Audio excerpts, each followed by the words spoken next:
you evaluate, you do your budget, you have your goals, all of this together to be done by one person, and the one you are reporting to them. That's why you are grouped into groups, to be able to harness the group effort for you to do it. You have done this first week. Yes. That's why they divide into groups, for you able to do this. So let's do this. Every champion was once a contender who used to be there. So writing a proposal and not getting even a reply doesn't mean that you fail. If you are lucky you get a reply, that is a win for you. A reply of denial is a win for you for your first draft, indicating they consider your proposal, they have gone through it, but probably you fail to address some important issues by of the funders that they require. That's why they reply you are sorry, you have so this. All the grammar they give to their reply. Not getting a reply is also a classroom, indicating you are challenged not to give up. They think you are not good enough for any reply.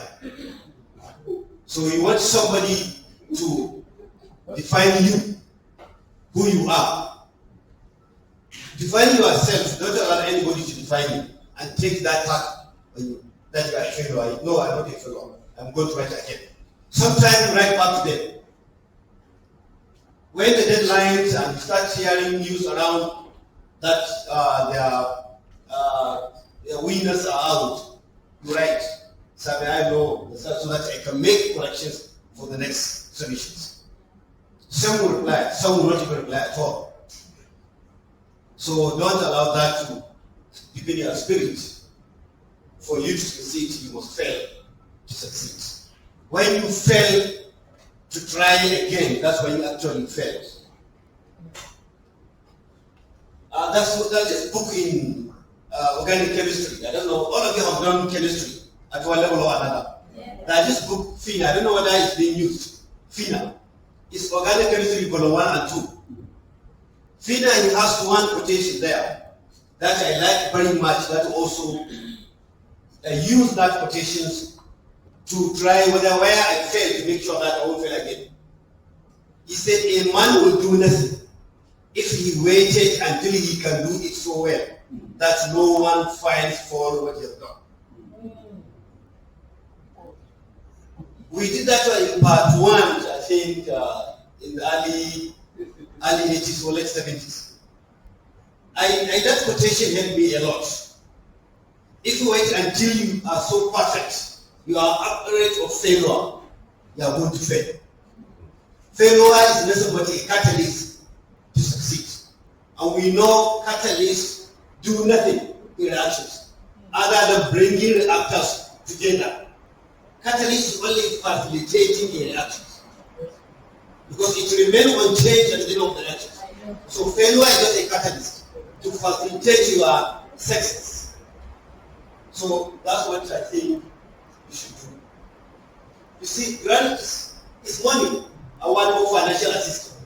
There's a lot of money out there waiting for people who will utilize money. It's left for us whether we actually need the money, whether the funders' desire equals our own wish and passion. There's no point of writing for a grant for an funder that is different from here. Some people want their money. You want to change your area to apply for grant in that. Automatically, that's also a recipe of failure because you are trying to be what you are not. Like now, there's a grant for childbirth. I'm a biochemist and I want to apply. It's a recipe of failure. I don't want to fail. I can give you my best and I know next to nothing in that area. So I'm only learning that area to apply for a grant. You know I'm going to fail. So don't allow anybody to define you. So what is greatmanship? It's both science and art. An art that you have that talent hidden inside you, you only require a catalyst to bring out that art. It could be a science also that you could try to understand to know how to write a grant. It is hard. It is not easy. And I think I can remember in the early 70s, Bambus were using that nothing good come easy. That I know. Yeah. So nobody will give you his money. Nobody wants to give anything until he's forced to do that. If you are a parent, you know that. If you are a husband or a wife, you know that. Nobody wants to give any money. No. And nobody wants to do anything. Left to me, I'll be on my bed all day, all year, everything. I just have to come out because I must survive. I must give my son money because he keep on nagging. He will ask me today, tomorrow, next tomorrow. It's better for me to give him and give me up my neck. So just writing one grant and you fail, you think I'm going to write again. You never get any grant.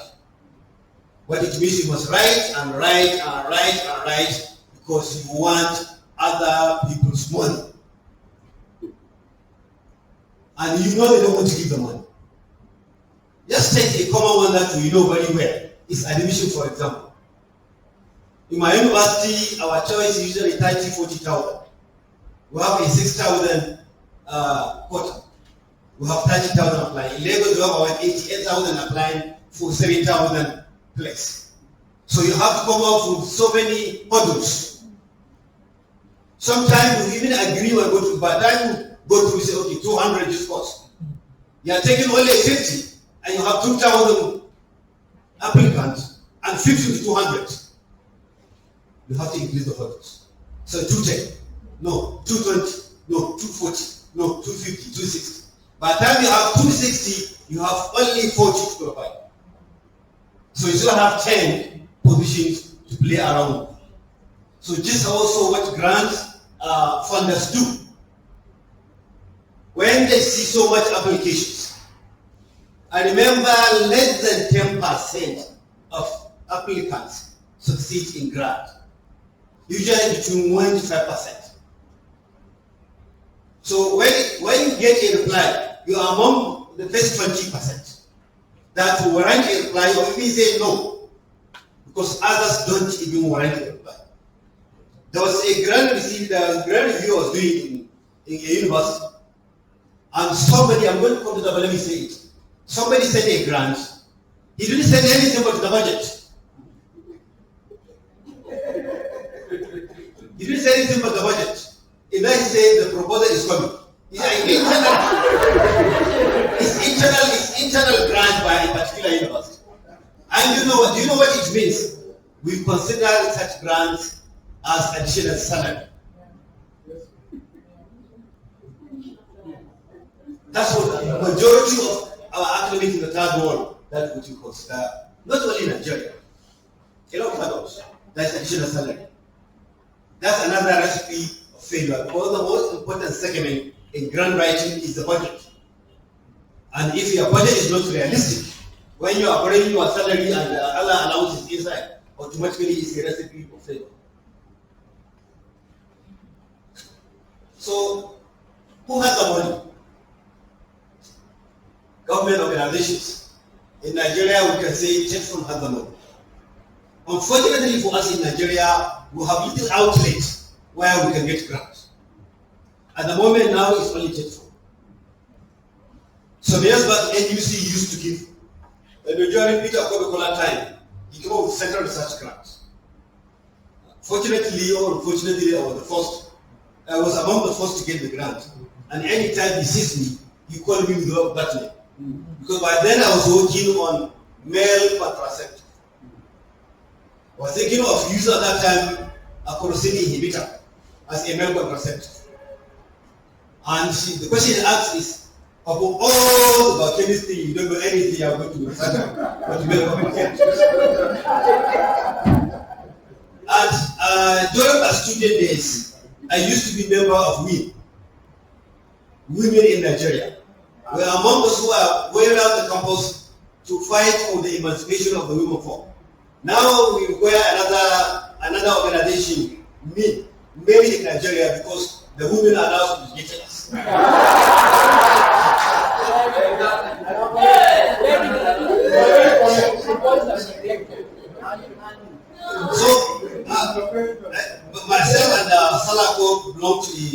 committee, National Health Research Committee, we are trying to convince the Ministry of Health to put some money for health research. We need a lot of outlets that people can ventilate their proposal and get some money within the country than outside the country. Because grant, as I was saying yesterday, one was making my comment, is a cult. You have to write and write to get into the court. When you get first grant, you increase the chances of getting the second one by 50%. When you get the second one, that increases chances of getting the third one by 70%. When you get the third one, you are certain you are going to get the first one. So for you to get, you have to be opportunity to apply to get the first one so that you can prepare your mind for getting the second one. And in Nigeria, we at the moment only takes four. We are trying to convince health if they do. We also try to convince our Prime Minister of Agriculture to also come with another because they have a research center, research institute. So that's what we are trying to do to increase the number of outlets where Nigerians can apply for grants to be able to fund their own. Education organizations. In the early 80s, late 80s and early 90s, university used to give research grant. They call it Senate Research Grant Committee. Every year the universities will give some percentage of their internal regional revenue as research grant to their staff within the university. This is dying or is dead because the universities are struggling to survive. So when they are struggling to pay a NEPA bill, to pay water bills, to do this and that, I don't think you have enough to think of giving your staff a grant. During this strike, a lot of universities faces disconnections from their electric power supplies. Simply because my university is one. I received disconnection from Telco, Kaduna Electricity Distribution. I received one from MTN because I could not pay for my bandwidth. So we received so many of this. So now we are back. You think if I have little, I was thinking of research or administration. Because the school must be open for us to teach and do the research. So we have a lot of,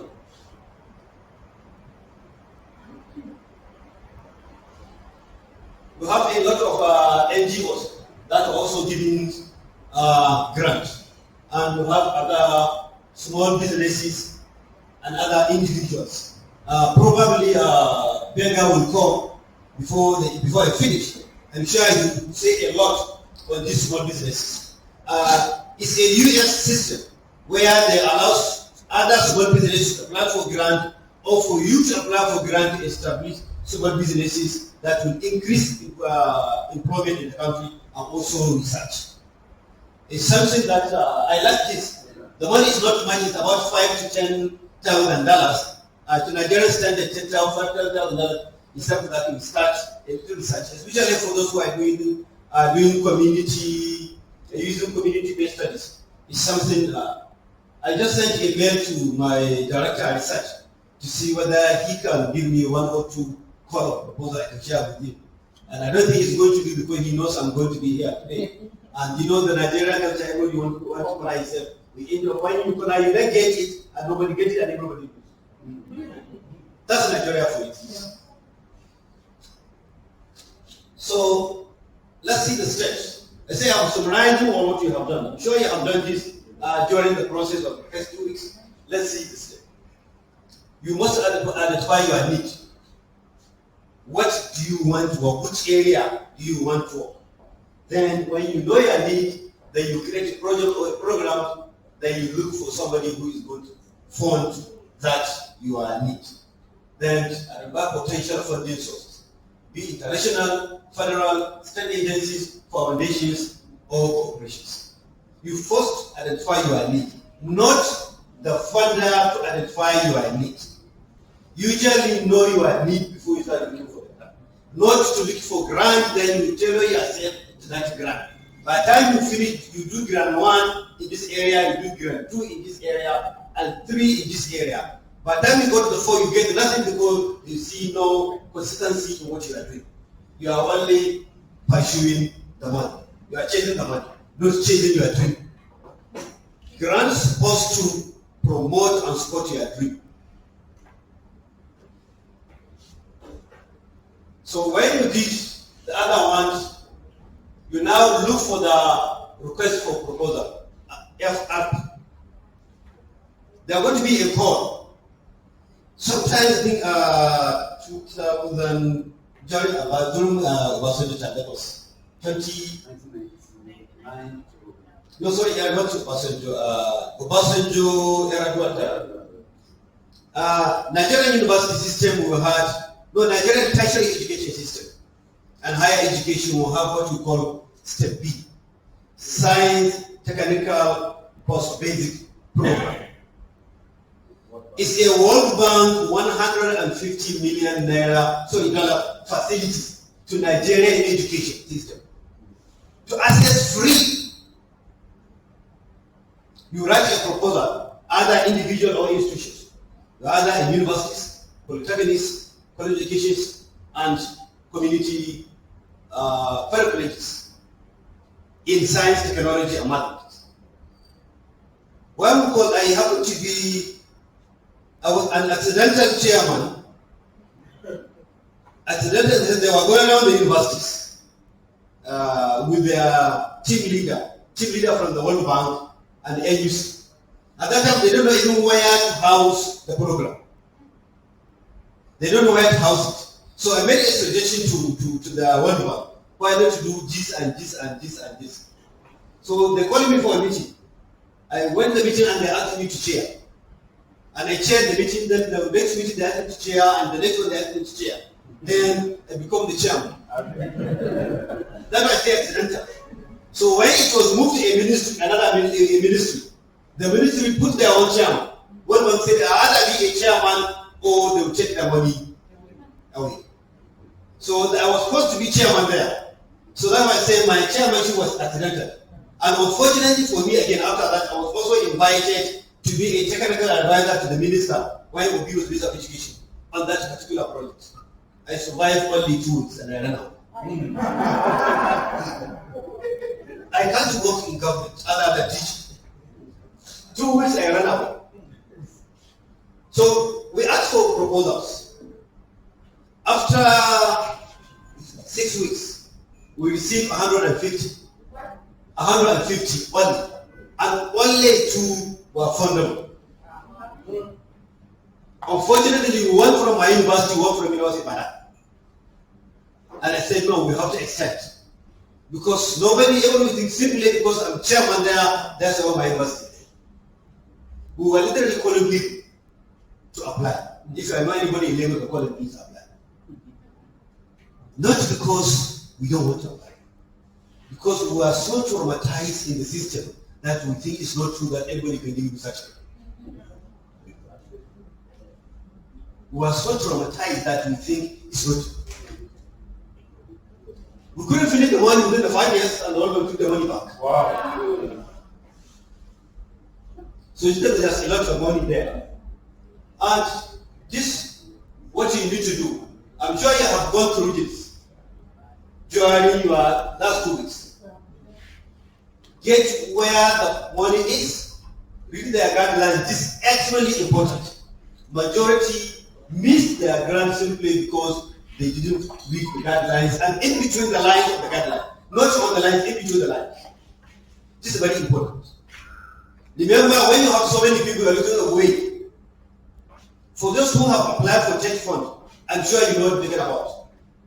They say not more than 600 words in your abstract or summary or the summary. But you have 601, you are off. They will not even read. They will check the wording. What counts? 601, they will not even read, no matter how good it is. Because they are looking for a way to take this off, to reduce the number. So read the guidelines is very important. And also deadlines is actually important. Let's assume I'm to give only 10 grants.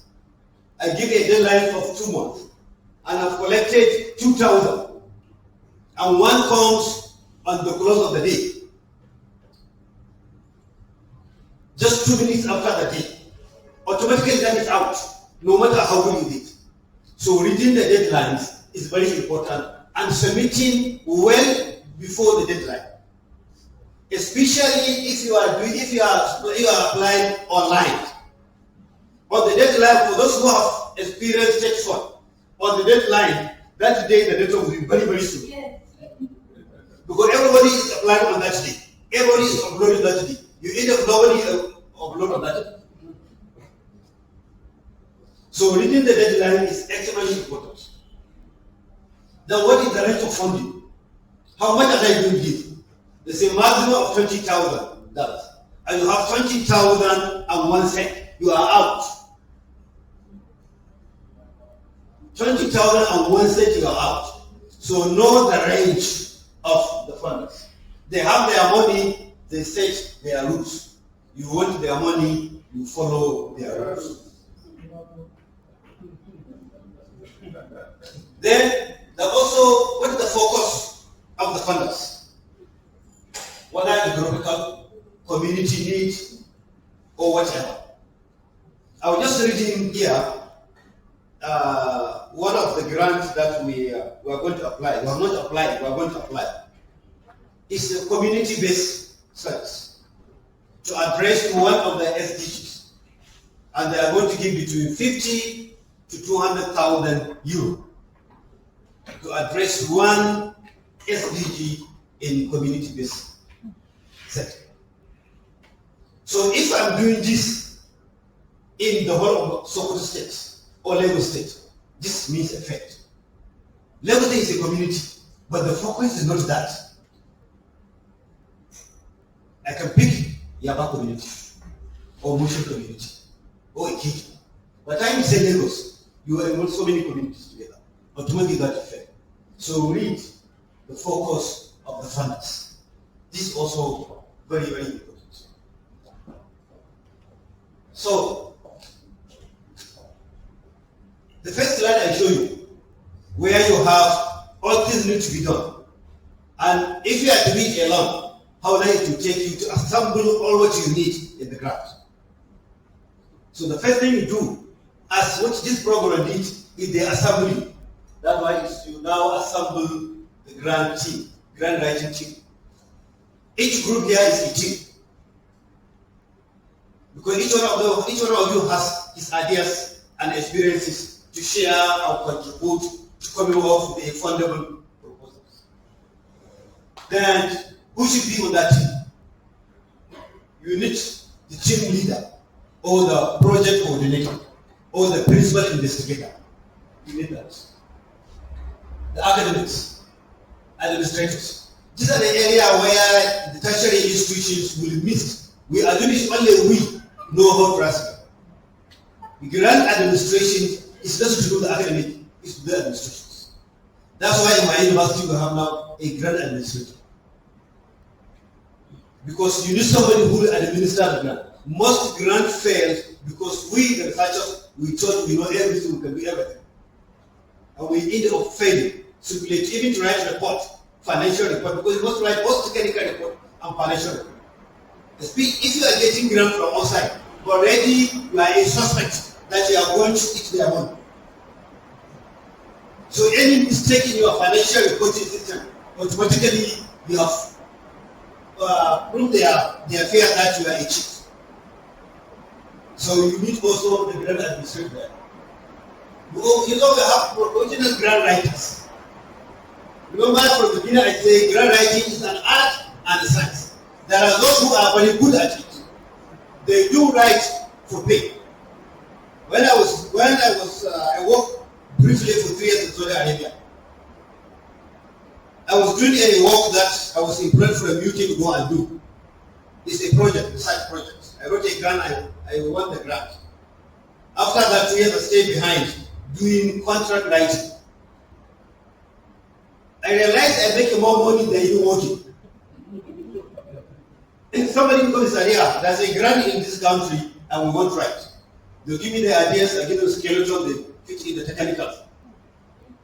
The time I want 5,000 euro, 5,000 soldiers. By then my salary was only 7,000. So for 2 weeks work, I have 5,000. I said there 1 year doing nothing but doing contract writing. I realized I want to be writing for myself. So there are people who are like that.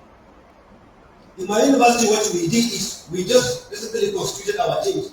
We also have this team. Because not everybody can write. Somebody can have the idea. But how to actually put it on paper become a problem. So you come to that team, you tell them your idea, they will give you a draft, you fit in, and you submit. So for those who are from tertiary institutions, consider taking this into your institution. It will help a lot in promoting and writing further people. Then you have to also divide who is going to write, who is going to do research. Because for you to write a proposal, you also have to do research. So somebody is going to do that for you. Remember yesterday, I was saying, your interview is extremely important. Not only important, extremely important. Because 50% of what that proposal contains is within the exam, within the literature. By the time you miss that, you are going to miss all. So who is going to help in putting all the literature, available literature? So within the group team, so somebody is going to do it. Then who is going to identify the gaps? By the time you write, somebody will now look at it within the group to fish out the gaps and fill in the gaps. Then the grammatical errors, spelling errors. This will make you lose your grant. When you have so much spelling mistakes within the proposal, automatically you know the funder will be careless. We lost a grant because of this grammatical and spelling mistakes. Sometimes, I think about 10 years ago, I was approached by a nursing foundation. They give grant on the tuition. I had about 5 of their grants working on NIMR and NIMR and some of this stuff. So they asked me to send in a proposal. I put a team. They did good work, but I didn't read it. I was so confident that they are going to do. They are actually good. I sent it like that. The reply they wrote is better to say no than the reply. They told me apart. Or when I look at it, say I read it for 1 minute, I can pick so many objectives. So this is also very important. It's something that I don't think is not important. We rely on our computer spelling checks. Sometimes if the writer is in Europe, you are using American English, to him is a mistake. If it's an American, you write British English, to him is a mistake in the spelling. Sometimes you write S-E-N-T-R-E to an American, it's a mistake. It's T-E-R, not T-R-E. So don't rely on computer. Give somebody who is not a member of your group to read it for you. Because you are reading what is in your mind, not what is in the paper. So this also will assist a lot. So this is how it is. You write, you write, you write. Somebody will be on top telling you where to write. So the leader is what is good. You think he's not doing anything. He's doing everybody's work. He's not holding the pen. But he's pointing where to write. And that's what matters. Not what to write. Because when you write what you want to write, not where you write, that writing is what? It's nothing. So that's why the leadership is very important in this. So some grants have their formatting. Follow their format exactly, even if you think it's wrong. There are some that will tell you this is how they want it. You think it's wrong, just follow it because that's what they say. So some will buy a cover page. You see nothing in cover page, the title and their name, you think it's not important. And you put title, name, and your abstract in one page. Automatically you know you are not going to be considered. You are going to have your abstract in the next page. But you don't put it in the cover page. The cover should only be your name and the title. If they require it, please give it for them if you want their money. Table of content. Yeah, when I say 5 pages, depending on the number of pages that are required by the funders. Now they are decreasing the number of pages. Even the National Heritage Institute is asking for only 12 pages. So when you have your table of content, 5 pages, the narrative, automatically you know you're out. So follow the guidelines of the funders, please. You see, this abstract and the summary, they mean the same thing. And we saw yesterday when we discussed your work, you have the mission statement, the background, the problem, and the need statement. All should be within your abstract or executive summary. That by reading that one page, which is a paragraph 102, I will have a picture of the work, which is what it's all about and what it's going to address, or what is the likely outcome of that work. Then your project design, which is also the methodology. Benga did a lot yesterday on this. Then how do you evaluate? Then your budget and budget and narrative and all the attachment. These are the area where also we make a mistake in the attachment. By the time they ask you to add your letter of support, your resume, and think if you miss one, automatically you are out. You are making their job easier by not attaching the extra part, because they are not going to process your. The office, even before you go to the Excel artist, the office, the election office will do the check. Letter of support, yes. Resume, yes. This year, this no. So they take it out. So it will leave that stable. That's why you don't even get the reply.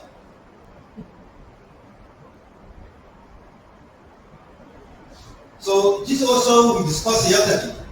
Your answer should be clear, concise, overview of the project.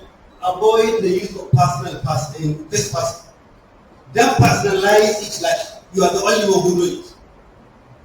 In writing your abstract, stand-alone description of the project may be the only part, because this abstract could be the only part that they will need to know whether they are going to fund you or not.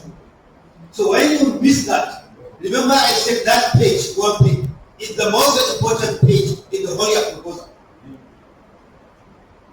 Because if you miss that, automatically, even if there's going to be revision to a project, they will go with biased mind because they already don't like you. When they like you from the abstract or the summary, automatically you know they will give excuse to all your mistakes. And that's why they may write, they will most likely reply you and tell you to do 1, 2, 3. Or even if you fail, they will tell you why you failed, because that's also a path. But when you miss this, you either please reply, I'm sorry that you have so many. They will not say anything about your work. We have so many and you didn't make it. Try, wish you luck next time. Simply because they have not gone beyond your efforts. So the next is statement of the problem. Olivenga did a lot on this. Yes, sir. What problem are you trying to solve? What is this? What we call in our right of project presentation is justification. What is justification of your work? Why do you want to do what you want? You need to convince. You have to convince yourself, because that's why you want to do it. Unless you are only looking for the money, then you need to convince somebody that this problem is important and should be addressed, and just why it should be addressed.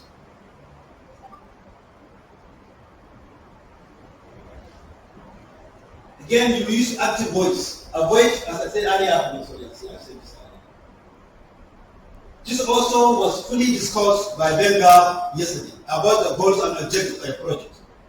Don't be too over-ambitious, because by the time, whatever you write here, your goal objective should be in consonance with your budget and your timeline. When you say you are going to do 20 objectives for $2,000 grant, they know you are lying. You just want their money. They will politely reply that over ambitious. It meaning that you want their money. There's no way you can do all of this. So you have to be very realistic on your objectives. Must be achievable within the time frame of your work.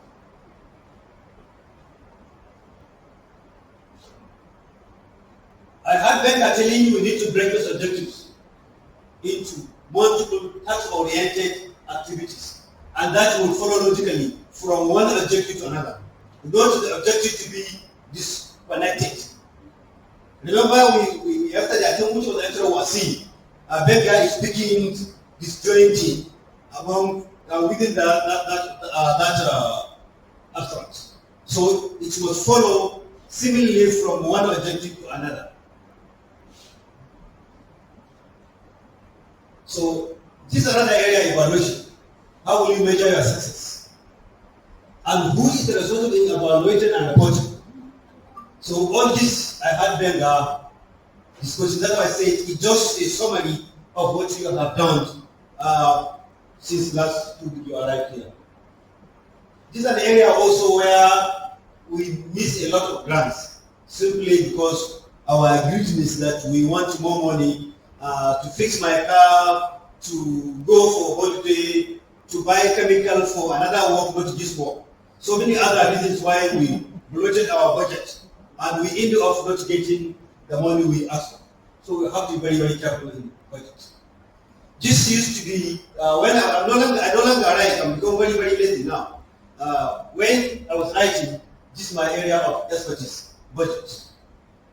Because it's an area that I'm very mean when it comes to money. So get a mean person in the group to be able to. You only get money from me if I have to give you. You have to convince me that you. One time, and if you make a mistake, ask me to borrow you money. If you don't pay me back for the next 100 years, I still remember. And if I'm giving you free money, I'll stop until you pay me the money back. Even if you're my son. Everybody in my house will apply for loan from me. Everybody in my house will apply for loan. Even my small kids have to get a loan from me. I give them pocket money. But if, for example, I give them 10,000 a month for those who are in the universities, and if they need something, I can give them a loan of another 10,000. Every month I will do 1,000 from the 10,000. They need to know the value of money. Yes. Whatever you ask, whatever you are asked and you are giving, you value it. So that's why I'm very good in budget. My friend, I think the immediate boss, he was a DC in my university, and he was, he's from Kano. You know the eco-inclusive. Professor Wisco, yes. He was my roommate in the doing our PhD. And I was the one handling the finances. I learned from there. No, I used to be very bad. When I have some money, I spend the money, all of it. It's better to know I don't have money than I have some money. That's when I learned. So every time I have some money for food in Yoki, and I'll just go and take it to cinema. He thought I have the only money we have. I'll take it to cinema. And when you come back, you say, how will you eat tomorrow? I say, nobody go to there. He said, how should I sleep with only £1? So better to know I am really poor, I don't have a cup. Rather to say, I have £1. What am I going to do with £1? Take coffee. So this is where I picked my my budget wahala here, because I had a lot of wahala that time. So this is also part of the budget I said earlier. So there's also an area in the budget that is important, budget justification. Whichever you are buying, you have to justify that this is required for the project, and when they go through your methodology, they will see that. It's very important to justify each and every component of your budget. No matter how good the budget is, they say the ceiling is $20,000, you have $18,000, you know you are below the ceiling. But on the budget, you'll cancel it. Probably you say, okay, I require keys. I'm taking only 20 patients. And I'm doing 5 tests. And in your budget, you put money for 25. They will calculate how much per person and per test. By just add 1 or 2, automatically you know you are going to cheat. They'll put a question mark on that. So if they are going to do so, you know you are among those who the first casualties. Because after they assessed the proposals, they say, okay, first assessment, 20 are fundable, and they have to fund only 10. So now they over each of these 20 to look for a silly mistake that will reduce 45. This is how they continue until they come to their turn. So make sure they give them opportunity for simple miscalculation to assume that you are a cheat and they will cheat you out of the proposal. Okay, sorry. You have to check your mathematics. Check for example in group computation. If you are buying books, 3 textbooks, 15 each for 25 students, make sure each number tallies on what you say you are going to do in your budget. You see, you are taking 25 students. You are buying 3 books each for them. The book is 15 naira, for example.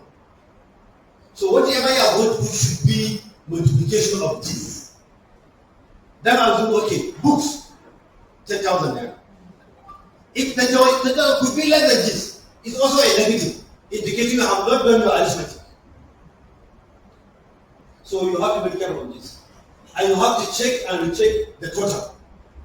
That's an area also whether we missed it. The entry and justification is what, but in totaling you miss out 1 second. Let's assume it's 18,000. And in writing you miss one of 5,000, you put 17,500. You see, it's a simple mistake. It's an honest mistake, but it can cost you that ground. Because if they are going to reduce one, and if everybody has the same mark, you are going to be reduced for this mathematical error. So please, take note of this. So this is why I say review. You have to review and review and review and review. Just to the extent that you will be sleeping and each page is coming to you, you are saying everything. You better do that than submit, and after submitting, probably by the time you click submit, when it's going, you see one each that's supposed to be what. You know, you start having your calculation system that time, even before the review, before any extra item on the table, simply because of failure to review. Review and review and review and review.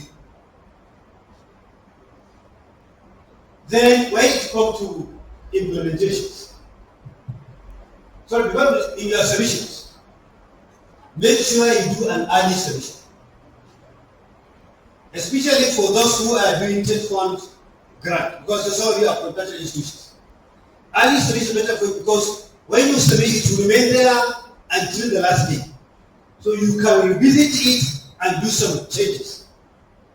Some institutions allow that. Some funders allow that.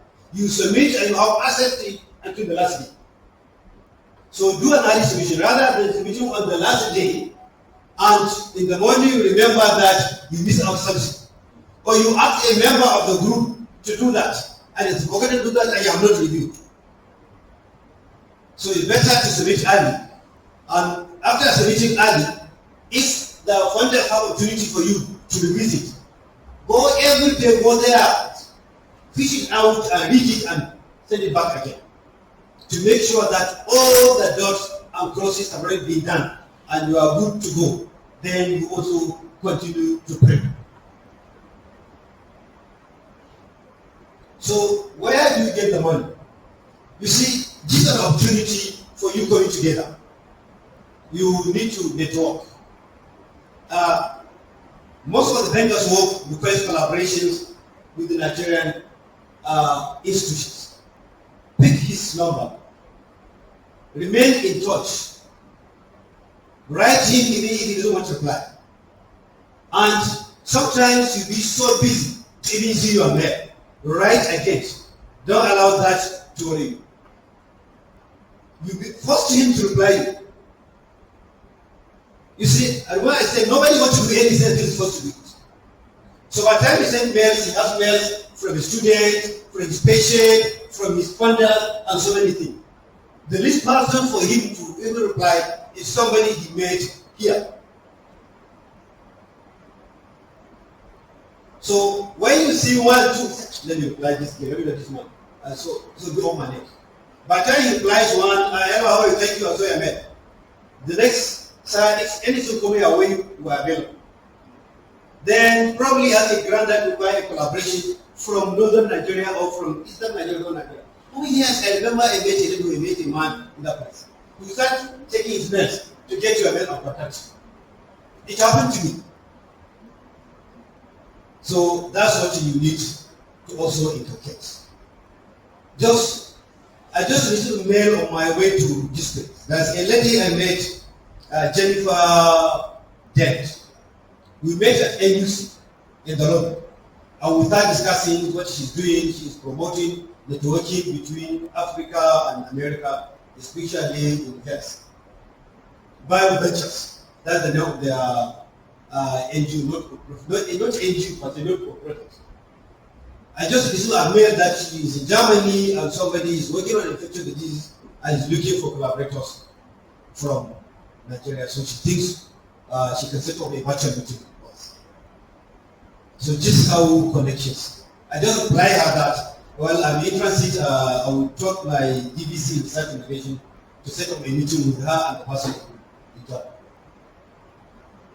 So just how networking and linkages and collaborations will pay one day. Just pick a day, a week, or a month that will write to your friends, send them text or emails. How are you? You are just forcing them. They are forcing yourself in there. You don't know when it's going to be. It will cost nothing to just write a mail, okay, how are you? Regard to the family. So anytime you think I'm looking for that, no, yes, I can call, yes, you check your number and you contact, and you don't know what to follow up on. So it's really good. So the phone is yours now. What do you do? You celebrate. Celebration does not finish here. Remember, you are to also write report. Remember, this is the grant you want to use to get another grant. So the way you finish it is as important as the way you get it. And this is what you are going to put your dream in motion now. Get your supplies and equipment, implement your project, and give you a concise record, and keep your record for eventual report writing. The writing your report also is very important to take note of this. Drawing improvement is not required. Page count is very important. Number count is very important. Word count is very important. Spelling and deadline is also very important. In writing the report, now you get the grant.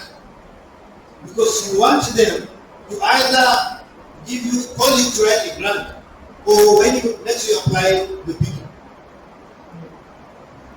Remember what I said, I was invited by the one to write a grant, simply because I'm British, they gave me a grant, I thought I did very well, and that's why they want a grant from me. Okay?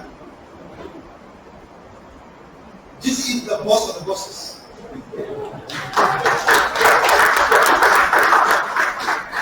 He's a DG, I'm sure you have seen him. So this is what you need to take note of this. This is your license to your next grant. If the reporting and all the records required by the funders are provided as well to as required. You are searching when next they see a name, they will recognize it and probably consider you for another agreement. The same one of these are the final advice on thank you on the God bless you. I need 1 minute. I need 1 minute. No problem, sir. Yes, the next one. I'm coming, just waiting. Yes. If something that you are familiar, I will take only 30 seconds to do it.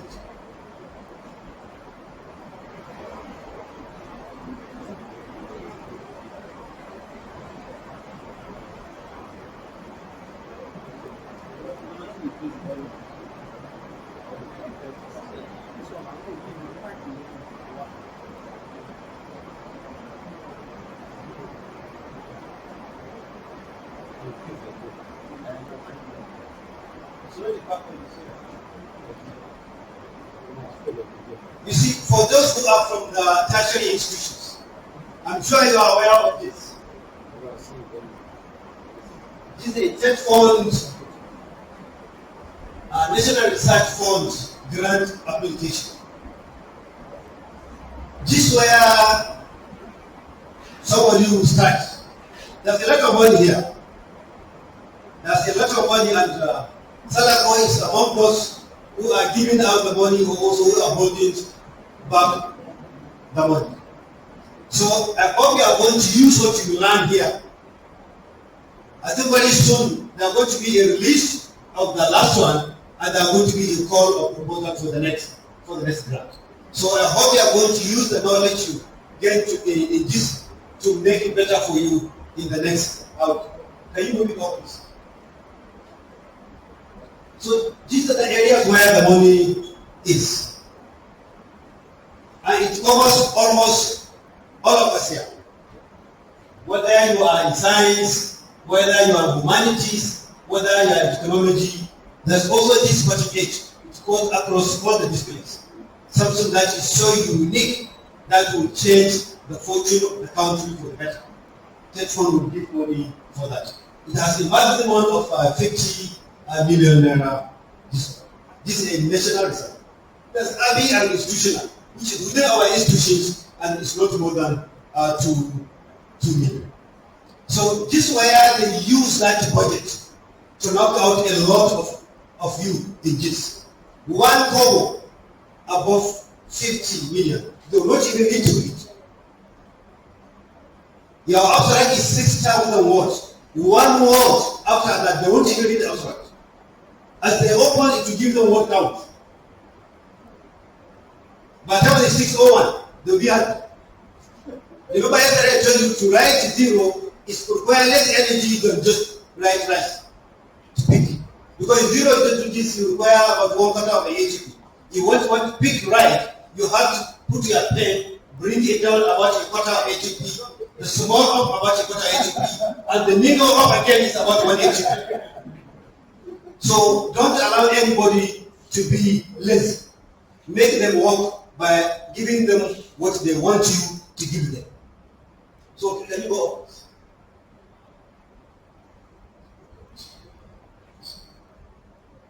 So you see, this is an area again, because this is available in Church Fund website. And it's available with all their forms. You see they state word count in the title, not more than 20 words. But at I have 21, they won't even look at it.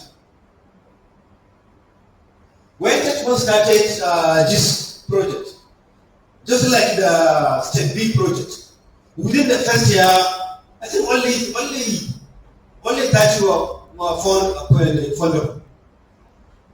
Only 30. For 2 years, they have about 2 billion sitting down waiting for people to apply. Because, as I said, not because we don't know how to apply. We are so traumatized we don't think it's true that somebody will give money for research. And I don't know whether it's fortunate or unfortunate.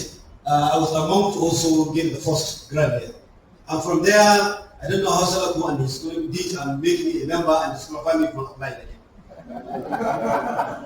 So this is, and you see, this is the 600 maximum. So follow the guidelines of the funders. It's extremely important. Any small deviation, little deviation from that will be required. Now I think the last meeting they had, the concept note, I think they put 65% as cut-off point. They have over 3,000 and they are going to fund only 50. So they now move the cut-off point to about 70 to reduce the number of concepts. And this is what they use for doing that.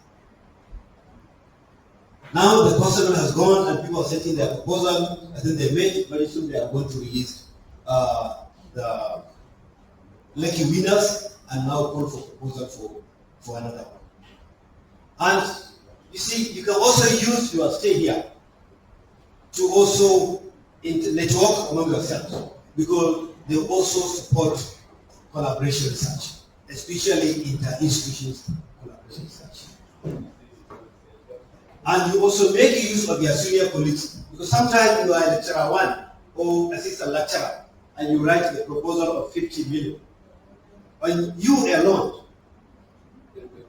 And in Nigeria and for Nigerian fathers, you don't need to tell you what will happen. And I think sure somebody was thinking of the issue of this my own, I don't want my neighbor to know what I'm doing. You can't do it in research. You have to open up and let people know. Some will bound to steal your ideas. It's better to be stronger. An opportunity to have another idea and another funding than to hide it, you don't use it, nobody uses it, and you don't go anywhere, you don't get any grant. You must know the feel of touching naked flesh for you to know how to handle fire. That's why our grannies, when a child wants to touch fire, they will allow you to do that. They will allow you. They will not. It's not a little limit. You only do it once. So, but when you think you are overprotecting your ideas will remain with you. They will never be implemented, and you won't get any friend and no collaboration for you. In the early 90s, by the time you send publications to users, sometimes they will reject it. You see it in the next paper. Yes. This is. We'll just stop you from sending paper there. You want entry into their, because that's when they will know you. So because somebody is going to use the idea or steal your idea, you want to hold it onto yourself. And you are not mature enough to implement that idea. So it's no longer an idea. It's just a torment, a punishment of you. So can we move? You see, they say provide keywords. Minimum of 3, maximum of 5. When you give 6, you're out. Remember, they are looking for a way to disqualify people. So as much as possible, abide by the regulations and guidelines of your funders. Next.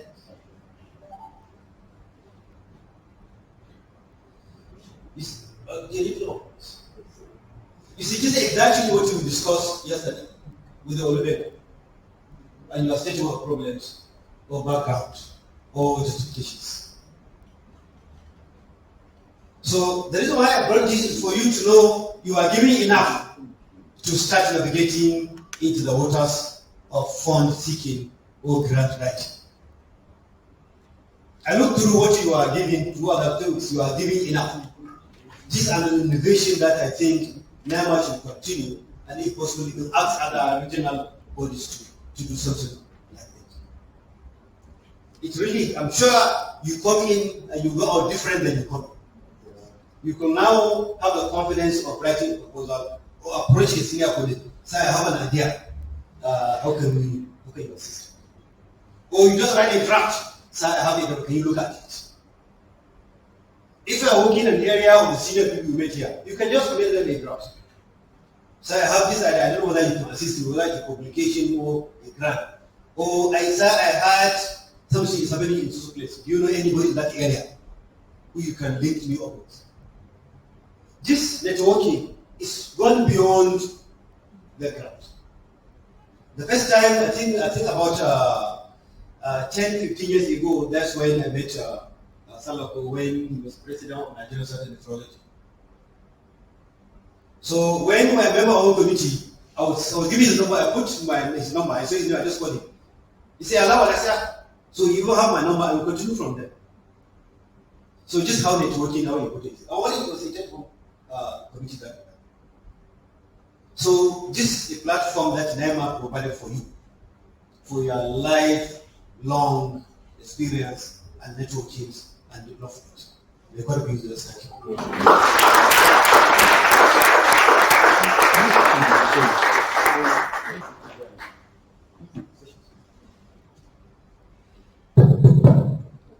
Okay, questions? Yes, please. Thank you, Connie. My question will be that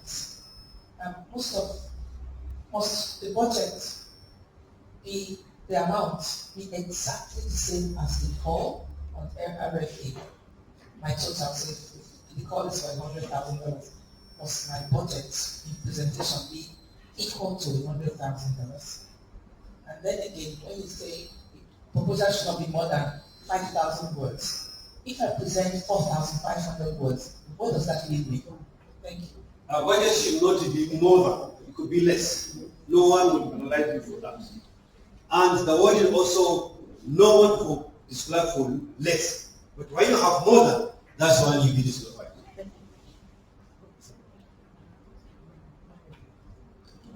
You are a teacher, you are a child, isn't it? Thank you, Yeah. Prof. Yes, Father, my question is what directly related to what we learned this morning. From just one day, the number of the grants and tech one has opened the request for applications are directed towards especially educational institutions. They tell you you Either have the title of professor, senior lecturer, like that. But I'm in the teaching hospital, so I'm wondering, where can we get our own funding from? And as if it's not enough, I'm in community medicine, so when they say clinical grants, in the clinic they don't see us as clinicians, even though we're in the clinic. So that's my predicament. Thank you. No, you are in the teacher hospital. That is to be affiliated to the university. Yes. So you can apply as a staff of the university. Okay.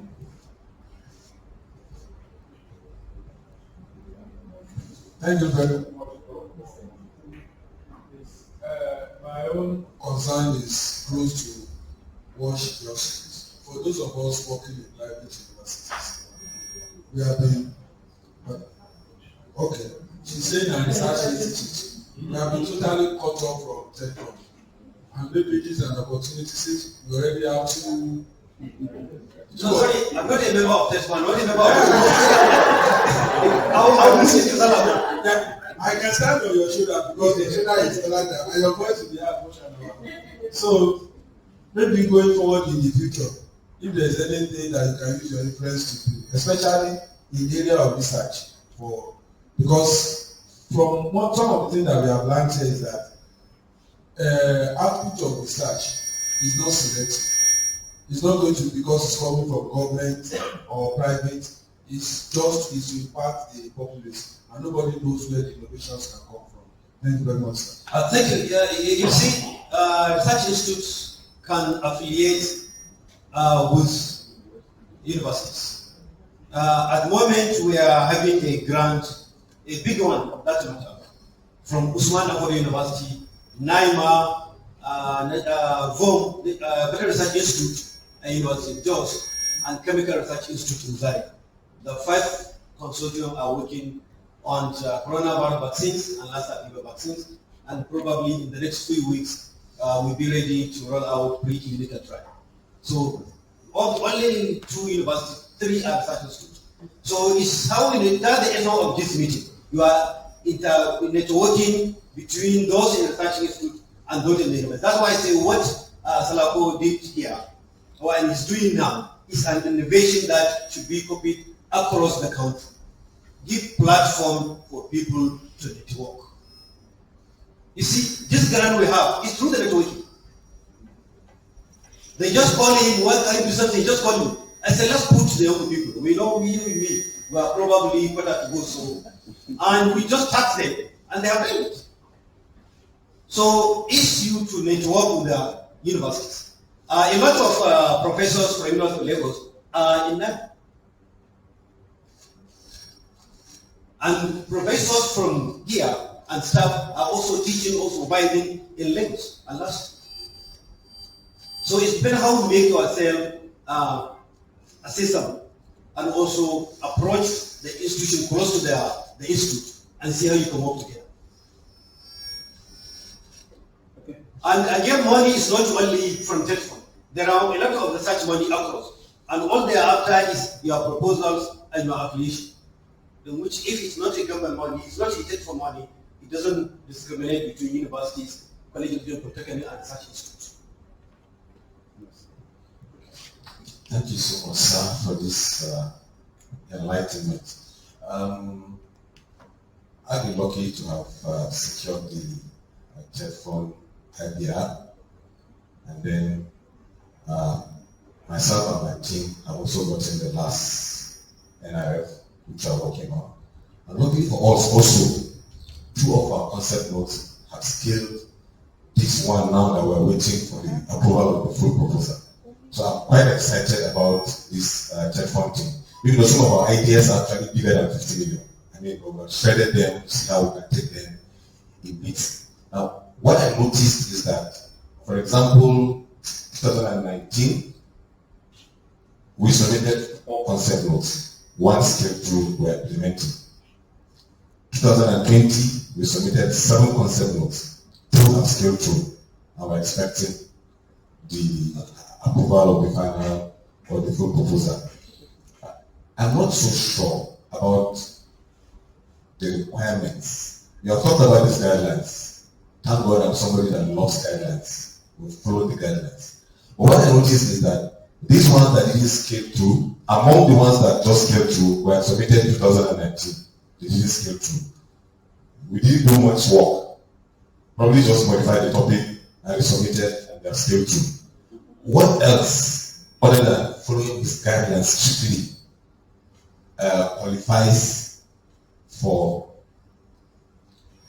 getting this grant? Because we still have a lot of ideas. We submitted 7, 2 have scaled through.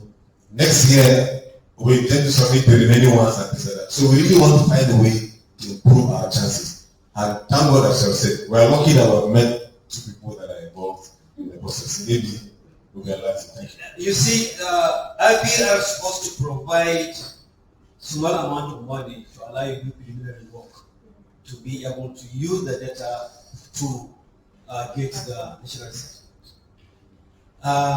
The NIF, as I said, every year they have certain amount of money budgeted for that, and they know the 50 million will not be there. Remember, we are from nothing, 0 to 20 million. The first batch were giving 30 million as maximum, then 40 million, then 50 million.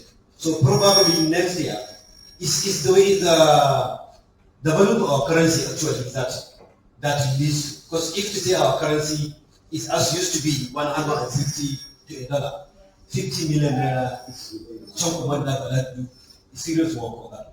So it's nothing to do with the debt. But the success rate or not, depending on the budget and the number of applicants. Remember what I said from the beginning. They say, okay, the first batch they have taken 50. Of this 50, all the 50 are qualified. But they need only 20. So they have to find an excuse to disqualify the remaining 30. So now they start going out. After the maximum, say, okay, the maximum is 70. And you have 50 with the 70 and above. So they will say, okay, let's only increase the maximum to 75. So anybody with 70, of no all of this is out. Because they have to disqualify. Remember, I started with admission. To tell you how admissions quota and how disqualification of it. Not because they are not qualified. You are among us. If you have 70, you are qualified. But you have 50 with 70 and above. And they require 30.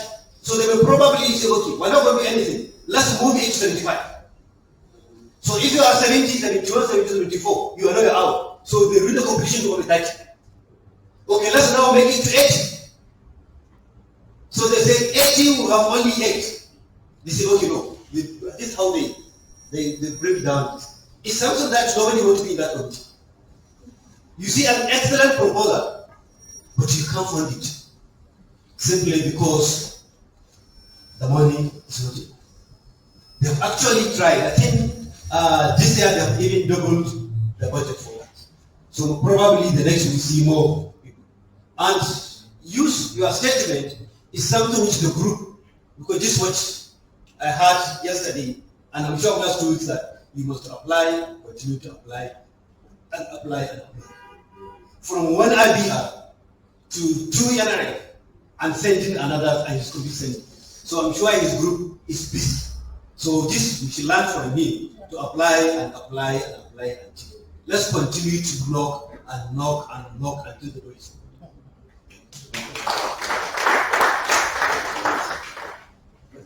open. Good morning. I just thought that I shouldn't leave without introducing 2 people to you. I know he just finished speaking. He's a very modest man. I don't know what he told you about himself. He didn't say anything. He just that's the kind of person he is. But he's done a lot for us in research. He mentioned just a person a grant between his university, NIMR, and Bonn, and the other chemical institute, which we started by. We just met in Abuja and we started talking about LASA. And then he was very interested in it. We're talking about vaccine. Somehow our vision both agrees with each other. So I said, okay, let's start something. And we started. And using his university, it was later the University of Jos came. Yes. And so we got these young people. He is two-time vice chancellor. He's currently vice chancellor at Usman Danfodio University. So I can see how busy vice chancellors will be. And he's still doing research. He has a very effective team. The first time we met and I saw these young people, I said, Nigeria has all it takes if we also create our own pool of funds to solve our problems. And so these guys put these things together. We were doing this on WhatsApp. Our first meeting was on the virtual. Now we've had almost 5. The guys have gone to Sokoto, the Sokoto have come here. Have they gone to Jos? Yes, they've gone to Jos. They've gone around to see what capacity each of the institutions have. That's the kind of networking he was talking about. And that brought us about 450 million for the group to do vaccine development in Lassa and COVID, which we are following up. We've been given half of the money, but he's the most powerful because when Tech Fund leadership changed, and we were like, we need continuity. So I called him. I said, come, how do we get this new man? I don't know him. I'm trying to find a friend who will get us an appointment. He said, don't worry, he traveled to this. When they come, we'll see him. And then we saw him, and the man pledged to support the fund, that he will give the balance, and he will even give more. Because we have worked close to 50-60% at that time. And we presented that to him. And at the same time, we were lucky, it's just that sometimes leadership around the ministry, I don't know how they work. We got to the ministry, I wasn't around, I think I traveled. He was there. We were in the presidency. I said that I didn't see your picture with the president. The group had a picture. We met with the president and somebody from something foundation from somewhere. Yes. To start COVID vaccine production in Nigeria. We are very involved. So we are happy that this consortium that we have formed will go a long way. But after that meeting, not. But we have decided that whatever it is, we are going to go on our own, especially that we are going to have Tech Fund funding. So he's been very instrumental in the area of research and an administrator. And he's a member of the National Health Research Committee. And each time we have a meeting, you will find him there. He might spend 2 days though, but he will be there. And if he's not going to come at all, for good reasons, he will be on Zoom. So he's very committed. These are the kind of people that we want.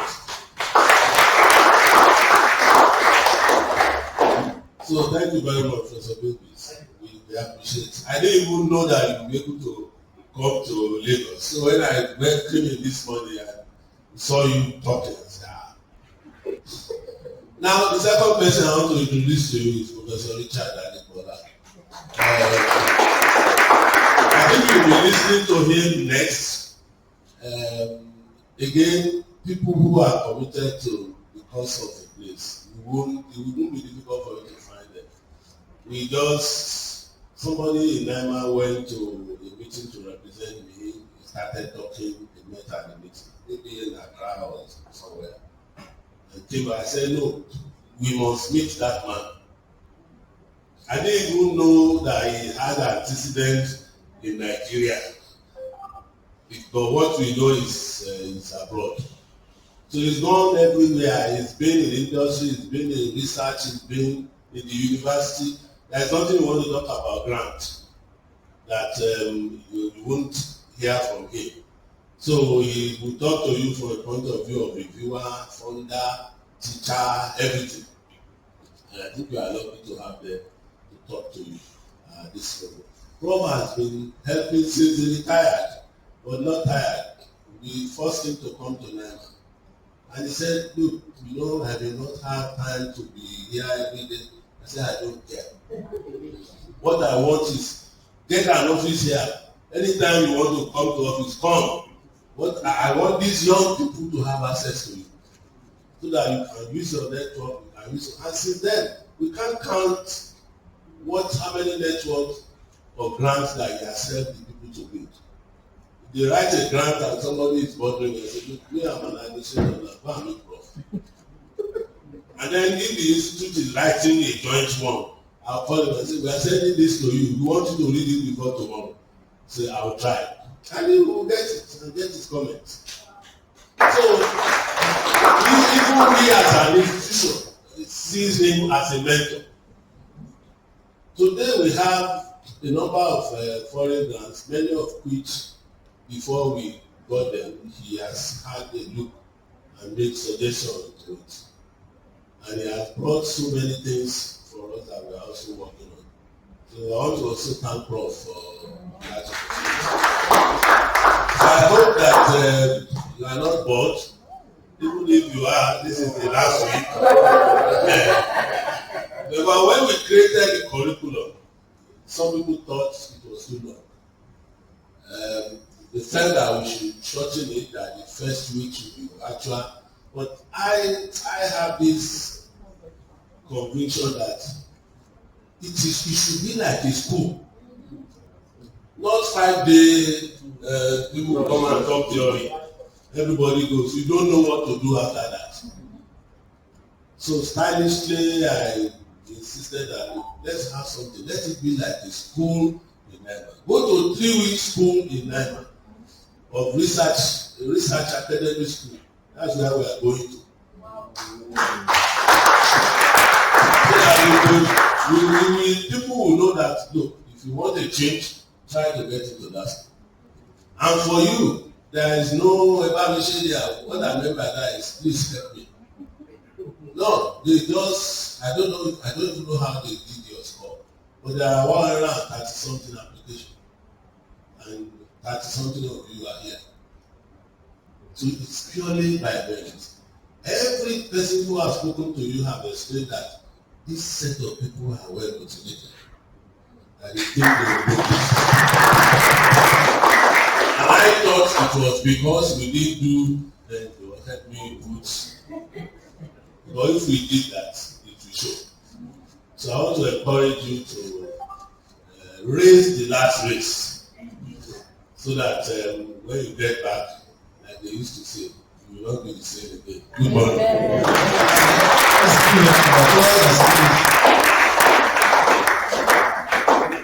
Okay, thank you very much. I do not need to introduce Prof again. So I just said it to the class. Sorry, the timetable you have was modified yesterday. I think Dr. Shopade sent to your platform. So that's why what happened. It was modified yesterday. So good morning, Prof. Yeah. So how was your night? And the rains? I came full of water actually on floor, so I thought I would send a message to you that I might be late, so I'm happy to be here. I was going to ask Paul if we can make a couple of comments about the questions that we've been asked. Somebody asked about budget. You can over budget, you can also under budget, and you can reject your proposal for over budgeting or under budgeting. So it doesn't have to be exactly what is within the announcement for application, but to make sure you budget according to your needs, according to your proposal. And I'm going to mention that a bit when I'm talking to you. There's another question about ideas. Remember what I said yesterday? If your idea is good and you're keeping it, if it is good enough, somebody else is run away with it. So let it come out from you so that they know it's coming from you. Because somebody down the road or the other university is also talking about it. Then about what's the name of the funding? Tech fund. So for the past 1 month, I've been researching about funding in Nigeria because I'm writing a book chapter. And I agree that, so it's true that those in research institutes cannot apply for funding from tech fund. But there's a cry about that now. That is wrong. There should be a smooth or playing field for everybody to apply, whether from university or research institution, that you should have access. Because that restricts actually merit or commendation that will come from research. So that might change soon. But the other thing that I know that they are proposing is that we don't actually have a research because tech fund itself actually is not for research funding primarily. It's not their primary role. It's for education actually, like capital funding for universities. So what they're thinking about now, and I think Prof is one of those is pushing that, is to cross government, is to have a research funding organization that can fund across universities, all tertiary education centers, more or less. Okay, so those are the few comments I thought I could add to what Prof was saying. So this is because we are all talking about the same thing. You might hear that I'll be repeating some of the things that I've had in the past few weeks, the past week. We have 2 weeks. Yeah. So interrupt me if I'm just repeating what you know, or contribute to it. So I've got slides, but I don't have to go through all of them. So as long as you can get something that's useful from our discussion, I'll be happy. So, I've written many grants because that's what I've done in my life. I've also given grants, and so ask me questions that might be specific to your area, and I'll try to attempt to answer them if I can. So how have I been doing that? Is what I will be talking. And if I'm right, you have heard some of them in these past 2 weeks, because it's probably their general principles. Okay. So, starting the stage then, what do you need to do before you submit your grant application? So what is grant writing itself? The grant writing is a process of obtaining financial award through grant writing. And so why do I write grants? Why do I write grants? Because I need money to do research. I went to school in Nigeria, by the way. I did my PhD abroad and I've been all over the place, but I started here. So I've been through your own experiences too. I was a lecturer at College of Medicine. I was then the head of microbiology for about 4 years and senior lecturer at LASU. I actually started the microbiology unit there. So I used to carry, because I did it also before, using your money to do research, using my car from LASU to go to Otter Farm, Obafodo Farm, to collect, because I was interested in diarrhea, to collect food samples, because we didn't have laboratory at LASU, to go to College of Medicine, where I used to go, to do my analysis. And you see the problem, in the traffic in Lagos, that's not how to do research. I mean, that gave me some business. That may give you promotion. But that's not going to lead to any impact. It's too limited. So why do I need to write grants? Because I need money. Because research costs money. And good research, it costs good money. You need really good money to do good research. If you want to generate credible data that can lead to impact, that company will be looking out for you because they need you, because they need to answer to their questions, to form policies that can influence people. But you also need time, because you have to think about your ideas. You have to generate ideas. The most I've told you that, you start with concepts. How does an idea come? It's not something you do overnight. It's not, I always have a little book by my bedside. Because when the ideas come to me, I like to write them down so I don't forget. Because I can forget before I wake up in the morning. You know, it may not make sense then. And I need to actually work on it more to get to where I need to be. Anyway, but you need time. You need multiple applications. The professor that says, no, the other professor, okay, but yesterday said this success is 10%. He said it's written like for 100 million, but you got 10 million or something like that. So please take note of that. Nobody ever wins all the time. Somebody was asking questions about 7. It's you. 7. Congratulations, you got 2 out of 7. Oh yes. You know, because your concepts are not rejected, not because they are not good. Prof rightly said it may be due to budget, it may be due to other things. So they don't take note that your results application doesn't fail or fails not because, excuse me, are you with me? Because you're on your phone. Excuse me. It's not with us. Are you with us? Yes, sir, yes. Okay. You know, please, if you need to talk to me, you have to pay attention. Because I prepared for it, so you need to get otherwise if you don't need me, I can go. No, not like that. Yeah, so please, can you pay attention? I'll be listening, sir. Okay, thank you. Thank you. So you need multiple applications. Okay? So don't be tired writing and submitting. But then success I'd like to write what in sense of achievement. You won grants before. How did you feel your first grant, winning your first grant? So excited.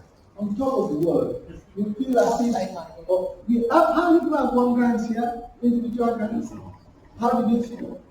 I felt elated. Sorry? I felt elated. Elated. Yes, exactly. For a researcher, that is, I would go and take a glass of wine. Sorry for those who don't drink wine. But yeah, you feel good. You feel good in yourself that you've done something worthwhile. And the point of time also, it furthers the cause of awarding organization. The awarding organization, that's success for them. So the Thomas Solato here set up the MRC Foundation. If they then award maybe 3 or 4 grants to you at the end of this, and you came up with maybe some of you come up with, I don't know, publications that can generate ideas that can lead to other things that can be impactful in Nigeria. That is commendation to him as well, isn't it? So it's both ways. So the person that has got the grant and the awarding grant also benefits. So everybody wins is what I'm trying to say. Yeah. And so what are the principles? What are the principles that guide you? Look, you are in a competition. So when you're writing a grant application, you are in a competition. It's highly competitive actually. And you're selling ideas. The ideas that start with concept to actualization. But you have to tell it, you're a salesman. You have to tell it like a story. So that when even if they read your abstract, they can't leave it, they realize. You are trying to impress people when you are submitting a grant application. You are thinking, my idea is the best about to solve diarrhea problem in Nigeria. And this is how I'm going to do it. And so and even from abstract, actually even from the title, you can captivate your reviewers that they won't let your application go because they want to take a look at it. So I want to emphasize that. Don't be too. So, of course, you know your science and your research, but you have to put it across in a way that is digestible to those who are reading it. You know, the reviewers are the last to get to see your application. It's the program officers that will first take your application and scoot it to reviewers. So it should be simple, readable enough, even for them to show interest. I know they are following the criteria. I've done that before. I was a senior program officer with Gates Foundation and lead for pneumonia clinical studies. And when I'm excited about you want to push it yourself, even to those who will review. You make it number one. But if they can't, if it's so scientific that they can't understand it. So look at yourself as a salesman. So you've got the concept, you've got the ideas. How can I sell it? Even sell it in your department that people start talking about it. Of course, you must know your science. And then be prepared for failures, like we were told yesterday. You know, but failures in submitting grant application is not necessarily failures actually. You know, Ross mentioned when he was talking about budget, but there are other 1,001 reasons why they may actually fail your grant may not succeed. Not because it's not a good grant. It may actually just be because of the strategy of the funding organization. Or the number of applications that year or whatever it is. But it's a long list. And you know what? You can actually call. You can call if you're in doubt and you're trying to find out. Ideally, you should be able to call the program officer there and say, I'm calling. They will like that actually to talk to you. I've got a good idea. I think what's happening? And if you get the reason, like Prof said, they will say, look, we have just too many applications with good idea this year. And because of the funding, we can only do 7 out of 30 that we got. And because you are talking to them, they know you now. They may encourage you to submit the next time. And say, look, but you can try next year and see whether they have funding available. So be prepared. Don't be discouraged when if you are sure of your science and your concept, you are not your proposal properly, it's been reviewed across the first submission in your collaborative network, and it still fails, don't be discouraged. Because it may not be because the proposal is not good, it may just be because of other reasons. But like I mentioned, you may actually find out if you want to. I wanted to share a few slides. Can you see the rate of this is NIH, and you can get this in their website. Actually, most funded organizations, the success rate is about 20 to 30%, sometimes less. So can you imagine that? So many applications actually, even when they would be approved, they don't succeed. For NIH, it's usually around 30%. For welcome trust, you know about welcome trust? So it's usually, that's about 35%. So there you are. So but the best, even for somebody who was writing grant application all his life or her life, you don't win all the time. So what looks like no results for another. So what do I do? So I've developed my concept. I've followed all the things you've been taught in the past 2 weeks about a good proposal. I'm now thinking about awarding authorities. Where are the sources? I know the sources are limited in Nigeria. Apart from Tech Fund, I'm not sure. Are there other organizations? Not yet. Not yet. Okay. But having said that, we don't make use in Nigeria. We don't make use of opportunities abroad. Only in the past 2 weeks I've been looking at how we do research in Nigeria. Can you guess the percentage of contribution from outside to Nigeria research? It's about 1%, about 1.1%. It's unbelievable. We're probably the lowest in Africa. We tend to do, we are trying to augment all the time, but there's money outside and we are not accessing it. Welcome Trust have a big grant. I was one of their ideas in the early days. I think they've gone to the third phase now. What they call that with Welcome Trust is to develop leadership in Africa. But not a single application from Nigeria was successful. Actually, I think there was only one submission from Nigeria. Unbelievable, and we are the biggest. We have the highest number of universities, we have academics, we have intelligent, knowledgeable people. Is it that they don't know? I don't know, but we may talk about that later. So, this one of the reasons why I wanted to participate in this, because I was away, I said, I hope I will be here, is I think your privilege. I wish I had the opportunity that you had now when I was at last lecturer here in Nigeria. We don't know. Many of us actually don't know how to write a written application. We don't.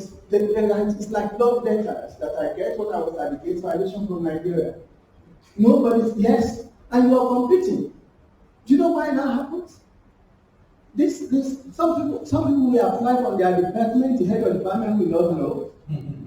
Everybody is hiding everything that everybody is doing. You don't do research like that. You have to expose it. The first critique should be from your department. So I worked with MRC in the UK when I was in the Gambia. No application leaves MRC without the scientific coordinating committee looking at it. The committee consists of about 20 of us.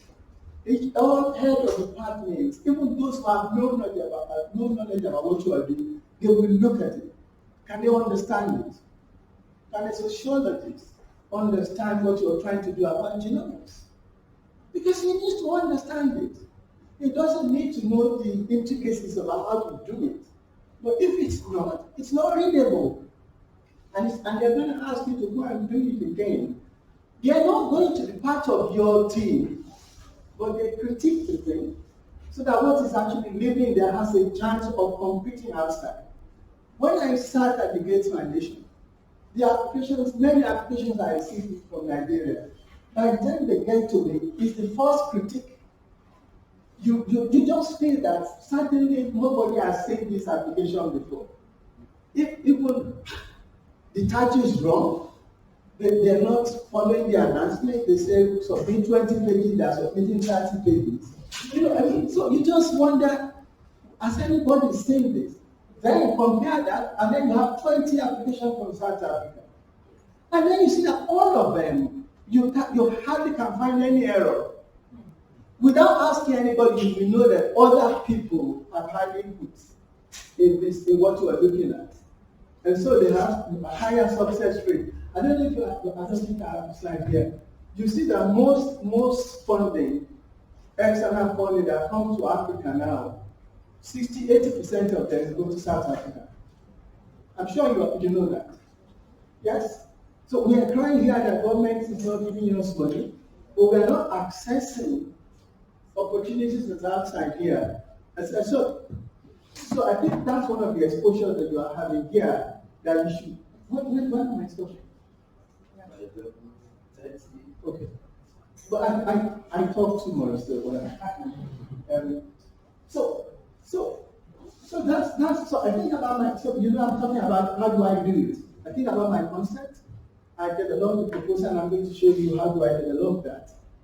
I think about what are the sources that I can submit the application to, relating to what I do. You know why that's important? If Tech Board is announcing funding about, and this has happened recently.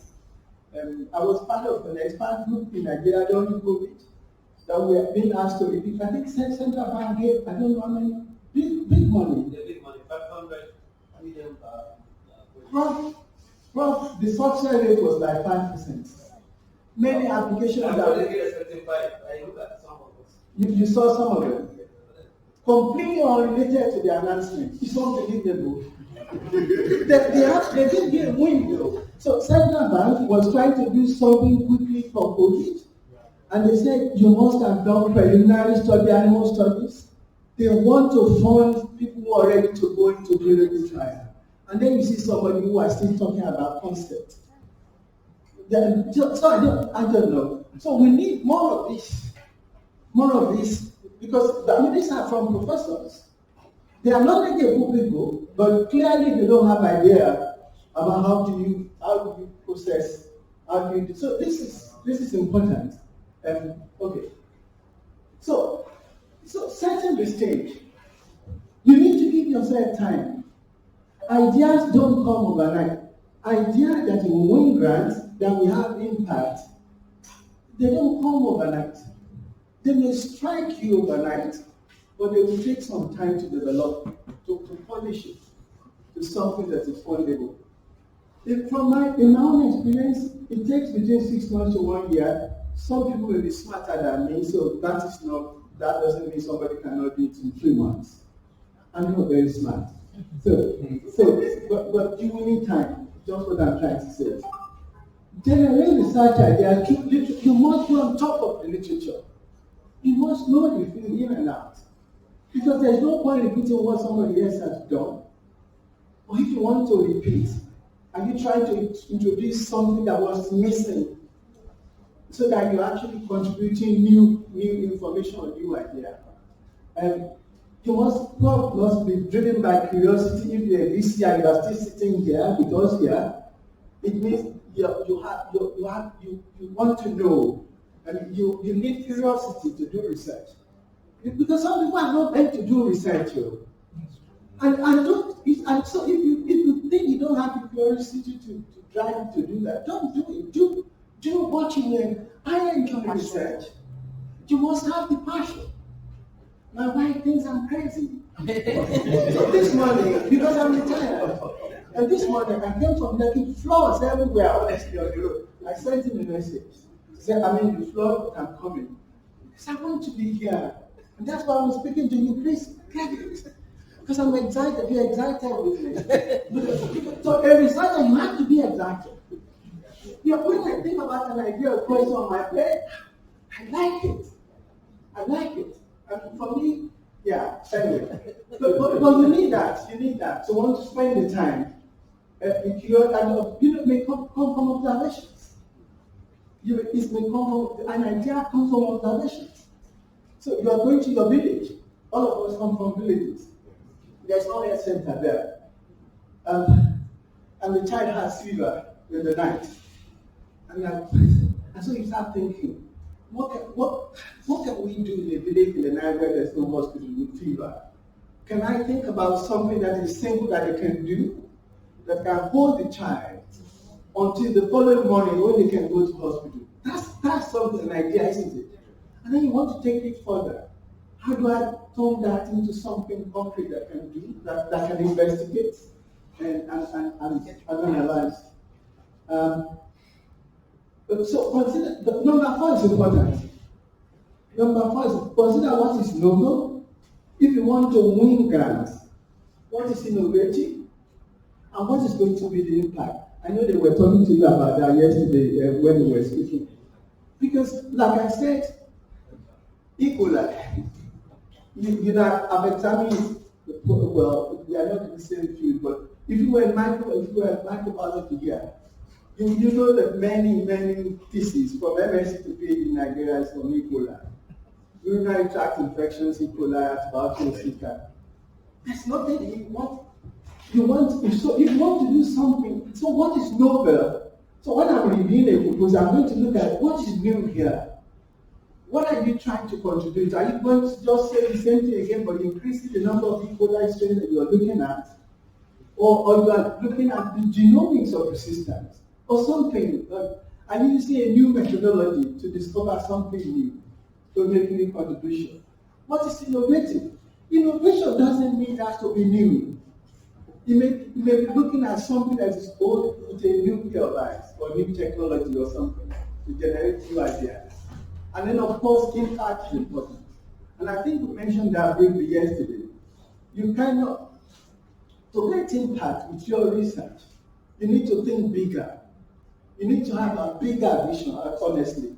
if you want to solve either regional or global problems. And then number 5, I think I included that because of the setting where I'm speaking in Nigeria, where everybody just wants to do their own thing. You need to expose your draft. Take it to your department, take it to your colleagues. You have a research team, everybody there must be able to contribute to it. Maybe look at your grammar, it may not even be the science. Something like you're missing.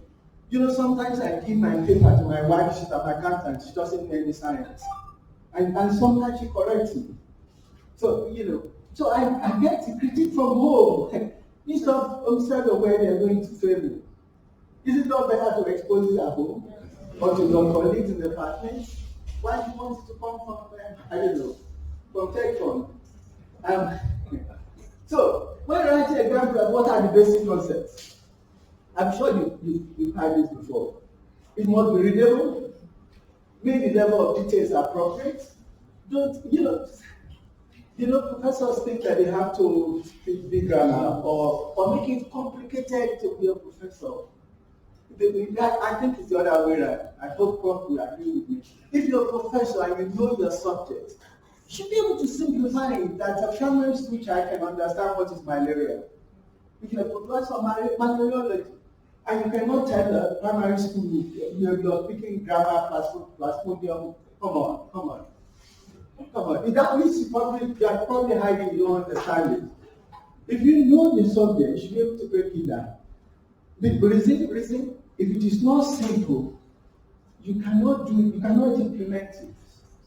You know, you have to break it down. So you have to simplify it because you have to turn that into methodology, something that they can do. And to be able to do it and get results, has to be simple. I have clearly defined research questions. I'm sure they told you that. Your hypothesis, your goals and objectives. Goals are something you're aiming to get. You may not even be able to reach it, But the objectives have to be specific, have to be measurable. People mix them up. They're two different things. So you have 2 goals, which is really high, what you're aiming to get as impact eventually.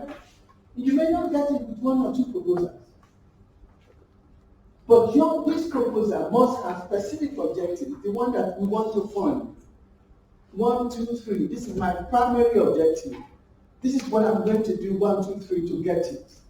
That's what they're going to be measuring as your milestones to complete the funding for you if they want to. So do you get that clear? Thank you. And of course, think you're going to hear that from me several times. Think about because they actually score them. They have scores for them when they are reviewing. Is it innovative? Is it going to have impact? So have a clear and logical presentation of your idea. State the problem or hypothesis, state why the issue is significant, state what you are going to do, explain how you will carry out the proposed work, include plan for dissemination of results and potential impact. And because you are doing something that is competitive, keep the narrative focused on the project because sometimes it's all over the place. Somebody says he wants, I think Prof was mentioning something like that, there's somebody doing epidemiology and then bioinformatics, and then you confuse the reviewer, they don't actually know, they think you don't know what you are doing, so it's not clear to them, and they just return your proposal to you. Mention role that collaborators will play in the project. So, we've been talking about collaborators. So, this is not just throwing people's names all over the place. Each collaborator must have what they bring to the table. Because you'll be looking at that. I've reviewed proposals from Nigeria where they throw names of big professors, and the professors don't know about it. Because the grants officials or the program officer may decide to call them, particularly when they suspect that, like, this guy is in, I don't know, is a biochemist, why they put his name on a proposal that's some microbiology or whatever, I don't know. I mean, it's possible, but then what is he going to do? But sometimes it happens that they don't even know. I've seen that. The guy that they're putting his name there because they think he's famous, or they can find the process. And then they call the guy said, What are you saying? I don't know about that. Of course, you can imagine the way that presents the person that's writing the application.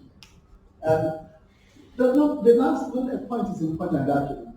Include preliminary results if you have them, because it will give you an edge. If you want to do a particular project and you say, I've been to the village, I know I've done look and see with my money from my salary, which we do in Nigeria. I've collected a few samples and I know they have the schistosomiasis. And so now you are now developing a proposal to get sufficient funding to do that. That will encourage you that, wow, you know what you are trying to get and you're probably going to be successful. Remember, the funders, if they are funding projects that are not successful, they are also not successful. So they are also now looking for something to share recommendation with you. I'm not going to go through this, but just mention some of them. But I'm sure you've been through this during the week. Your title, but I want to, your title needs to be clear and unambiguous. You know, the title itself actually can tell somebody about what your own proposal is. It's captivating, but it's succinct, it's not all over the place. Abstract, I think one was talking to you yesterday, written in slightly more general terms, readable by non-experts. Remember, particularly if you are applying for doing grant application, the first set of people that will see your applications are probably, they may not be scientists, they may be, but they may not, they don't have to be a program officer because they are just managers. The background and significance demonstrate that you know the field thoroughly, because that's what the background is, that you're on top of the literature. They were mentioning, for this thesis, not mentioning somebody that is famous in the subject area. That can kill your proposal, particularly if it's somebody that is famous in that area. And goals and specific objectives. Some people will list like 14 objectives. Have you seen that one? Long list. I don't just say, no. But if you want to list 20, at least tell me that this is my primary objective. So all of these, if I'm able to get them, okay. If I don't, okay. But this is what, because it's unlikely that you're going to get 20 objectives attained in one proposal for 3 years. Anyway. So be specific on each point that you try to investigate. Your method should include the study design and experimental plan, and how you intend to do your analysis. If you are doing human subject-related research, you should have you are familiar with that, an ethical process, and of course resources. If you have available resources, like you are the university or NIMR, where hopefully some of you will be successful in funding from NIMR Foundation. And you generate some data from that project, and you are using that, which is what it should actually lead to. That it should lead you to applying for a bigger grant, maybe from outside Nigeria, whatever. That is if you can put it there that I've actually have available source because of the project I've done, because I've been successful with this grant awarding organization. That actually also helps, gives you an edge. Gives you a competitive edge in attaining your goal. I always also add, so follow the announcement as it is written. If you want to provide extra information that you think can help the process of the application, add appendices. It may include the timelines, Gantt charts. Some announcement will request for that specifically. If they don't, and you know it's helpful, add it. But don't include that yes. Do your main thing according to the announcement. If you have extra bits, nobody will penalize you for that and put them in appendices like letter of support from institution or top professor that you work with who is supporting your application and using to write you a letter. There's nothing wrong with that. But put them in a package at the end of your proposal. If you were writing a project from Africa now, particularly from Nigeria, because exaggerated or not, they know that things that we have instability and whatever. And so I would be expecting that you talk about that very sophisticated application that I may have problems in the areas where I'm doing my study. But I've thought ahead. I've located another site that is not far with the same kind of background and whatever, where I can complete the study if there was a problem. And they would like to see that. Because somebody will raise that in the process of review. So it'd be nice if you have thought about that. So you're familiar with that. You put a Gantt chart that indicates the timelines of your project and what you actually aim to achieve at every stage. In some announcement, they will actually ask you to put it there because it's according to that they will keep everything, because they give you the fund. They don't give you the whole money as you go. Well, you got half of your money or something. Then they say you have to get to a particular stage before you get the next one. And that will show clearly that you are putting the thought there. When I was in a funding organization, we always look for somebody who's thinking ahead. Because, because the funding organization wants to be successful, they don't want you to generate data and then that's the end of the road. If you include a plan that I'm going to finish, you're going to fund me for 5 years, but I'm already also anticipating and talking to Tech Fund or WHO or whatever to take the result of this further to do something. Remember your goals, as I said, you're aiming to get something by far above you, that you're not going to solve just one proposal. So if you include that I have a plan for funding to ensure sustainability of my program. So they will realize that this guy is thinking long term. They may even fund you further after the first one. Because they saw in your plan that you're not limiting yourself to just one proposal. Funding organizations like to think that they are going to support a long-term effort, a winner, not a temporary investment. And if you're doing well with Gates Foundation, they can fund you your whole career, one thing to the other. You're following timelines, you're delivering on time. They can make you like their professor, and then they fund you from time to time, and you're good. And state clearly how you plan to support your project in the future. Think about sustainability at the conception of the proposal. Many people leave that until the end, and that doesn't make sense because the whole thing is folding up. So you should think about that when you're planning something. Okay, so briefly, that's what I do. So what can I draw inference from that now? Some reasons why grant application fail. So, yeah, some of these you will look at it and you will laugh, but they happen. They happen. So they put deadline there. Most of applications now are submitted online, and they send the timeline there. If you're submitting an application to Gates Foundation and it says 12 midnight on 3rd of April, at 12 midnight if you submit 12:01, you're out. Because you will switch up at the time they've set, even when there's nobody there. So, and in any case, why are you, and I always mean that in NIMR, I think it's easy.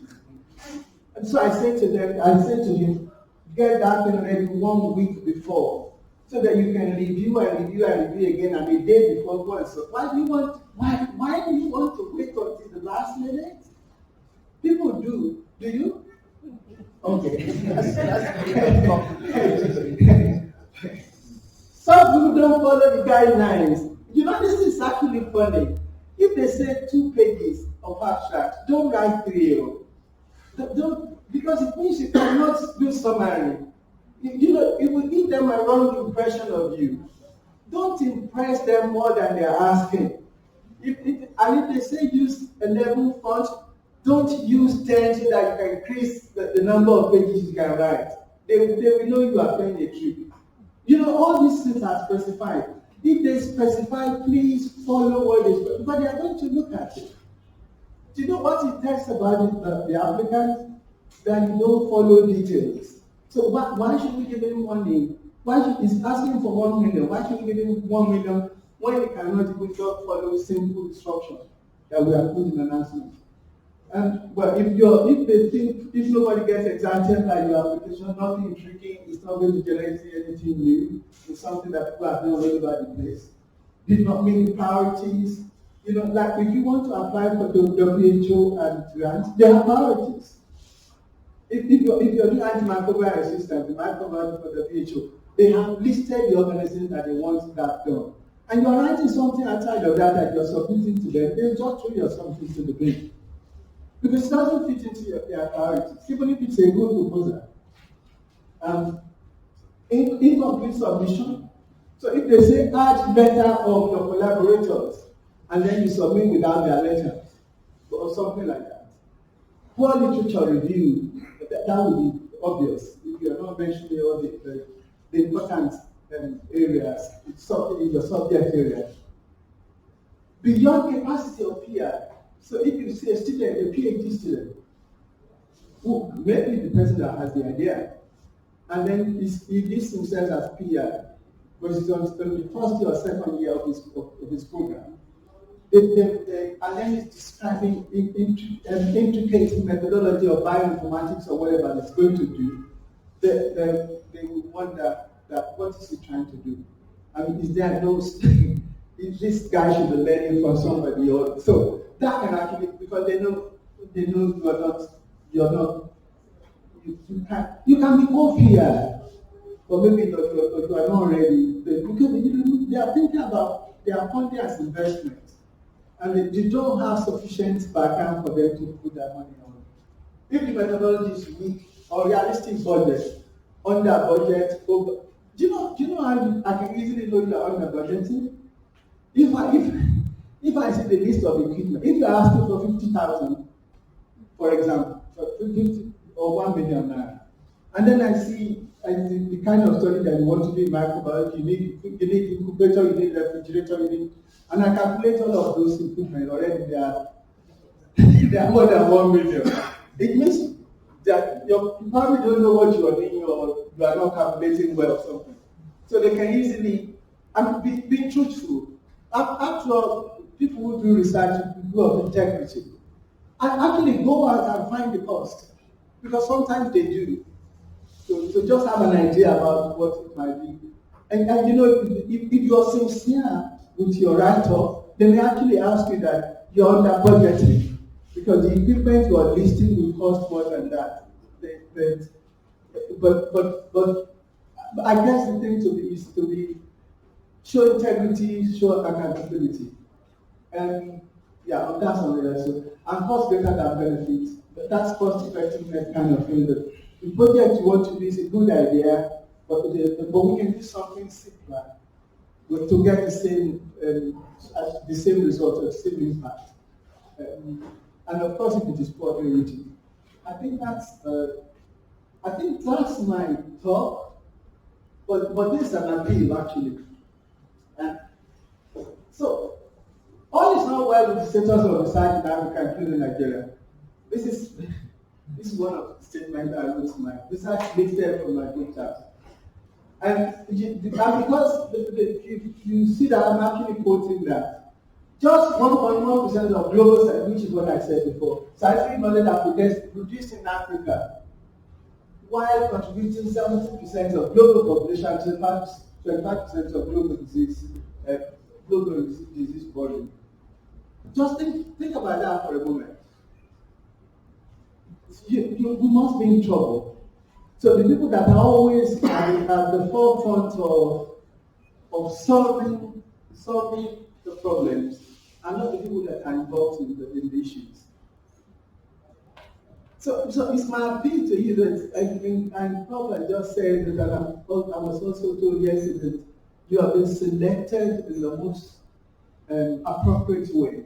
So we are probably talking to a group of people who are curious, who are serious, who are interested in changing the music, if you like, so that we can begin to generate credible data from Nigeria, from Africa. let me make another point. I'm into vaccine. And Prof and I were discussing yesterday, and we both agree, by the way, that we probably don't even need the vaccine that we're using in Nigeria now. But where is the data to say that? We don't know the epidemiology of the disease in Nigeria. We know the epidemiology pattern of those who are dying in Nigeria is different from UK and America. But we are importing their vaccines that we probably don't need. Because those vaccines are designed and they were tried to prevent death and reduce hospitalization. Those were not our problems here. The problem we have is probably exposure. If we need any vaccine for COVID in Nigeria, I think in Africa, it would be a vaccine to prevent transmission. But we probably don't even need to do that because most of us are exposed already. So maybe 70% of our people are already exposed and have carried the virus. Because so we have pre-existing immunity already in us. So maybe even the vaccine is dangerous, but nobody's also studying it. So we don't know anything about the safety.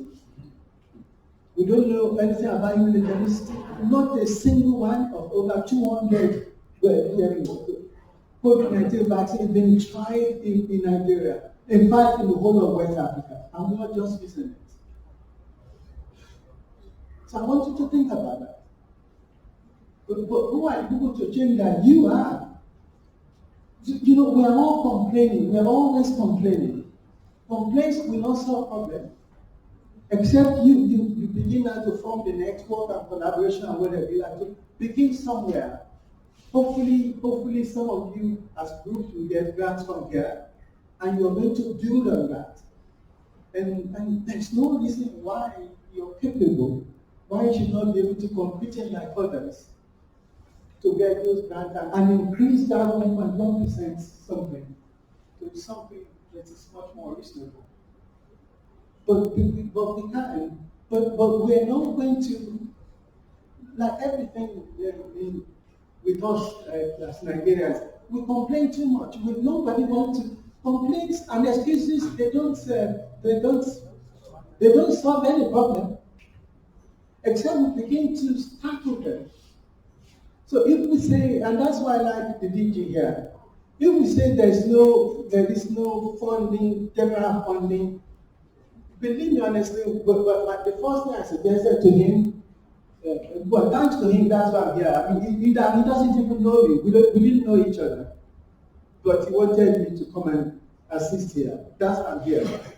And one of the first things I suggested, I think I mentioned this to you, Samuel, was why can't we find a foundation? And he said, I have one. I was shocked.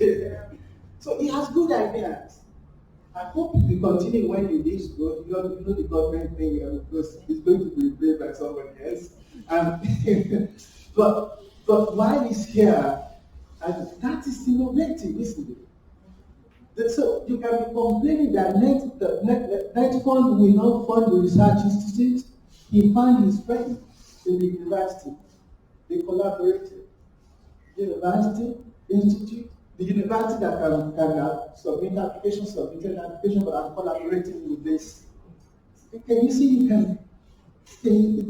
can go around these things in a logical way that we still arrive at getting the same answer. I think I'm going to stop there. Thank you.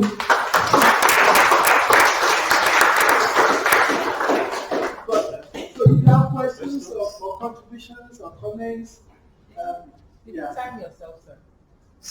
You time yourself because it's exactly 11:30 on the wow. Thank you. Now we take questions. Any question? Maybe just take two so that you can go for a break and come back. Yeah. Thank you so much, Prof, for this presentation.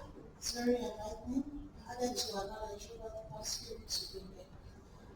I want to ask concerning the vaccines because I asked this question last week and I was given a diplomatic response. So I wanted to ask, I was asking if we Africans now have collected some doses, if we should actually continue with this person, and or if not. Then I also overheard when the DG was saying they are producing vaccines in the research they are doing. Who's going to take those ones they're producing? Thank you. Yeah, the second aspect, I think I will ask Prof to answer because he's one of the investigators. But the first one, I don't think, you see, that's the problem. I cannot stand here and say nobody should take vaccine because I don't have data. So that's the problem. And that is it. We have over 200 universities, eminent professors in Nigeria. But we cannot say anything emphatic. We're all doubting. Because there is no data. We're all suspecting. Researchers don't speculate. I wish I could say, yes, you should not take vaccine because of so. I don't. So I can't say that. But I also don't know whether it's harmful. Yeah, because we have not investigated. Because the researcher doesn't, I see a lot of speculation on television from our professors. A lot of speculation. Professor, you don't speculate. And that's why they don't respect us. You talk with data. How can you teach in university? How can you be a good teacher in university if you are not researching? What are you going to be teaching? The same thing all the time? Science is changing every moment. It's so dynamic. I'm sorry, Prof.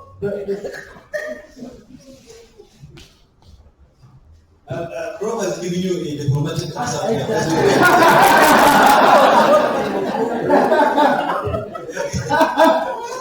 You see, the vaccine we are working is vaccine for Nigeria from a virus in Nigeria. What Prof was saying is when the virus came in to the country, to the world around November, I'll give you a little history of what I think about it. My institution were the first to alert Nigeria that Corona is here to the world and it's coming to Nigeria and we should be ready.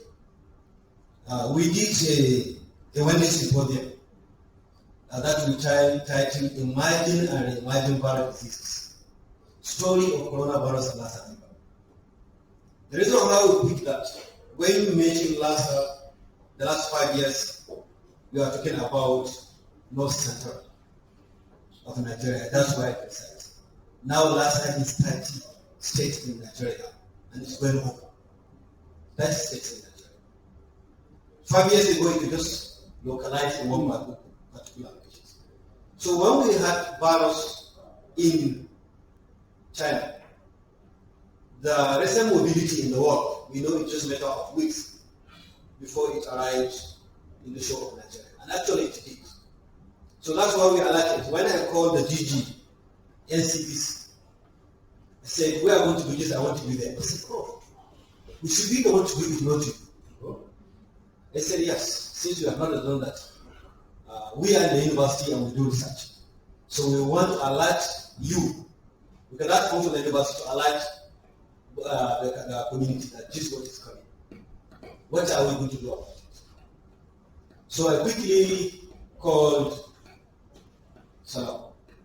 I said, can you be in Sokoto for this? He said, no, but he said this something. We're not thinking of any research grant, nothing. We're not thinking of anything other than to tell the people just what. 2 weeks after that, I was in New York when Trump was going to eat China virus. From there, I flew to Dubai and to Austria. I came back to Nigeria and to Lagos for a meeting to see my chancellor with Oba of Lagos. 2 days later, Corona was in Lagos. And I said, thank God that Corona is in Lagos. I didn't know why I said that. It could have been worse. It was from any place other than Lagos. Because Lagos had the experience of Ebola. Yeah. So they were ready for it. I just imagine it is in Abuja. That Italian picked a car from the airport to Nairobi. From there to one of the eateries outside, Before you know it, well, or he came through Niger to Sokoto. To a hotel in Sokoto and the morning to the airport and to Abuja to Lagos. We could have been to be a different story. But the Lagos was ready for it when it comes. So what we did is in our group, when I called Salako and said we need to do something about this, I asked, we have a molecular biology center in the university, the first in the country. But I don't usually want to talk. I want people to see the action of our university. I don't believe in talking. I actually don't want even people to know who I am. I always want to stay behind and do what I want. Because I like what I want, what I'm doing. So not people to like what I'm doing. Let me just satisfy myself, not satisfy anybody. If in the process people are happy, God will help me. And if I'm wrong, not because I want to be wrong, also God will help me. So we said, we started the test in my university before others. Because one of the person involved in the NCDC was the director of my lab before he moved to NCDC. So he quickly know we have everything. We didn't receive anything from anybody. They just said we start collecting samples. And we did ask them to keep each and every sample in our freezer. Looking at it, we thought we are going to use it. So all the virus data in Nigeria, that's what we gathered. And spread it. So it's a Nigerian virus, or adapted to Nigerian environment. And we get our construct from that. Yeah. And the same construct that NIMR is using to also give a protein. We are working on DNA vaccine. NIMR is working on protein vaccines. So we have two candidates who are going to test. This virus are from Nigerian indigenous, adapted to our situation. So we believe if we can get a vaccine, we should be ready to. And not only, Corona is no longer that fertile now, but we need the technology and the technical know-how to be ready for anything that nature will throw at us.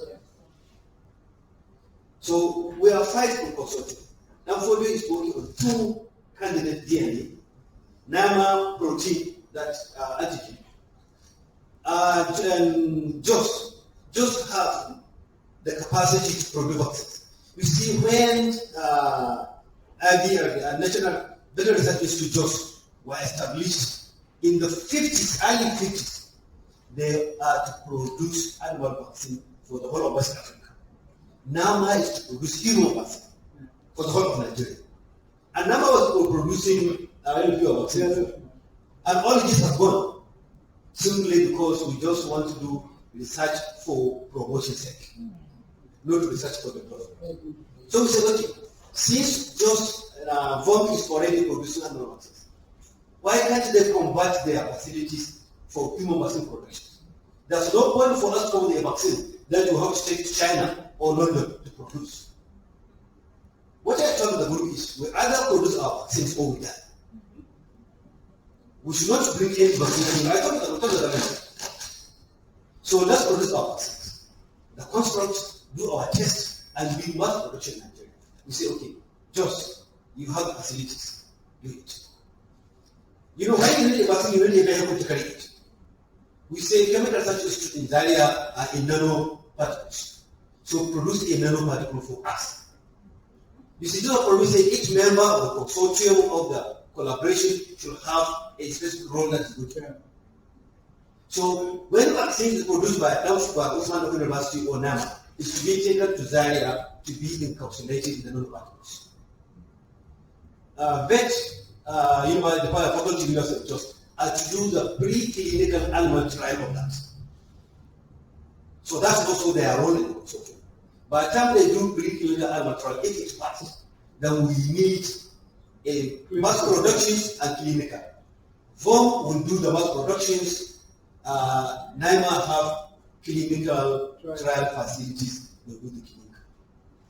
So if those pass, the vaccine will be sent for test. And because remember, this is both lifestyle vaccines and coronavirus vaccines. So and we are ready for any vaccine that the country will want us to produce. Now we have the technical know-how and we have the facilities and the consortium to do it. This is what we mean by collaboration. And that's what Prof was saying, each part. So the vaccine we are going to produce is is for Nigeria and Nigerians. And may God help us. Amen. That answer one of the Thanks, I think it's time for us to go for the break. Thank you, Professor. So please, no question now again. Let's go. When you come back, you can continue. Thank you very much. So resume back by 12:30. Thank you. Are you ready to be sent to the funder? So we're going to go through budgeting today. How do we do our budget? We've done the beautiful proposal. We've come up with our objectives. We have our activities. We now want to write out our budget. Remember that there are lots of people competing for that grant. So you must ensure that your budget is as reasonable as possible. And also you need to justify that budget. Good afternoon, sir.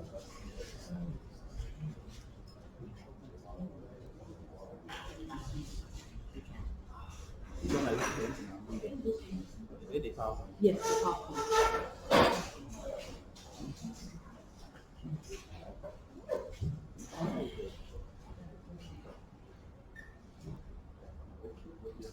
Okay, so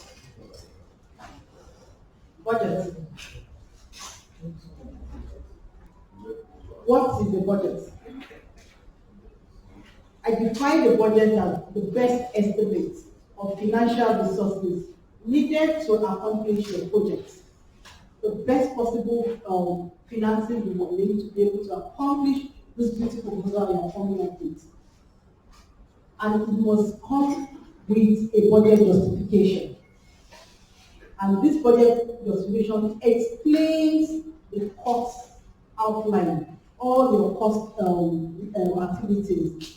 It tells us, it justifies, you try to put to the funder why you are asking for that money.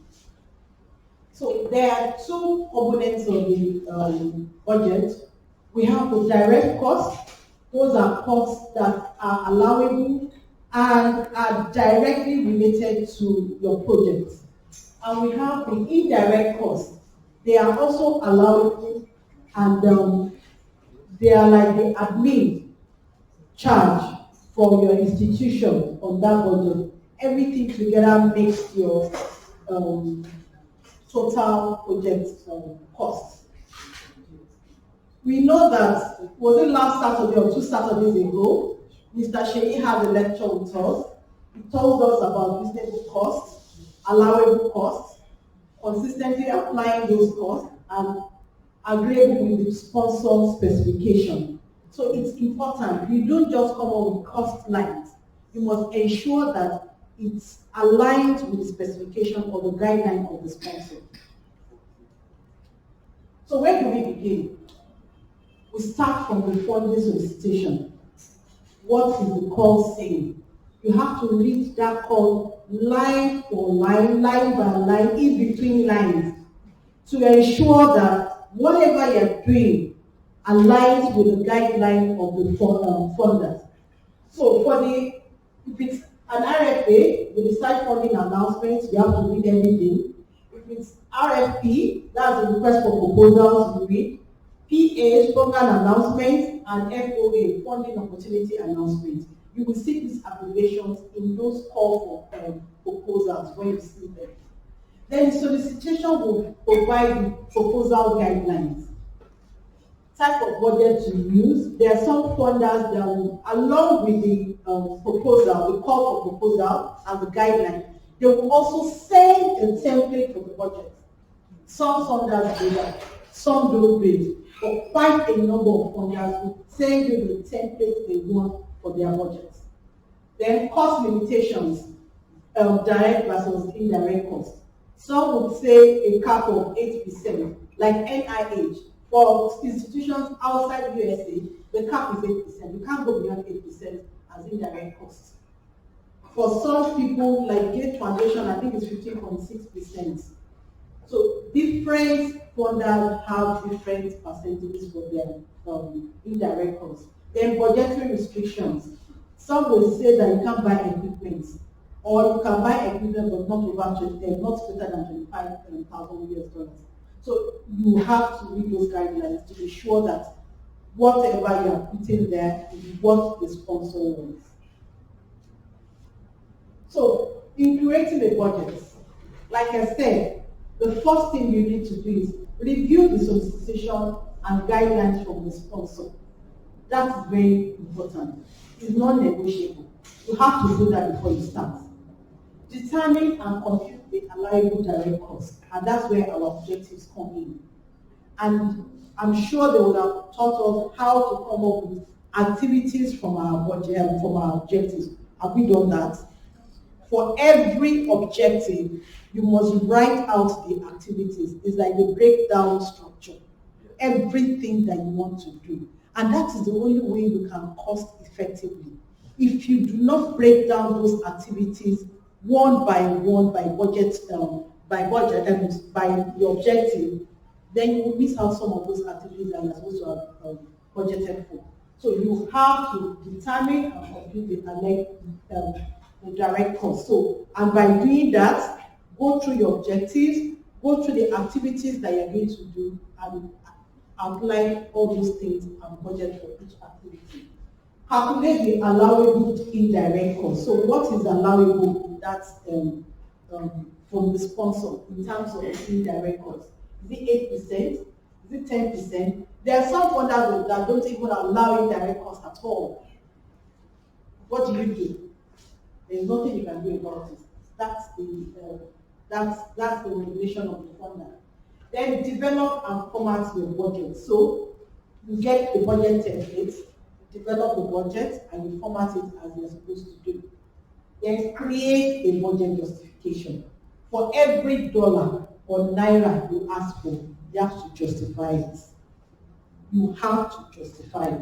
Because that is what the funders want to have value for the money they are giving you. So it's not only the science that they're interested in, they also want to know if you'll be able to implement the project. And in a way, it's the budget that will say you'll be able to implement the project. You don't under budget or over budget. It's very, very important. So, in reviewing the solicitation and guidelines, one, we review the sponsor guidelines, the solicitation, and the request for proposal. We read everything.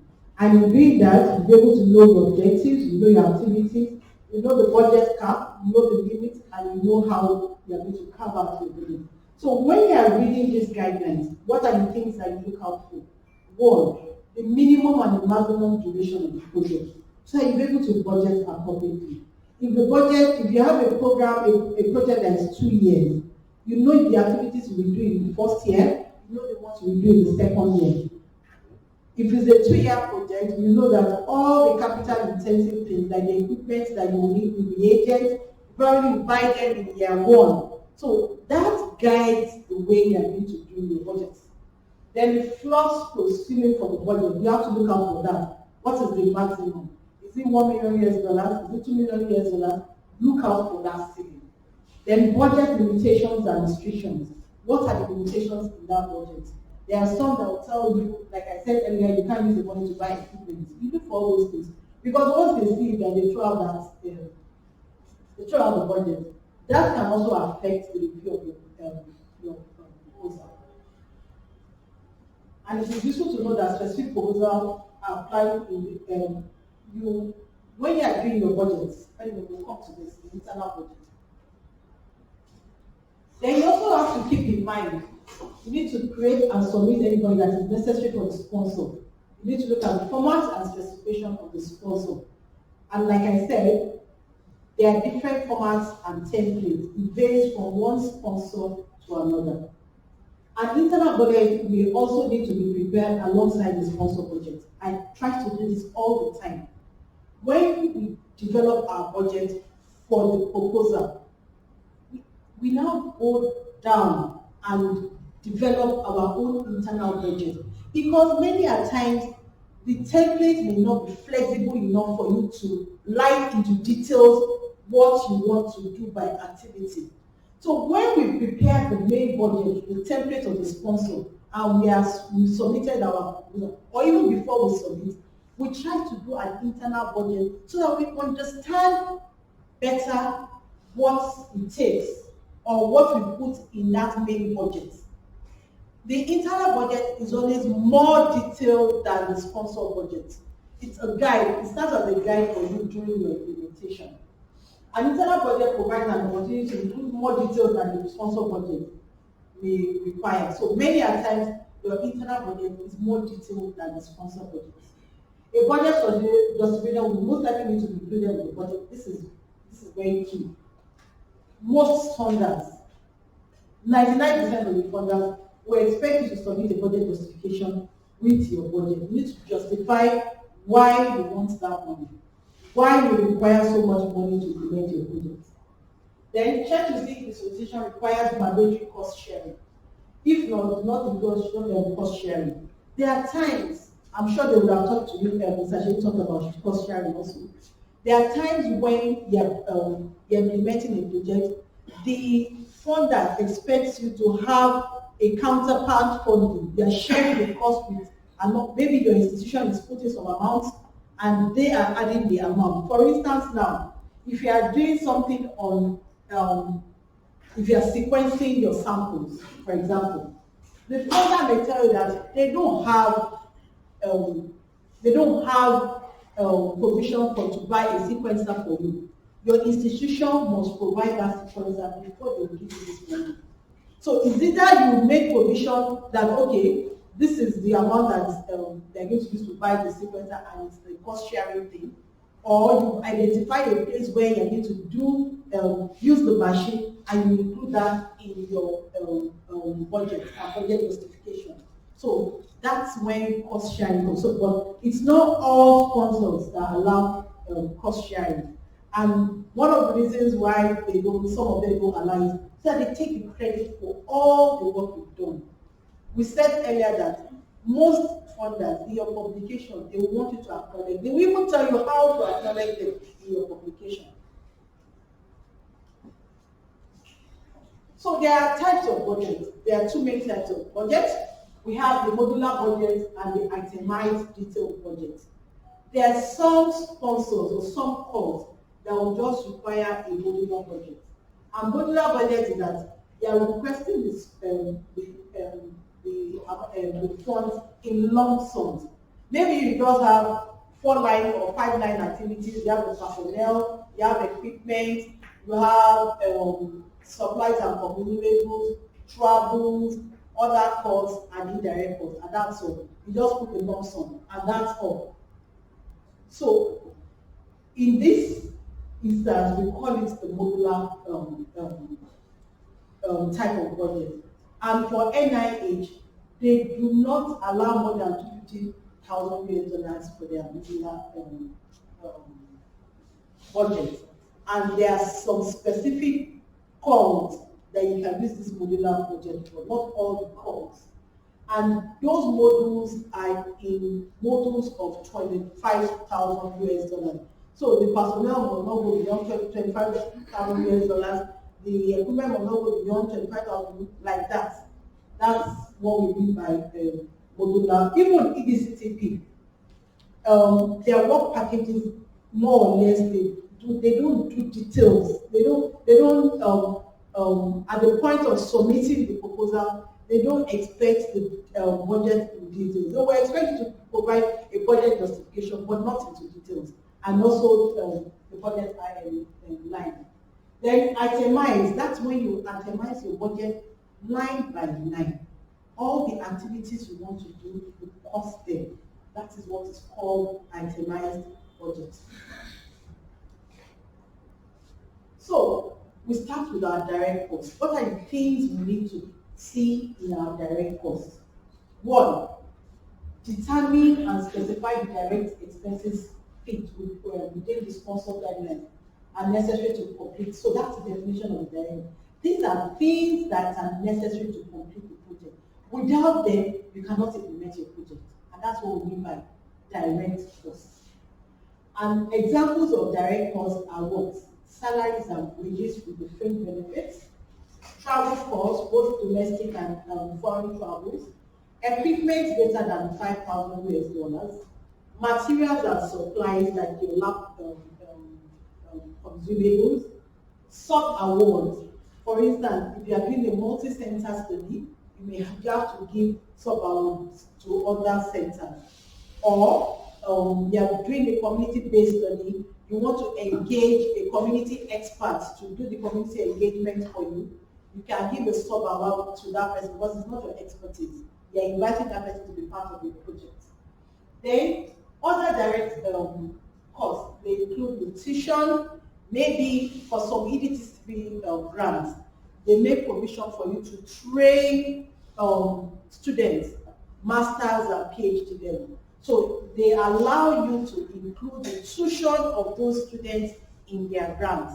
So you may need to pay for tuition, it's still a direct cost, participant support costs, research subject compensation, publication costs, consultancy services.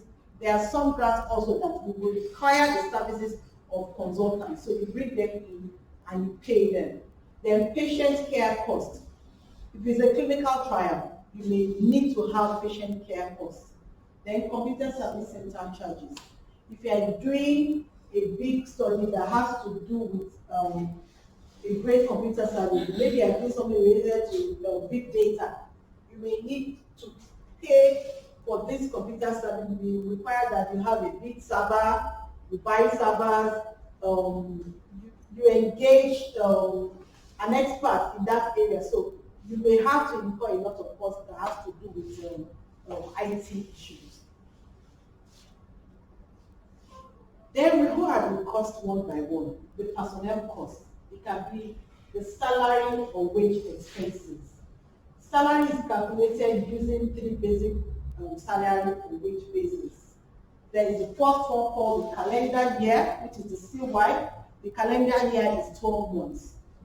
The next one is the academic year, that is 9 months. And the last one is the summer term, that is 1 to 3 months. You will see in some budget that they write FE, effort, percentage effort. And this is how this thing is calculated. Okay, we're going to put you through how this is calculated. Then seek assistance for your HR to examine base salary. So in calculating this percentage effort, you must know the base salary of the your research base salary. In NIMR, we've reviewed our base salary over time because we know generally that in Nigeria, researchers or people, researchers, academic community are not well paid. So if you look at the salary we're being paid compared to the salary of researchers outside the country, there's nothing to write home about. They even like, is this for you? Is this your salary? So we've scouted around on different institutions around us, what they use as their base salary. We've reviewed it over time, and we have a standard research salary structure when we're applying for grants outside the country, especially when it comes to US, European Union grants, all these kind of grants. And this has gone through review with the management staff of NIMR, and it has become a policy which has been stamped by the DG and the Director of Finance. So anytime we need to, there are times when you have this funder ask for this policy. If they see the salary structure and they say, how did you arrive at this? You send it to them. This is the policy that we've adopted in the institution, and that's what we use for such grants. So these are things that you may discuss in your institution with your management, because a senior, a lecturer 1, lecturer 2, how much is the salary? And you can imagine getting a grant, selling it an NIH grant, and you're even supposed to put a percentage effort of your salary. So what will you get at the end of the day?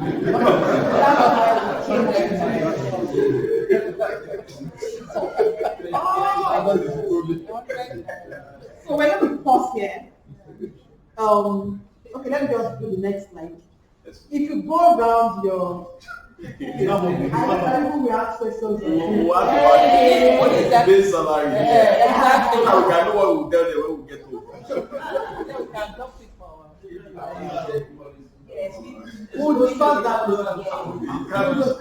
It It cannot be shared. cannot be shared Okay. unless requested for. Okay, now. So, there's an Excel sheet. I posted some slides. There's an Excel. There are 2 Excel sheets in the class WhatsApp group. Yes, I've done that. So we're going to see how the percentage effort is calculated together. So, the effort contribution. Open the Excel sheet. We'll go through this and we'll now read the Excel sheet. So, Excel sheets, the formulas are here already, so you don't need to rank your head. But let's just go through it so that when we plug in those figures in the Excel sheet, it automatically generates the figures for us. So, as a principal investigator, remember what AY is. What is AY? Academic year. So, this grant is an academic year, it's a 9-month program.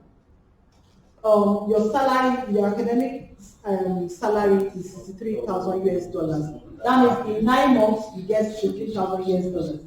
So that means your monthly salary for the academic year is $7,000 per month. That is 1/9 of the total salary. Then we've said that Dr. Samuel is going to spend 25% of his time on that project because he has other things that he's doing. He's primarily a staff of NIMR. There are 2 other grants that he's on. So this particular grant that they just got, that is the principal investigator, is going to put 25% percentage effort of his time on that grant. So the way this is calculated is that you multiply 9 months because this grant is calculated in 9 months. Maybe it's a training grant. They are going to be training masters and PhD students. So it's a 9-month calendar grant. So that means you multiply 9 by its percentage effort, that is 25%, and you get 2.25. So at the end of the day, for that 9 months, you will be getting 2.25 times $7,000 US. What do we get at the end of the day? So that means it will get $15,750 for that 9 years calendar year, 9 months academic year for that grant. Yeah. Do we understand? No. Third point. Again, this is the total salary for the academic year. $63,000 US. In a month? No, for the total 12 months. For the total 9 months. Because it's academic year. Academic year is 9 months. I said, look at the previous slide. Calendar year is 12 months. Academic year is 9 months. Academic year is usually used for training grants. And there will be some grants so that they expect that during the summer you're not at work. So they calculate it based on academic year. So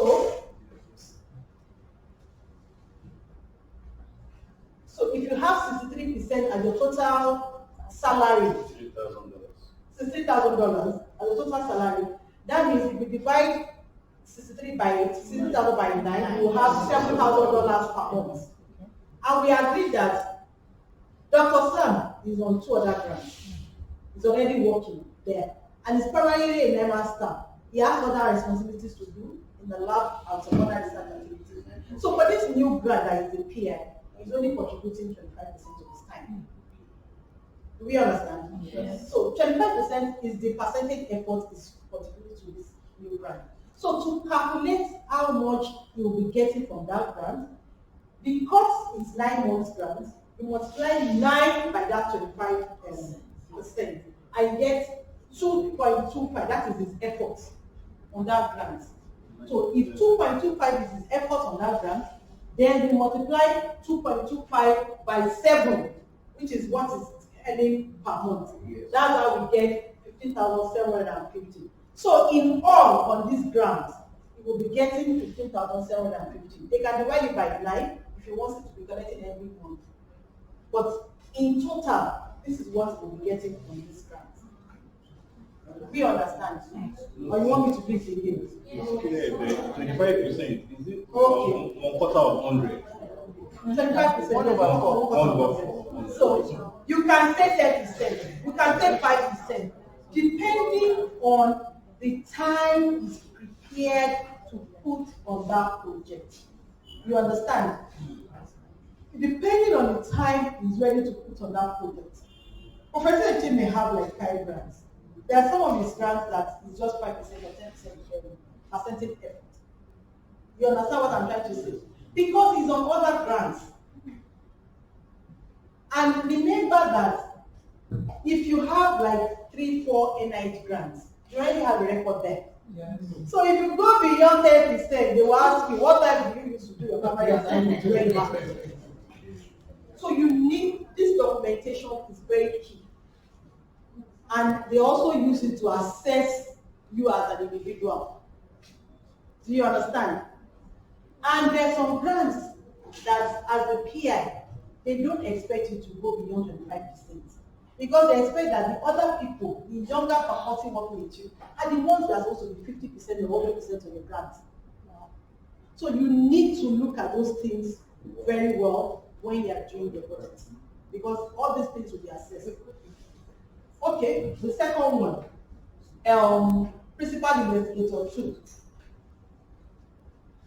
Okay, ask you. Thank you very much, Mark. What it means is that someone who probably is salary is very high, does it mean what? Even if he puts in lesser time, he can get much more money. Yeah. So if I'm the principal investigator and my salary is $200 per month, and I say, okay, I'm a very busy person, I'll just put 10% of my time, 5% of my time. Let's work it out. What will we get? 5% of my time, and my salary is 200,000. 9 months first. No, 9 months first. Let's use 12 calendar months. So if I have 5%, my salary is $200,000 per month. And I'm saying yes, sorry, per annum. $200 per annum, and I'm contributing what percentage? 10%. Let's 5%. Let's even just say 5% of my time. What? It's $10,000. $10,000. They owe 10,000, and I'm just contributing 5% of my time. So imagine if I was contributing 20% of my time. Work it out. What will I get? $40,000. If it's 25%, what will you do? $50,000. So you understand what I'm saying? So that's how it is. So the higher your salary, usually they encourage that you lower your percentage efforts.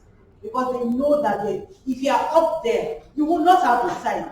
You are just there as a supervisor, as somebody overseeing the project, not implementing the project day by day. Yes. This calculation is just I don't understand. Right? 12 months. Okay, so if there's a cap, open that document. There's a document that talks about cap. NIH document. Look at that document I sent to you. Summary cap. So in US,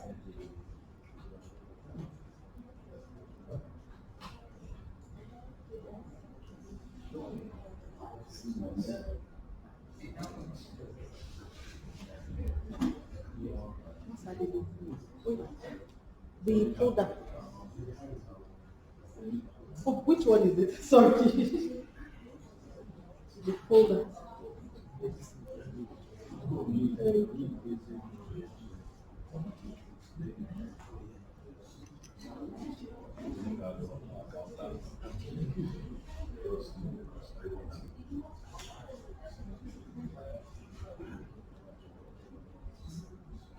Okay, so this is NIH latest document on salary cap.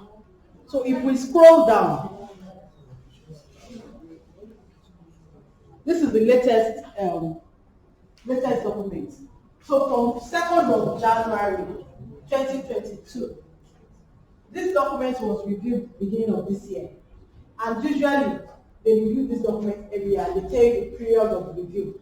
So from 2nd of January to 30th of September this year, if you are applying for an NIH grant, this is the cap salary, and that is the executive level. That's like DG level. This is the highest that you can quote as your base salary. $203,700.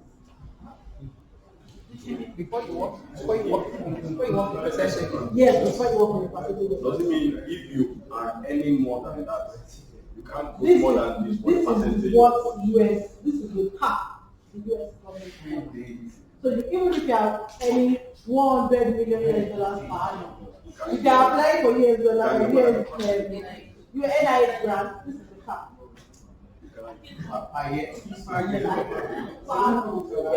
cannot reach the cap. So we understand. My dear, you go for my father.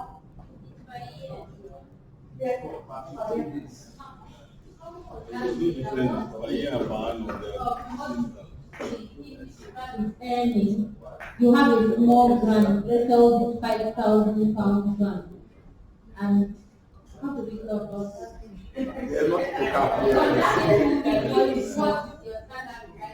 You will reduce. No, so for those kind of grants, if they are career development grants, they don't expect you to have percentage effort or salary. It's like stipend, and they have set stipend in those grants. There's nothing. Some of those they tell you quote your salary. No, they just say stipend. So what do you mean that? Hey, you can see, yes, you know that to apply for that job. You make do the stipend and give you. Like NIMR. No, you have to put the stipend like per day. You have to put what you're going to use per day. So let me ask you. You want to go to the market, you want to buy food soap, and you have a cap of 5,000 naira. You don't have one like that. And you have to buy those food soap. And they are thinking that because it's raining, I want to take Uber. We book the Uber. Uber is like 2,000 naira. Out of that 5,000, will you take the Uber? No. So that's how you make do with what you have. You have to reduce your stipend because that's the cap of that call. It's just 5,000 pounds. So you can do lower and it's accepted. So it's a stipend. It's not your base salary. It's stipend. And stipend is different from base salary. Base salary. Because in base salary, they are calculating your percentage effort. So if you are doing base salary, they are calculating what percentage you want to contribute to that project. But in such grants that you are talking about, they expect you to put your foot in, because most of them are career development grants. They expect that you are not doing anything. This is what you are doing for now. And this is the stipend you can afford, whether your salary is above that or not. That's what the funders said they can afford to give you stipends during that period. You understand?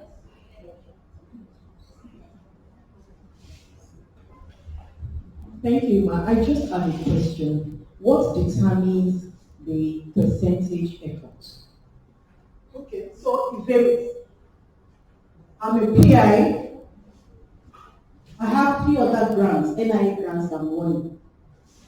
In those 3 other grants, I've already put 10%, 10%, 10% as my percentage effort. I'm also a staff of NIMR. I'm heading a department. I'm involved with day-to-day running of that department, which takes about 30% of my time, or 40% of my time. So if I get an additional grant, it's only wise for me to say I can only put 5 or 10% of my time, because I already have 3 grants that I'm running that are taking 10% of my time, I'm the HOD of my department. I'm contributing about 30% of my time to that HOD. And I also still need a certain percentage of my time to work on my research, do my publications, do other things. So it's for you as an individual to weigh what you have to do and come up with a reasonable percentage that you think you can put it into that project. Please, now, will the funders ask you maybe for disclosure if you have other grants you're working with? They will ask you. Yes. And even in your CV, because they want to know if you have experience in such areas. Sorry, I think this is just straightforward. Let me just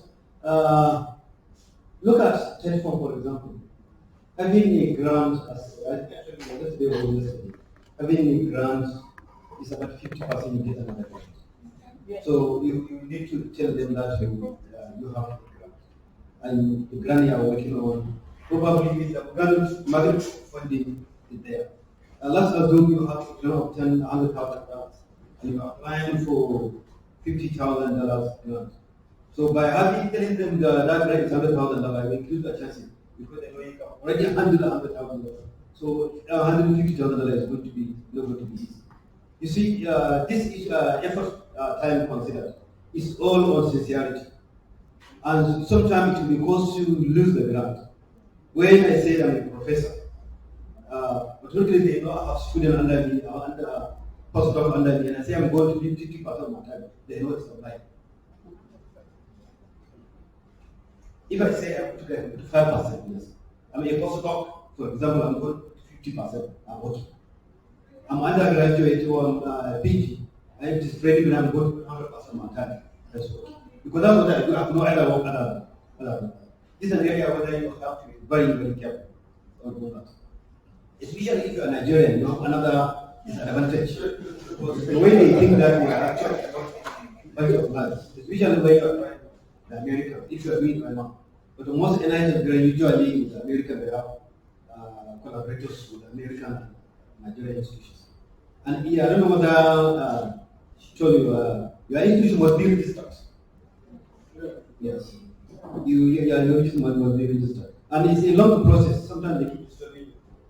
When you fill this, they say, no, Dr. Musa signed, and Musa is no longer. So it will take about 3 months to change the signature of one person to another. So probably, if you want to apply for energy grant, in the next 2 years, start preparing. Now.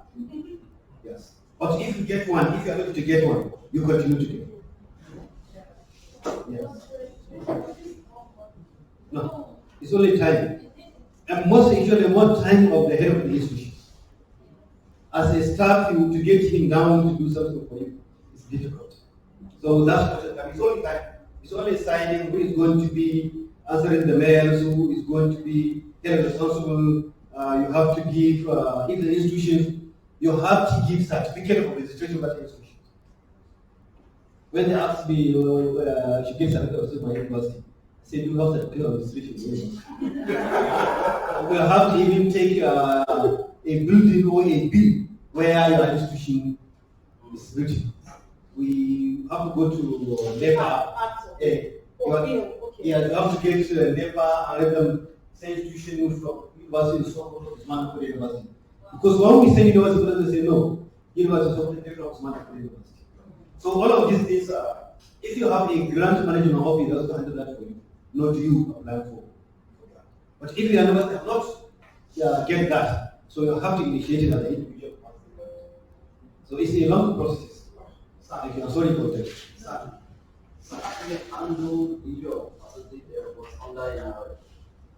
No, it's written there. It's written how much, and that's where also people are missing. You know, they tell you how much is for you get PI, second PI, and third PI. How much you are entitled to. The total personnel should not be more than one particular percentage. It changes from year to year. So by the time you move above that, you always go down. I think the way they make it now, I think the budget in the Excel format.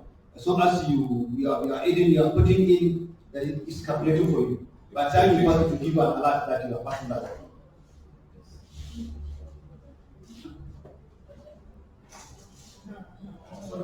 My question is, I know in Nigeria, this might not apply, that when you are on the ground, the institution where you are working with, or because your time of working with them will also reduce.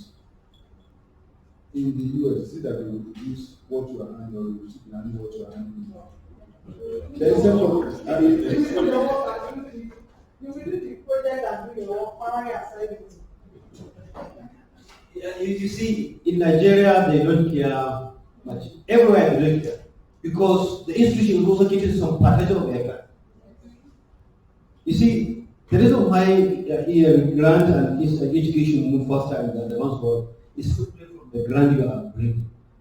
When you are working in US, your promotion is not based on your qualifications. It's based on the amount you are able to bring to the institution. If you had what we got yesterday, he said you start, they first give you 5 years contract. Then they renew it after 5 years. And that renewal will depend on how much money you bring in as a such grant. One is because you do publication of that grant, the institution gets visibility. They admit students and you use their grant to train the students. The institution gets there. And there are also cash grant administration that goes to the institutions. This is how their institutions are run. So you continue to do this for 5 years. Then they give you another renewal for 5 years. You also have to continue to bring it more. On the 10th, on the 11th year, that's when they can give you tenure. It means they have already exhausted you. So if you don't even bring anything, they won't promote you, but at least you get a job.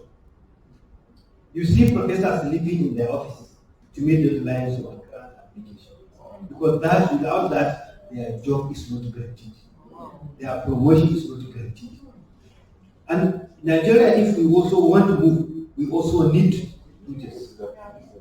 Your promotion is based on the grant. You see, so I think that's about 29 years ago, in my university, when we say no promotion to senior lecturer to PhD, you are abused. But within the university and outside. But before you make, now we have the highest number of people with PhD in the Nigerian university. Simply because of that. You can't go beyond lecturer one if you don't have PhD. So sometimes you need to do some force to make people work. I say nobody wants to work. So that's why for them, Nigeria, whether you get grant or you get your salary.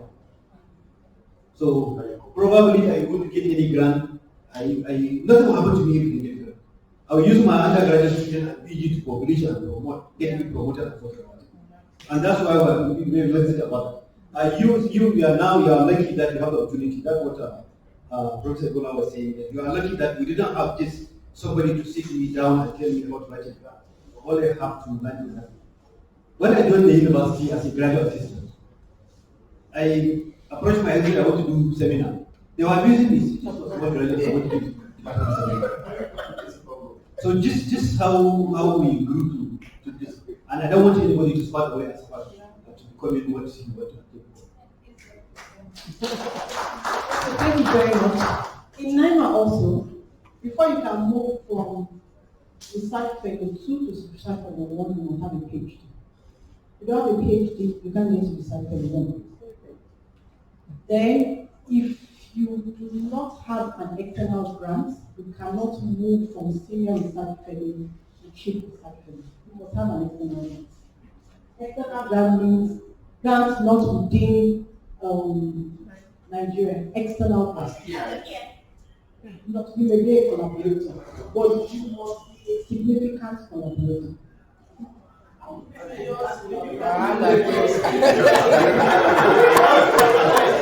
So that's why we speak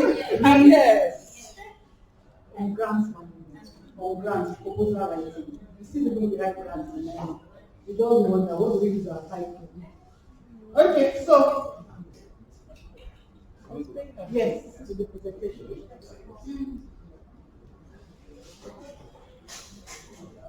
Okay, so the second thing I wanted us to look at is the Excel sheet. Sorry. Is an Excel sheet.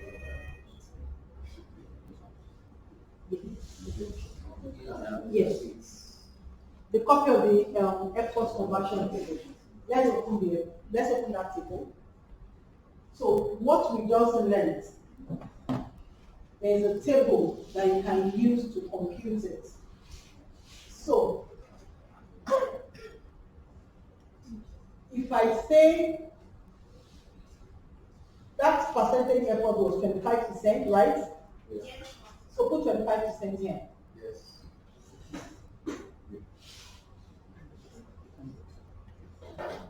And 0.75. 25%, put it there. Okay, because they are objecting. Okay. No, allow enabled editing. Enabled editing. 0.75. It's not activated. Oh, Excel is not activated on this computer. Okay, so if we put 25% there, what do we get? 0.75. 0.75. And that is what we're going to multiply by 3. So this one, so the way this formula is, this has been completed for 3 months. This has been completed for 9 months, and this has been completed for 12 months. Put your 25% here, what do you get here? 2.25. You can see that was the 2.25 that we saw in that our presentation. Yes. So you can actually keep this table to anytime you want to calculate your percentage effort, depending on if it's a 3 months period, 9 months period, or a 12 months calendar year. Do we understand? So instead of racking your brain, you automatically compute it and just multiply it by the annual base salary. What do you put the amount is okay, don't put it on the chart. So let's go back to the presentation. So also the second example is talking about if it's a 12 month calendar year, if the PI earns $72,000 per annum, that means the monthly salary will be $6,000. And if he has a percentage effort of 25%, so if you multiply 25% by 12, his effort contribution will be 3. So if you multiply 3 by 6, that means for that grant per annum, you will be earning $18,000. Do we understand it now? So, like we said, for Panasonic cost, NIH, there's always a cap. And the cap is $203,750. That is for the highest executive person. It is recommended that salaries be increased at the rate of 3% per year when making future years. So if you have like a project, a 5 years project, so for every year that you are doing your project, just add 3% to that salary. We know that even in Nigeria, every year there is one chinchini percentage. 1,000 So 3% is recommended every year for NIH. So this is another example. If the PI is earning $200,000 per annum, however, the salary cap is 185. He cannot use that 185. That was the question she asked earlier. It's that 25% that you will add. Sorry, it's that cap salary that you will use. You can't use your own annual salary because anyone that has not done anything to come and pay them.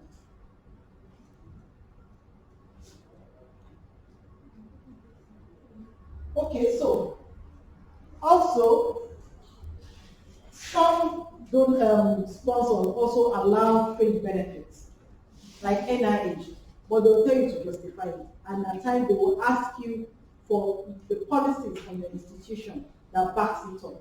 So what we usually do in NIMR is to use the insurance policy in Nigeria because it's a contributory pension. Then we use, what else do we use now? Forgotten. So these are the policies that we send when they ask for those policies. Because you actually pay. You pay a percentage of your salary as your contributory pension and the government pays. So these are all the things you can enjoy in your free benefits. And in NIMR, the cap is 10%. That's what we charge. 10% of the salary is what we calculate every year as free benefits when we're doing such budgets. Do we understand? No. So if you have if you are earning $100,000, at the end of the year, when you calculate your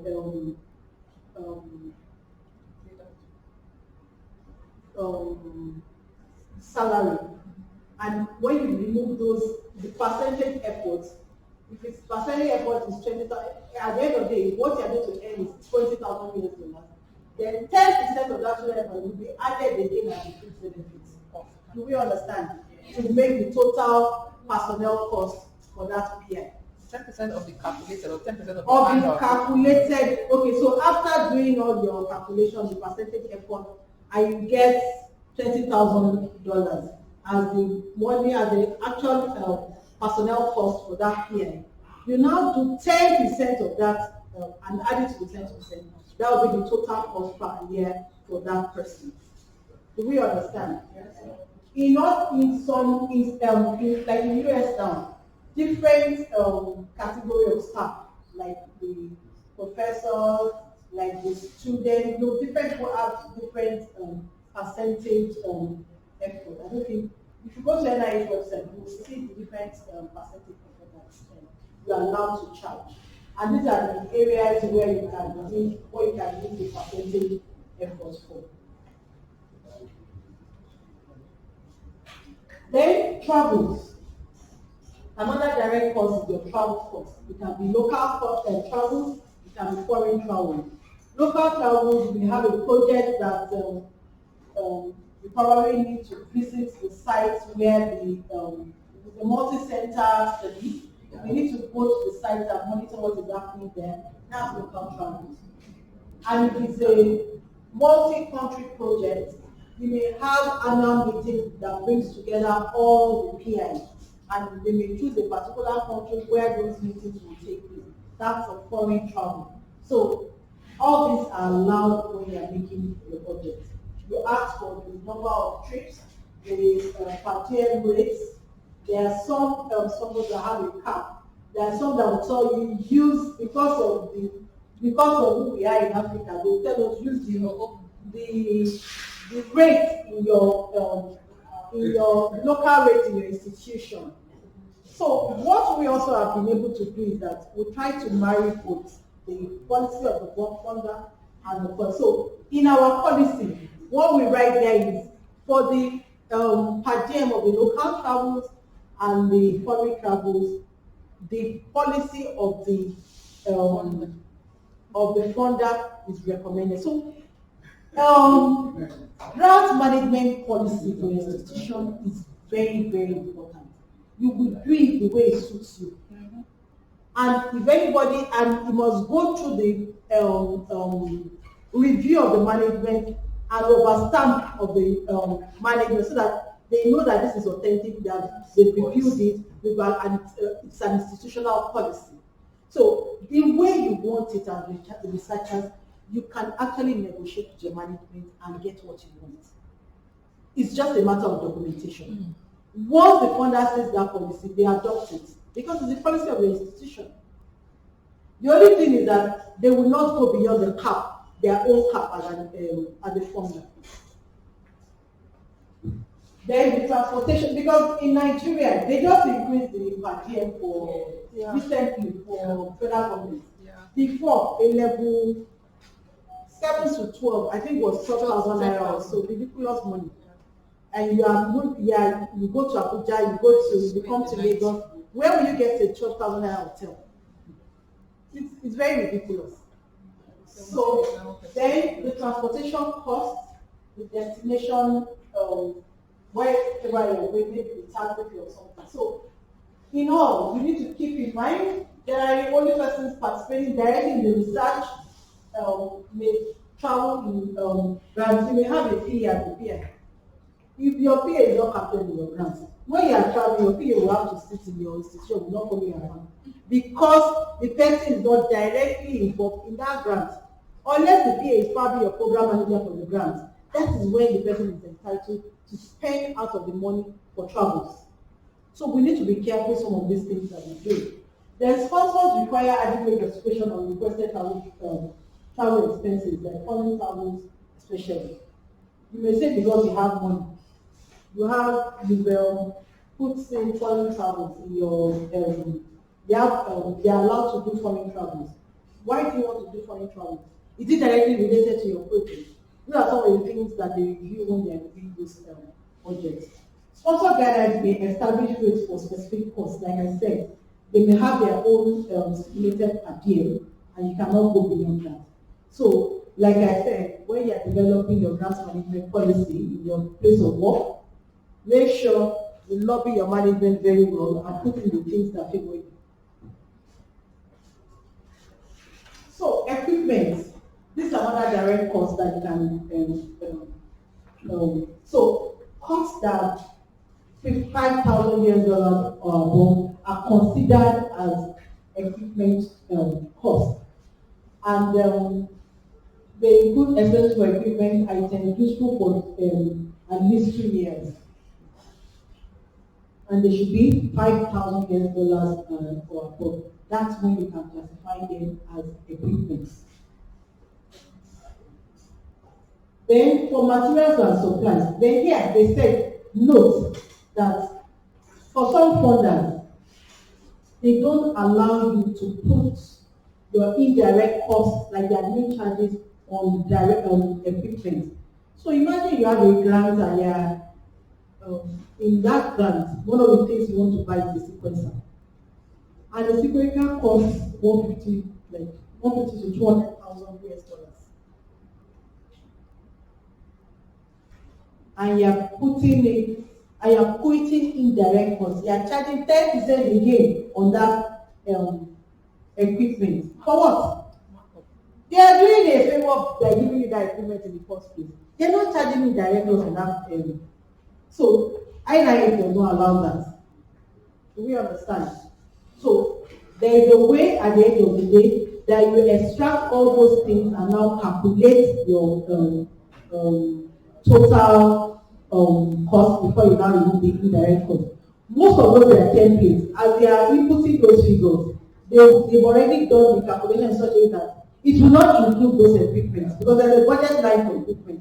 So at the end of the day, when they are doing the total that you can apply your indirect cost, it's not part of the total. So some of those templates are actually helpful. The formulas are there already. You just need to plug in your figures. Then materials and supplies. The expendable equipment cost. The supplies or materials you need to implement your project. For instance, now, if you have a project that is largely laboratory based, remember that you have to buy test kits. You have to buy consumables, gloves, lab coats, things like that. So these are also allowed under direct cost. Then sub-awardee. I give an example. If you are doing a study that you may require that you do a community engagement. As a researcher, a lab-based researcher, I may not be good on community-based community engagement. I may probably look for NGOs that are into community-based community engagement and give a sub-award to them to, okay, so we'll be going to 4 states and we're going to 4 villages in those states. Please, we need you to engage the villagers and tell them about this our study. We'll be doing this mystery questionnaires to them. We'll be going collecting stool and nasal and blood samples on so day. These are the things we want you. Please go there and engage with them and explain to them what this research is all about, so that by the time we get there, they understand what we're coming to. So you may not be an expert in that area. You may engage a community-based NGO to help you with that. So you give some award to that community-based NGO. So in some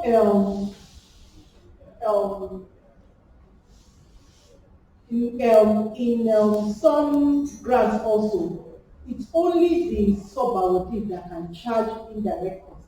So at the end of the day, once the sub-awardee charges indirect costs, you as a private institution cannot charge indirect costs on that money that you are giving to the sub-awardee again. So these are some of the things that you read in the sponsor guidelines when you're developing your project. Then consultants. You may also need to engage consultants in implementing some of those projects. For example, you may have a grant, you may have a training grant. You may need to train some master's level or PhD level students on some things, and you may require them to develop a curriculum. You are not the master in that area. You may need to bring in experts to help you develop that curriculum. So those experts may be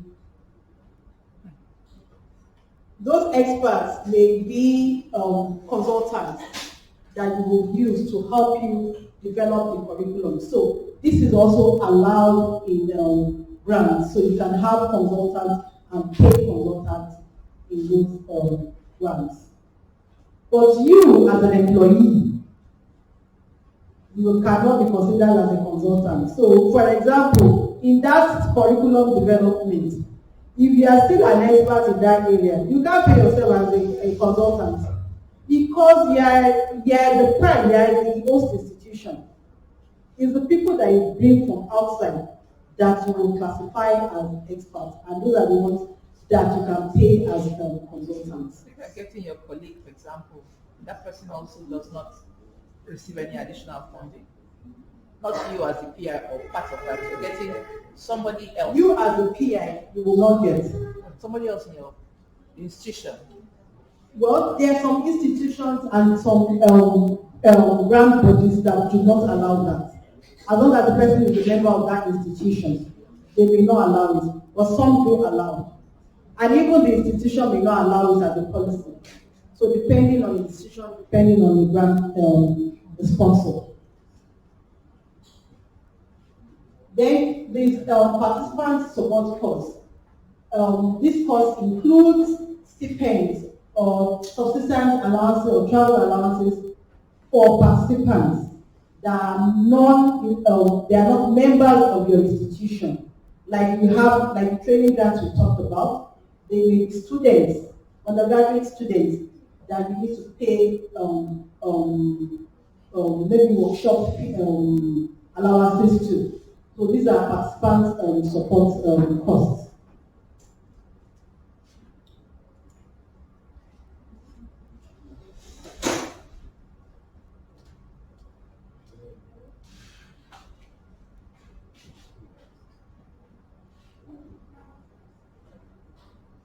Okay, so patient care costs. This also can be charged directly as direct cost in your budget line. So these are routine or auxiliary hospital services provided to the participating in the research program. For example, you are doing a program that involves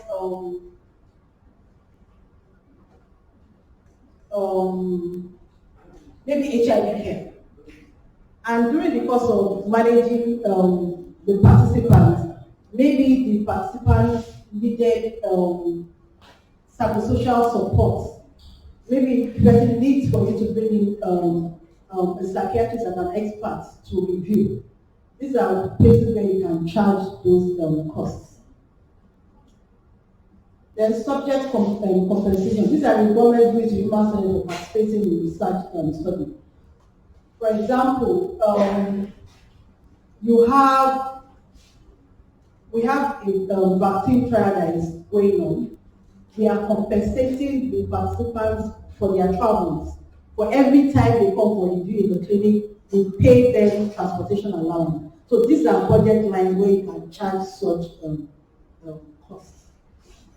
Then tuition, like I told you earlier, like EDCTP grants, they allow you to train students, masters, PhD level, so you can actually pay directly the tuition of those your students or research assistants. Then we come to indirect costs. Like I said earlier, these are costs that cannot be directly traced to part of the project. And they are usually known as F&A, facility and admin charges. So these are costs like rent, utility bill, insurance,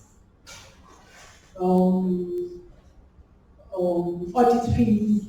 These are where you find this kind of indirect costs. They are indirectly related to your project, but you can't say that without them your project will not go on.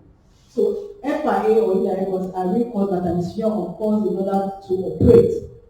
And like we said, the direct cost plus the indirect cost make the total cost of the project.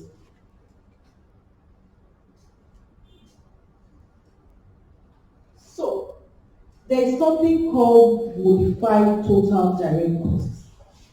I talked about some costs that are not allowed to go under, that you can't charge indirect costs on.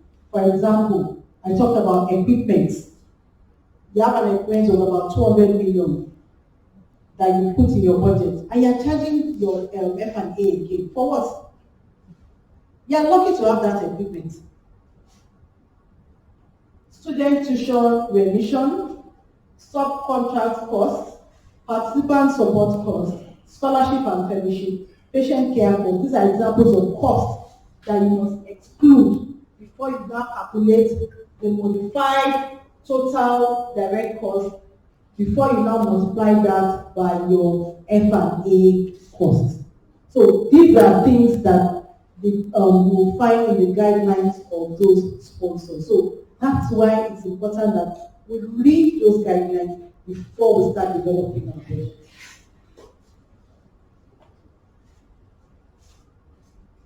So this is an example of the cost. And at the end of the day, the cost that you cannot apply the direct cost and indirect costs were removed, like the equipment, like the tuition. And at the end of the day, it's this total that you will now apply your what do you call it? The indirect F&A percentage too. So F&A differ from one institution to another, from one funder to another. Our F&A policy is between 10 to 30%. We can negotiate. So it depends on the power of negotiation. So we see a funder that, for NIH, you know that the cap is 80%. That is not negotiable. You can't say anything about it. There are some funders that will come and tell you that it's read in their policy that their F&A is 20%. So you can still push for that, but they will tell at the end of the day when you do your negotiation. So that's why in NIMR, although we don't go beyond 10%, in our policy we have 30% as our admin charges. So if you come as a funder, we'll give you the policy. We'll now start negotiating, depending on how much you can negotiate with that funder. When you are doing collaborations, how does the F&A play out with all the universities and groups you're working with? Okay, so let me give you a beautiful example. We have a consortium that we're working with currently. We have NAFDAC, we have Primary Healthcare Development Agency, we have NIMR, we have all the states, about 5 states that we're working with. And we have, who else do we have on that team? I think that's about all. And NIMR is the prime. So all the funding came to NIMR. So what we did was that, so NAFDAC, what are your roles? And what's the funding that is going to NAFDAC? So at the end of the day, the total NAFDAC's roles, their fund, and we worked out, because the funder, I think they gave us 10% F&A. So we worked based on the money that is going to NAFDAC, we worked out 10%, we added it to NAFDAC's budget, and that went to NAFDAC. NIMR, what are your activities? What are your roles?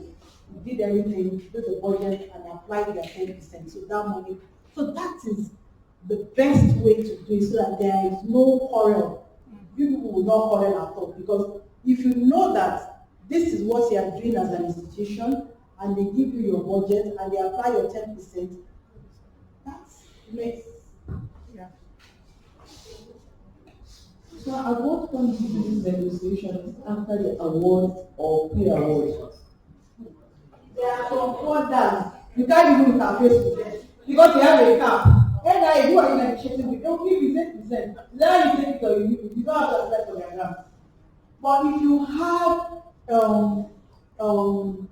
some funders, there's some grants that you will write, and the funders will interface with you when you've gotten the grant. They may see your budget, you put in your 30%, they won't say anything. What they are really interested in is the science of your proposal. You've written a beautiful proposal and you've gotten the grant. They now want to negotiate, okay, so this is our cap. We can't go beyond this. You need to reduce the funding.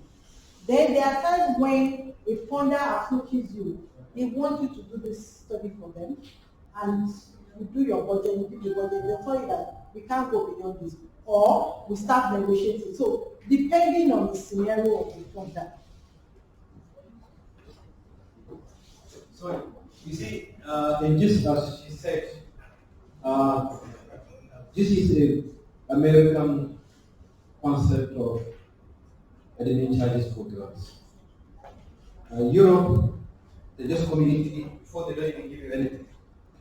I believe is they are helping you to do your work, or what should you be paid again. European grants, if not for the last 5 years, you don't even have any taken out of it. Your budget for chemical, your agent, your travels, and everything, no admin charge at all. Because they are helping the institutions to get visibility and use the researcher opportunity to cooperation and to promote the. But there are some solicited grants. The institution will write you that you are very good in this area, we want you to write for it. That's why the negotiation comes. Some, you have 3-stage proposal. You write letter of intent, they look at it, they ask you to give proposals, or mini proposal, which they also ask you to bring two proposals. In this case, also they have opportunity for negotiation. Even in that fund, you have some informal opportunity for negotiation budget when you come to do your NIMR defense. Usually it's just budget defense. All others when they invite you to that opportunity for negotiations. When you are starting to write, whatever they give you, just take it because you think if you say no, like you are going to lose ground. For them to ask you what do you think of this, indicating they have seen substance in your proposal. So it's only to say, anybody wants to negotiate, you want you to. If I'm negotiating with you, don't think standing here, I want to get better part of what because that's negotiation. And since you are starting, you learn as you grow. Sometimes they say, we can give you only 8. So next time they say, we give you 8, you say, why not 10? So this is how it starts. You look at their face, if it's 1-1, if it's 1-4, from their voice you can sense whether they are actually nice or they can go to this. When they are cracking jobs and doing this, then you need to also crack job and ask for more. Yeah, but when they are still, we can only give you 5. You can say, is 5 only your final offer? So if they take a second also to respond, you may get something out. If they say yes, just take it and go. But probably there's somebody who doesn't like your face, or doesn't like your name or your country. So he wants you to just plug up and you just take that off. But when they just, yes, it's my final. Please, then final. Yes. Final. Yes. No, okay. So what is the issue? What about is 5 too much? Is 10 too much? He will say, are you asking me? He say, thank you for agreeing for 10. So sort of this, but depending on the if it is 1-1, sometimes they invite you. Because sometimes they ask you to give grant, they even tell you how to write proposal. There are some grants they will ask you to put on a grant, a proposal, a mini proposal. Then they invite you, those who are okay, just how to write a proposal. Do a workshop like this. Then they will now write a proposal. That's when they will come around and talking about the budget and discussions. And third fund, they will ask you to project your budget and justify why one of this, why you are writing this. You have an opportunity to also do something right there. Look at their faces and it's very friendly faces there. But even if step one, you just take it and go like that. Okay.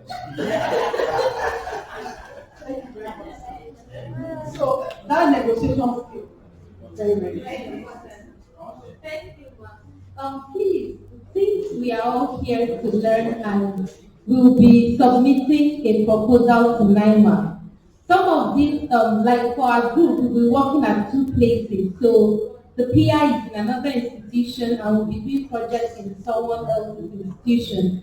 I'm just wondering, this learning process, because to pass through peer review, we were thinking about sub-award, but one of us thought it wasn't necessary, but we want to confirm. What do you think, like in this case, because we know it's going to pass through standard review, at what point do we say, okay, this person works in this institution, we are already getting sub-award for the PI institution, and so we don't need it again, you're a member of the project team, and we don't, because I've also worked on a team, they had a grant together, and they gave sub-awards to everybody because of institutional standard, that's one. Then secondly, because of the amount at times, is it possible to reduce this sub-award? Let's say, an institution gets 10%, the other person says 10%, but we can negotiate with the institution and say, okay, because we need this, can we reduce to 5, can we reduce to 8, as those options. I have a couple more. So, for this grants that we're working with, I will address that keep it simple. The reason why is that you have a short period to implement your grants. Although, when you look at your career development, it would be nice if I'm collaborating with Dr. Ferife, and I say, okay, I give a sub-award to Dr. Ferife, and she's posing in her state that I got this grant, so amount, the money is coming to Delta State, and I'm implementing in Delta State. It's good on the city. Because that is one of the things that counts for a promotion. But for these grants, because they are bottlenecks when you want to get the money out of the institution. And because it's a short period, I don't know how long, maybe 3 months, I don't know how long it will take to get this promotion. So it's just better for you to have it in one place and you know how they're going to manage the funds. Let me give you another story. Doctor, before you respond, I think they need to be assisted. You see, they're going into competition, about 4 groups. We're not sure whether all the 4 groups or one. No, I say, even that one, I'm not sure. You may be lucky all to get or less to get. You see, they need to be advised because this is a test ground to see for benefit of they have been here, they have worked very hard. What is the take home for this? So if for example they say I want to do sub-award and they put it on their proposal, I need to use against them. If they didn't write that, I need to use against them. So if I were them, I would ask, you ask Madam to ask the big boss to take this into consideration in assessing this. So that should not be used in their favor or against them. So let it be a liberal way of handling that. They should need to be advised just before we further notify it. There's actually a template for scoring. I don't know if they discussed that. I don't know if they shared it with you, but there's the guideline. I'll discuss with you. Okay, so we move on to the. I hope I've answered your question. So, I was wondering, at what point should I have, because like you said about you may be on 3 or 4 grants, so 10%. But let's assume I'm the primary investigator and I'm supposed to put in 75% of my time, right, on a call. That's what the funders demand. And can I have a project coordinator? At what point in my career stage can I say I will have a project coordinator on my grant? So at that point, so at some point, you will have to have a project coordinator. You have like 2-3 grants that are running currently. There is no way. It's human nature. You cannot tell yourself. There will be times that, if I look at my schedule now, we have almost how many grants? Meeting clashes. For each grant we have a project coordinator, we have a project manager. You cannot, because that person is the one that is there running the grants day by day. Because you can't be everywhere. So if you are a principal investigator and you're having about 2-3 grants, then you must get the project coordinator. Because you have meals coming, you have to respond to funders, you have to do the technical components. So you need somebody to assist you to do those missions. So it's important that you my level, I don't have any grants. So also it depends on the context of the grant or how big the grant is. So if you have a grant, a multi-center grant, and you have a PM, maybe about 5 centers, there is no way you want the program manager or project coordinator, because there may be needs, supplies to be sent to the site, data to be monitored, respond to emails, and you still have your own primary assignment in that institution. So in that context, you may need a project coordinator that will do the day-to-day running of these departments. My question is about the budget for auxiliary care, because you don't know if they will come up. So how do you budget for that? So it's a budget, and that's why it's a budget. It's a budget. You can assume, okay, for instance, there's this study we coordinate for NNP every 2 years. It's called Malaria Therapeutic Efficacy Study. It's like looking at the efficacy of ACTs that we use in the country every 2 years. It's recommended for malaria endemic countries. So for every time we do it, every 2 years, we do in at least 4 to 5 states. Remember that we're looking at the efficacy of the malaria drugs in children aged 6 months to 9 years and 8 years. However, during those modified trials, the child will have a cough, they have some other little, we call them concomitant illnesses. You don't know what will come up, but we budget for such things.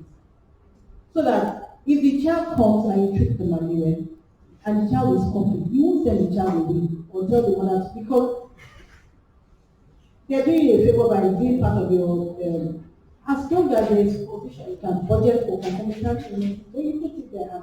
So you just estimate, you can say that, okay, so in your routine care at the clinician, if you see 10 children coming to, how many of those children will have a cough for that day? Maybe 1 or 2. So if you have a sample size of 300 and you say that maybe 1 or 2, maybe 10, that's about 10%. 10% of 300, that's 30 of those children will come down with cough. So the budget, okay, so that's the assumption, and put it as part of the budget justification. They are doing that 10% of the children will come down with cough, and you're borrowing to buy cough syrup or antibiotics for them. So that's why you do your budget. Justification, yes. Okay, so at the end of the study, if less than 10% of the children needed to be treated for such ancillary care, do you need to inform the funders and send back the money? So, because you put it in your budget, because you put it in your proposal, because it's part of what the ethics committee has approved for you. So if you if those children come down with the cough, you treat them. If they don't, if there are some other areas that you need to use the money for, you can write letter. Yes, all of those children came down with cough. But however, can we use the money for so? You can write to seek permission. Because at the end of the day, when they come to audit you, because you've not said that you're going to use the money for something else, it may be yes, evacuation. So that's why you need to write them to take permission for something else.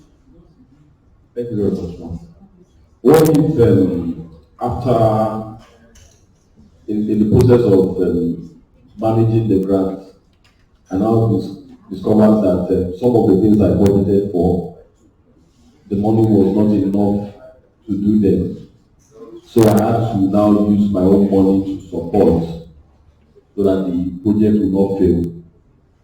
Do I have a chance to state that in the report and request for refund? Or I should just, for instance, if I applied for 1,000 or 100,000 pounds, and I now discover that at the end of the day, because of so many other reasons, I spent like 120,000 pounds. And I have everything in my report clearly stated out, and it's obvious that I actually spent too much more so that the project will not fail. That's a very good one. As a grant manager, I will not refund you. Because when you sent in your proposal, you said you were going to do A, B, C, D. And I gave you the envelope. This is what you can do the envelope. And this is what I expect you to do. If you spend beyond that, there are some dollars that you will be into, but I've not come across some of them. Will I be penalized for spending money? Why should you do? Because you have extra money. I will penalize you. And you implemented the project and they are happy with you. They won't penalize you. But ma, can't against me. That's like this one question. Because that means it's either you can't budget very well or you are body. In addition to that, how do you handle the issue of inflation? They are applying for the grant assist. Or when the money now comes, the prices of things are that's why that okay, so when we are applying for a grant, if it's more than 1 year, there is room for inflation. Even in the budget template, some people allow like 1 to 3% increase inflation rate every year. So they multiply that by your total budget and add it to your budget for that year. So that is taken care of. However, peradventure you do your budget and there is inflation and you cannot accommodate it, you still write to your funder. Some will accept, some will not accept, depending on the funder. We have projects that were running. At the time we did the budget, dollar was 380 in 340 in CBN or something, I can't remember. Now dollar is 340, 334 in CBN. Parallel market 435 or 435 in CBN. Parallel market is about 740. And in the parallel market, that dictates the price of the things they are buying for your business. Yes. Yeah. As a federal government institution, you won't collect the dollars and go to the market and go and check the money. It's the federal government, CBN, that will give you the money. And they will not give you another parallel market rate. They will give you a CBN official rate. Yes.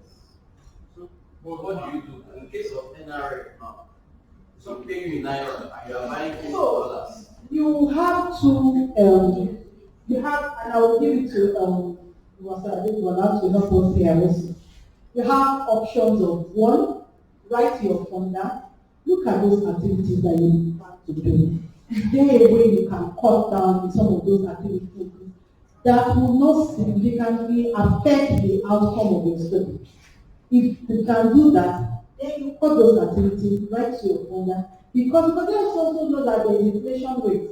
Because of this, however, it will not affect the outcome of my study significantly. This is what I want to do. Or you have some areas that you can move money to. Maybe you plan to, working with pediatric cohorts, and you say that every quarter you will train parties for those children. And you find out that even some things you need, maybe you're collecting samples or test kits, you are not able to buy. You write to them, we can't do parties. The money for the parties, we need to be able to buy the reagents for laboratory consumables. So these are areas where you can. But in very rare cases, the sonders may look at it and genuinely see that there is a problem and have some more money, but it's very rare. I think you have seen that too. Prof answer it together. I want to ask this one. Especially for people working with government that you want to buy things in dollar abroad. Can you buy straight from that currency, or you still need to turn it to naira, convert it back to dollar to buy what you need to order? Maybe you want to buy machine. How do you take care of that one? Okay, so let me take NIMR for instance. There is a federal government procurement has procurement procedure. It is not allowed that you write directly to the institution, environment, because at the end of they will go for the general service format. They will still, yeah, they will still look at some of the things that you've done and say that you've not gone through the process.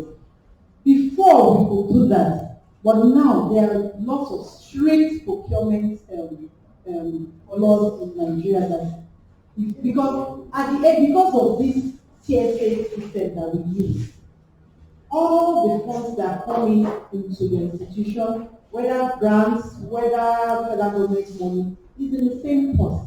So when you are doing your audit, it's the same procedure they apply to both the grants and the federal government money. There are times where we say, but it's not your money, money from outside, but they will ask you to go through the process. And for you to avoid such confrontation with them, because they will not, they don't want to understand where you're coming from. Their own is that if you don't go into the process, they want to use that opportunity to stop solutions. So why do you want to go through that step? Just go through the procurement. It's not your fault. That's the system. And that's one of the things that is affecting research funding in Nigeria today. Thank you. Thank you. I think you addressed most of them. Just a couple of things. One of them, in my opinion, from the funder side, is to don't make those things an afterthought. Think about, because you don't anticipate that the inflation will happen. So when you are writing the proposal, so you write it there. Remember when I was speaking this morning, the additional thing that you want to highlight in your appendices is risk and management kind of evaluation, and how you mitigate, not afterthought. But when you are writing, because that's likely going to happen if you have a project that you do for 3 years in Nigeria, there's a problem with inflation. So to say, I anticipate there to be this, so that when it now comes up and you go to them, they know it's not new thing to them. In fact, they may actually plan that already into your budget. They will also anticipate with you and have a mitigation plan, so that it will not be something new when we come to it. Your second question is about the equipment. I like to think also, and this is not, I think this is happening from my experience, that you can also highlight in your proposal at the beginning, that this particular equipment, because then part of the money can be spent in dollars. I like you to comment on that, which is feasible now. But I know in some countries, when I was with the Gates Foundation, we buy equipment for them. So we've given them a grant of $5 million, and we spent $1 million in dollars. So that it's $4 million that will come to your something. And all the receipts, and because it's not the Gates Foundation that will do that for the company. But they send that money, and then they ship the equipment and what have you. Some people in Africa, as part of mitigation, they anticipate and even pay for like the agent for 1 year, so that there will be no stoppage to their product. I think that you should be able to justify that here. Again, call funds. Not when they have appointed with something and now you are asking them to transfer for $1 million back for equipment. You getting the point. So there's no backward forward. So the fund that will then pay for your $5 million, $4 million to a Nigerian account. But $1 million, which is your $1 million, and the receipts are not the documents will come to you because it's your money now. They only help your facilitators and make things easy for you. But I think for me the core point there is it is anticipate and mitigate, not not when you are in the middle of the crisis that you are trying to solve the problem. So when you have the form, before they transfer to you, tell them that I want to get this service, and you finally transfer. It's in your proposal. It's in your proposal that because I have difficulties in locating equipment or whatever, they source the equipment for you, they pay from your fund and ship it to you. And so, but it has to be, I think the point I'm making is, that means you are thought through. It would be something you are remembering to do in the middle of the proposal. It would be something, and I think I explain that all the time for, honestly, not only in Nigeria. The emergencies happen everywhere. So part of your proposal or your grant application should have a section where you, and if they didn't ask for it, put it there. Risk and management and mitigation. That I anticipate during the 3 year of the project, the 3 year course of the project, I may have an issue. And if they don't have it, if it doesn't happen, good. And then if it happens, these are my plans. And in case when it happens and then you raise it, it's not a new subject to them. Sorry. You explain. Supposing you now incorporate your inflation into the whole thing, would it exceed the budget, initial budget, and it's your proposal already? And would that not be a disadvantage? Would it be a disadvantage doing that? No, they don't. Because they don't have. So, because they know, and like I said, it's not only in Nigeria. I mean, you fund something in Pakistan, then suddenly there's crisis. But they don't. Remember what I said in the morning. The funders are making investments. It's investment to them. If the investment is not, the profit is not making money. It's the outcome of your research that can lead to impact. And in the game translation, they will calculate it as number of deaths reduced for the number of deaths that you receive. If you are working against pneumonia and you are doing an intervention that will reduce mortality by 5% or 50%. So then that is gain, that is the profit. So they are investing to lead to that. So if they will spend an extra 2 million to achieve that, instead of losing the 50 million because of 2 million, they will do that. As long as you anticipate and have a plan to address it if it happens. Thank you very much, sir. So, like we discussed, I think the first thing, that risk assessment and mitigation plan that funders ask for can help you to address some of these problems that do not, that you anticipate may happen during the course of implementation of the project. So, if they have a template where they tell you, please do a risk assessment and mitigation plan for this project. Please try and do it. And these are some of the things that you can put in that risk assessment and mitigation plan. Thank you very much. Then, I talked about internal budgets. There are times where the sponsor gives you a budget template, and it may not be very detailed.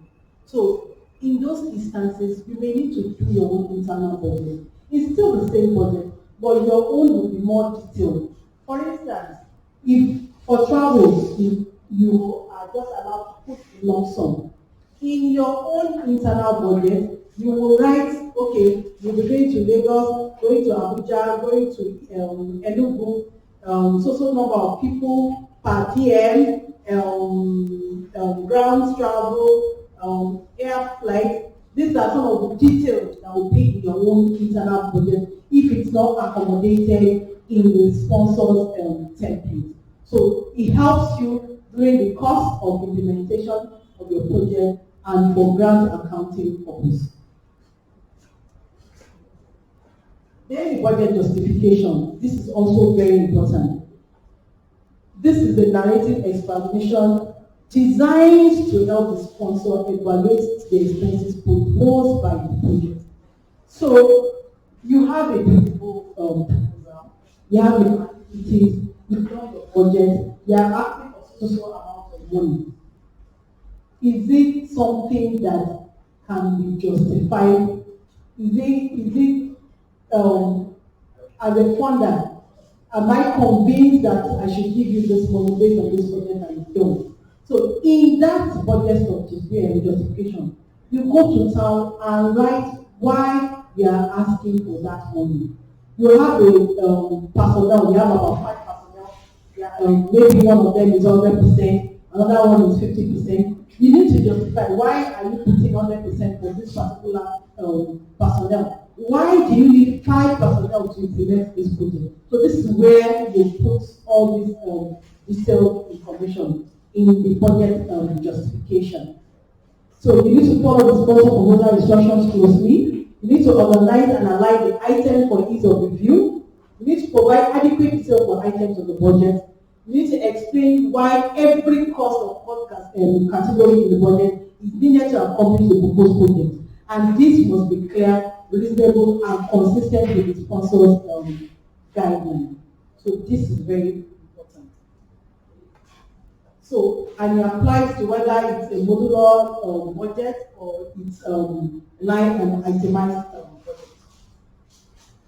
And these are examples of templates for budget. This is a template for a modular budget.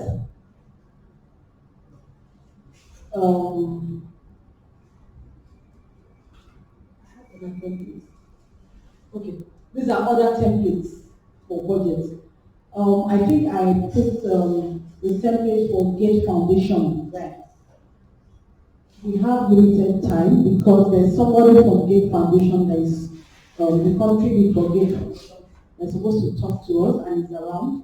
So we'll just summarize what I've been talking about. So, in summary, we have basically 5 steps in creating our budget.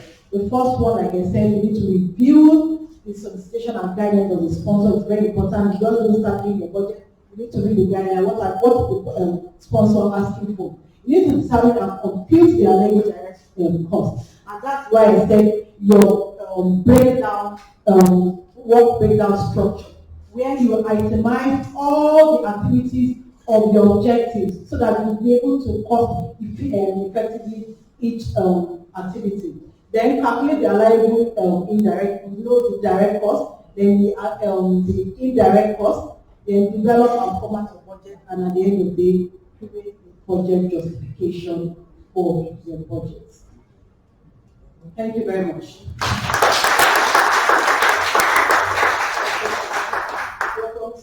Can I add something? Can I add one little point to your budget justification?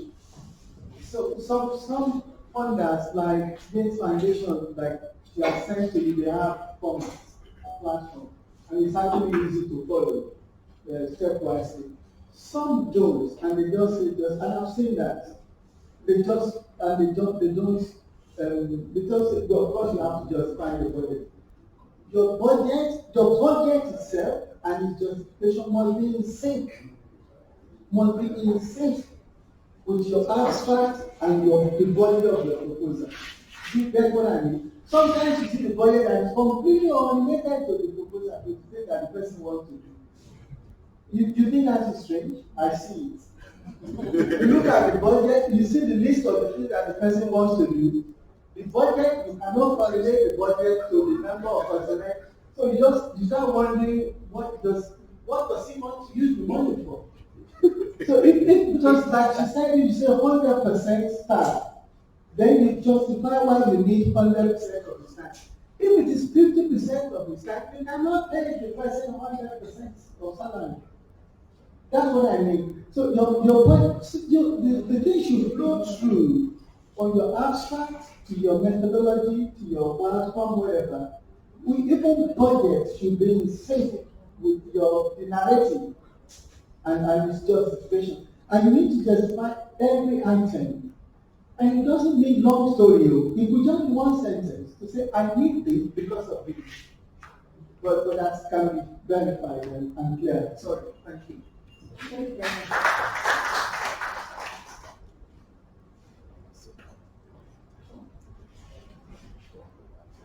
Now you used one phrase when you started your presentation, floor and ceiling of budget. I just want to understand. That's the lowest and the highest. There's always a top and there's a low and there you cannot put people.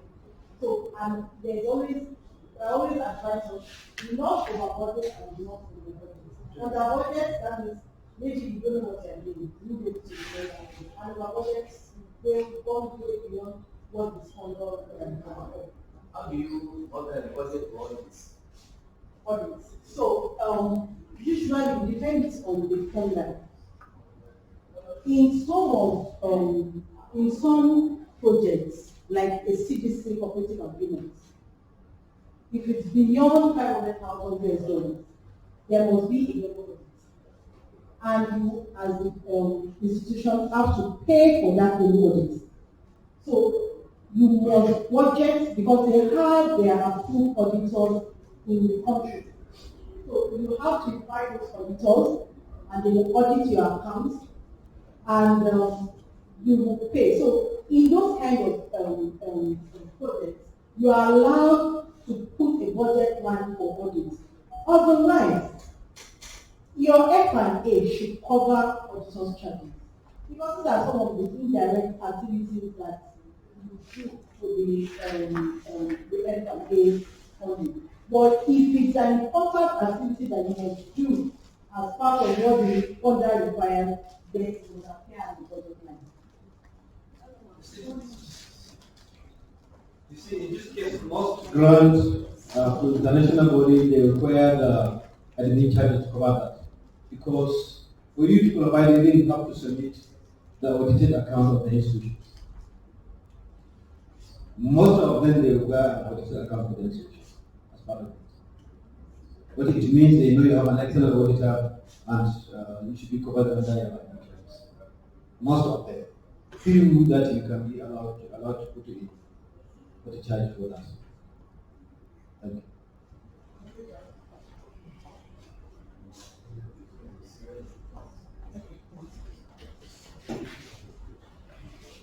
Thank you, Ma. I want to confirm, I can see that at the beginning of your presentation, you talked about allowable direct costs, allowable indirect costs. What are the costs that are not allowed in projects? I thought Mr. Shia treated that. Okay, so for allowable costs, those are costs that are directly related to your direct costs that are directly related to your project. For instance, now, if you have a project that you have a sponsor that do not allow equipment to be bought as part of the budget line in your, you can't put equipment there. It's not allowable. Although you may require that equipment for your project, but it's not an allowable cost under the sponsor's guideline. You understand? Then for indirect costs, like example that we gave earlier, audits.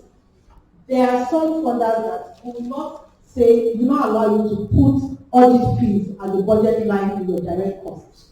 But it can appear in the indirect costs.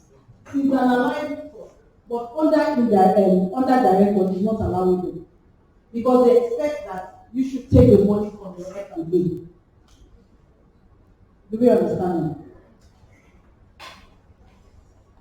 Thank you. My question is for the issues that have been raised regarding maybe accepting donors, buying reagents, and other things from abroad. So is it made a little bit easier if your OPI is based in somewhere like the US, and then the funds go to them, so that it's easier for them to purchase and send? Let me tell you a story. There was 1 year or 2 years, we had this collaboration with our School of Public Health. NIMR was the prime. They were our collaborators. And that particular project was heavily lab-based. And we found out that Harvard have a lot of goodwill and what do you say, contract agreement with some of the companies who will be buying our reagents and test kits from abroad. So they give them discounted rates. So when we did our budget, we had to move those things to Harvard budget so that they will help us procure those reagents at a discount. But by the time Harvard slammed us with their F&A, their F&A was like 3/4 of the total budget of the project. So we have to sit down as a team and look at it. We have to call in CDC Atlanta to help us resolve the problem. So what we did was that they said that the funds should be moved back to NIMR. However, Harvard resigned. So at the point of procurement, we send the dollars to Harvard. Harvard will now send to the. So we did have to pay Harvard F&A. So what I'm telling you in essence that it may be nice to have a collaborator, but you also need to think about the positive and the negative side of it.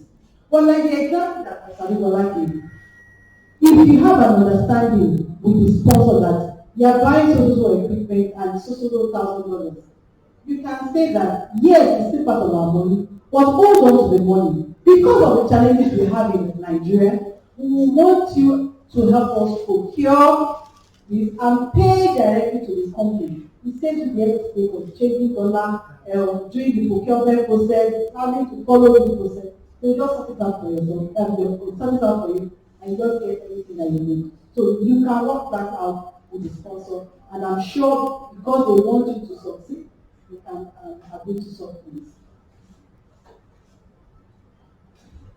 I have those 2 minutes left. 2 minutes, last question. Okay, well, I just wanted to find out with the lectures we've been having, I got to learn that grants are given to institutions. And then while you were talking this morning, you said that there are some grants or sponsors that don't permit indirect funds. So if grants are given to institutions, and I'm sure they'll be expecting an indirect cost going to them, and the grant you got is one that doesn't permit that, how do you go about it? You have to think about it, where you're thinking now. Like in NIMR, even if your sponsor does not allow indirect cost, as the money is landing in NIMR coffers, bam, they are removing 10%. So it's you as the PI that is now where you're thinking now, and think of how you are going to budget your activities. You can go to the DJ and speak a lot of grammar. The best we can do for you is maybe if you use certain percentage. But then they will not collect that money, they will still collect some percentage.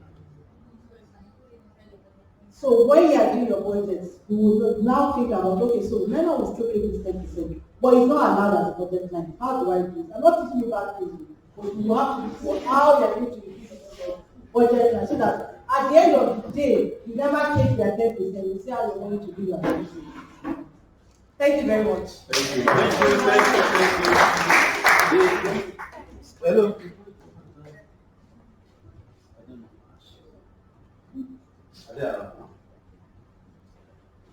I think so. You just the yours. There you have 10% to go. Only to believe. Nobody's teaching you anything. But we are meant to go for launch. I'm trying to confirm if they are around now. They are around now. Okay, so we can come back to 30. You can notice that it's becoming difficult for you to make your presentation. It's not 2 minutes. I thought I gave her to stop at 2 before. So again, okay, we find a way around it because the purpose is to meet with you again, according to the schedule. And then, okay. 2 things, please. If you look on your schedule, you know where it is. Yes, they have the updated one.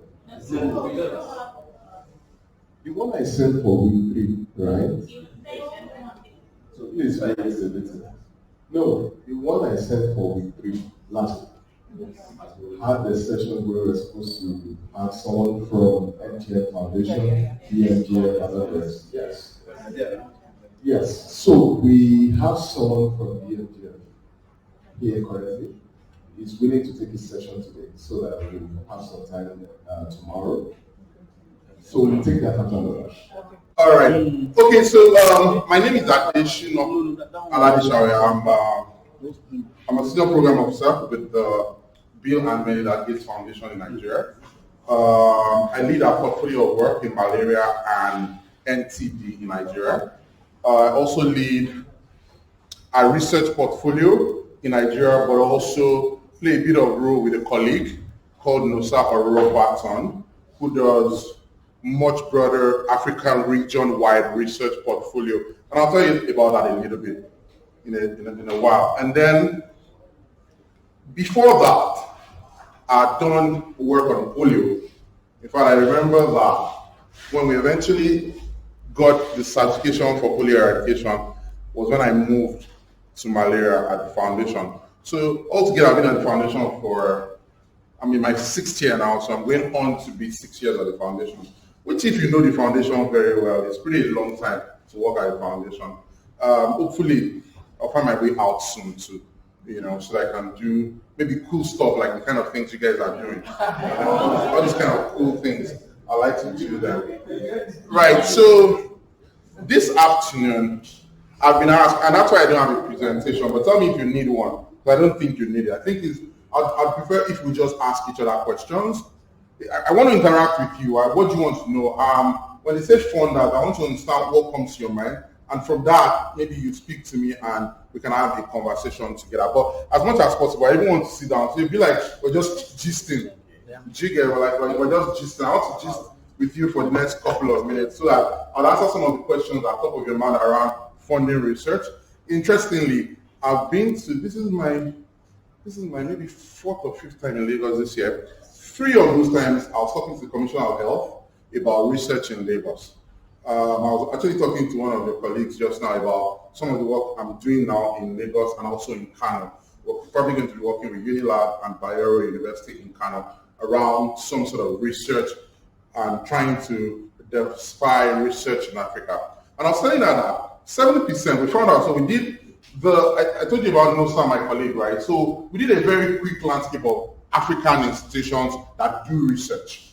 And we found out that can you imagine that in Nigeria, we didn't get up to 10 institutions that we could classify as type A or grade 1 research institutions. You see some people say they have research, but they don't even have a website. That they do have websites, but go to those websites, they're not functional. If you click on the research department or research, faculties, you can't really get anything out of it, right? If you ever looked at foreign research institutions, very developed, right? You don't even need to know people. If you were looking for a professor that does work, I can't count many times that I don't even know. I remember I wanted to do something about what was it? Something sequencing. I can't remember the topic anymore now. And I was like, where should I go to? So I just went to London School. I just clicked, and then they gave me like 3 or 4 professors that those were their specialties. And of course, I just clicked on the name that I liked best, that sounded nicest, or that I can pronounce the best. So I just clicked on. And I started an email conversation with her, and 6 months after, she was in Nigeria to have a conversation, right? And it was that, but that was because, and I didn't know her from anywhere else. It was just, I went to the school, I checked their website, I found the leading guys, and I talked to, but you can't even find some of that for Africa. So it won't be surprising, right, if I told you that 70% of funding for research for Africa is actually given to non-African institutions. That's what we found. That a lot of the money that is said to be doing research work in Africa goes to people who don't even understand Africa. So Harvard is doing work on malaria in Nigeria. Only do they even understand that enough to do that? Because don't forget that research is one big piece, but also the local context of where you work and how you understand it also matters when you begin to put your results together and begin to interpret your data as well, right? So in the end, there's a lot around research that we should be doing. And which is why when NIMR, I think about a year ago, I was talking to Professor Salako, and he said, we're doing this, we've done it once, we'd like to do it again. And I thought it was cool, and that we should, talk to researchers in Nigeria, begin to have people build the kind of networks that will grow to become something spiral. I'll talk a little bit about that towards the end. But I guess the way I want to open this is that I'm not going to stand there and talk for other funders, right? Because I don't understand what they do. But I'll tell you what BMGF does, because I work for BMGF and I sort of drive a lot of popular around some of the funding in Nigeria and in Africa. And of course, across the world as well. But don't forget, right, that at the foundation, the bottom line for us is that we're interested in the most vulnerable, the poorest, and where the problems are the massivest, if there's a word like that. So where you have the most problems. And that's because we believe that every life has equal value. So whether you're rich or you're poor, we should be able to do something that equates life across board. And we believe that to get life to that point is to have people being able to live healthy, but also productive, because that's when you can grow well. If you're not healthy and productive, how can? So that's our focus. So if you ever get to a campus in the US, in Washington, as you enter, what you see is all lives have equal values. And that's how, and we call ourselves, okay, I think we're changing now. We call ourselves impatient optimists.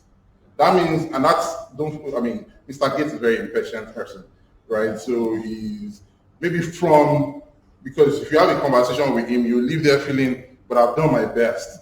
How come there's still so much more to do, right? So he's very impatient. He wants everybody to be rich today. He wants everybody to be healthy today. We all know that can happen, but that's the mindset we want to have so that we can push the boundary a lot more on solving the problem. So I'll stop there and say, I'll throw it back to you guys to ask me a question. Or maybe I should just ask one question. People can go around the room and answer me. When you say funder, what does that mean to everybody? Anyone? When you say funder, how does that come across in your mind? What jumps at you? And see, for me, when I'm having a conversation, no answer is stupid. I think that one of the reasons why I think I'm a bit smart, and maybe I'm proud, is that I ask fully questions. Because I don't know.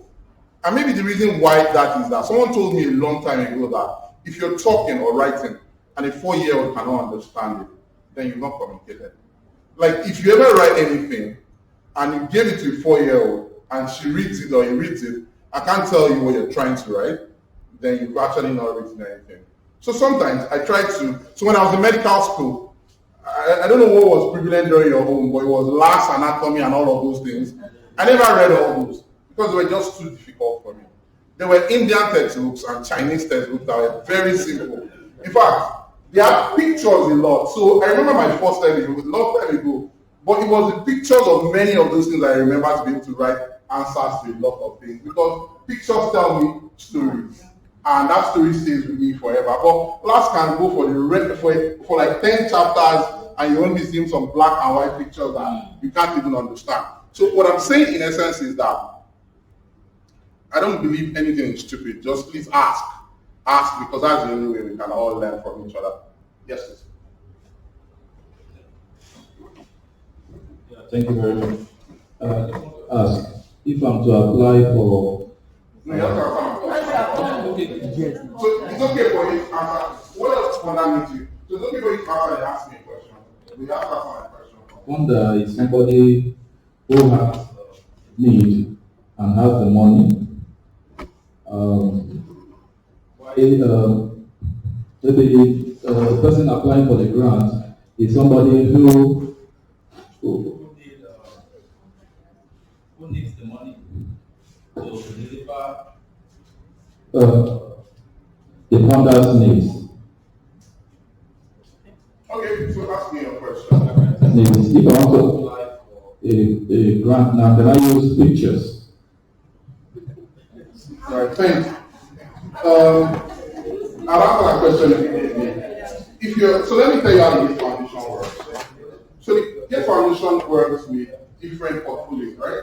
I manage my area portfolio, meaning that I'm going to sit down with, okay, I'm going to do that in about a week with my director.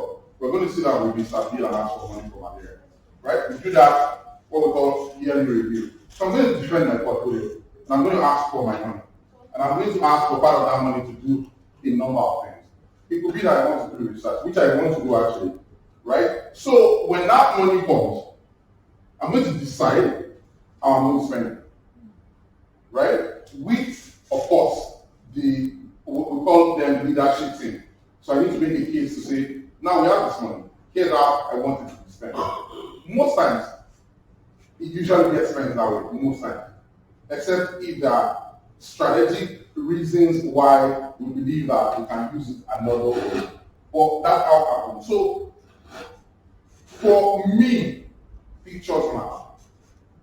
And when I say picture, I don't know how you write, and I don't know how you do your research work. But if I want to write, usually when I want to write, I'll carry a paper and I'll draw.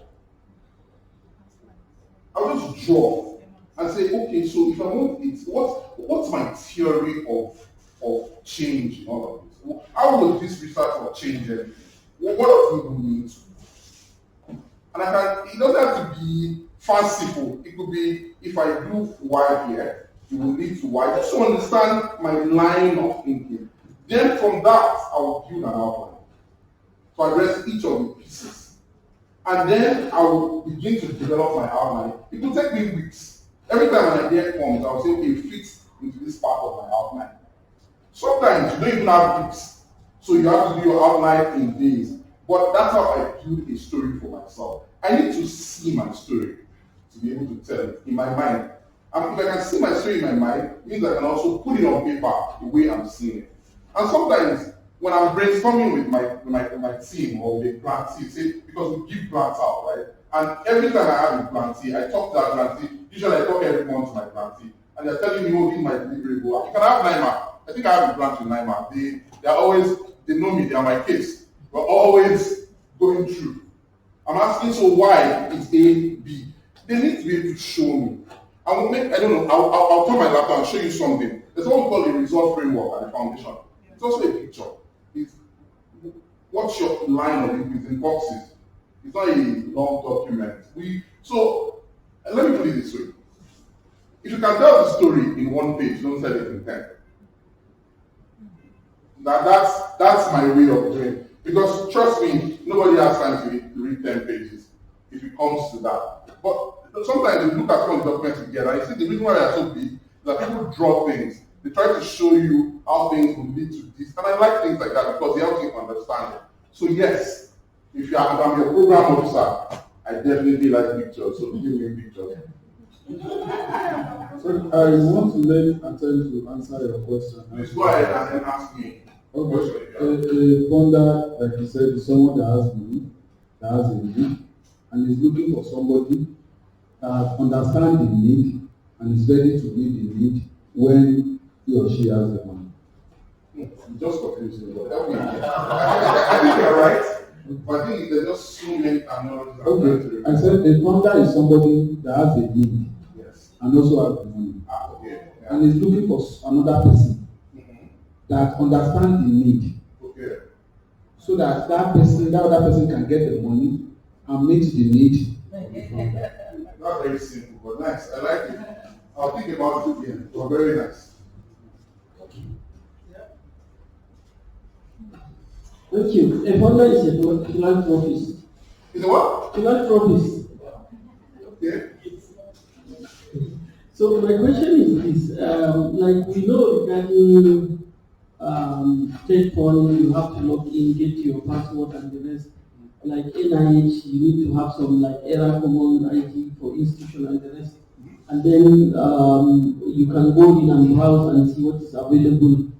So I want to know regarding Gates Foundation, how can one know when grants are available, how, and etc. Maybe there are some specific times that one can get, and what are the likely areas that Gates Foundation funds? Thank you. Sorry, pass me my phone. A lot of my notes are on the phone. Thank you.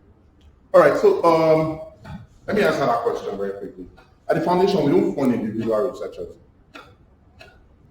We don't fund personal people.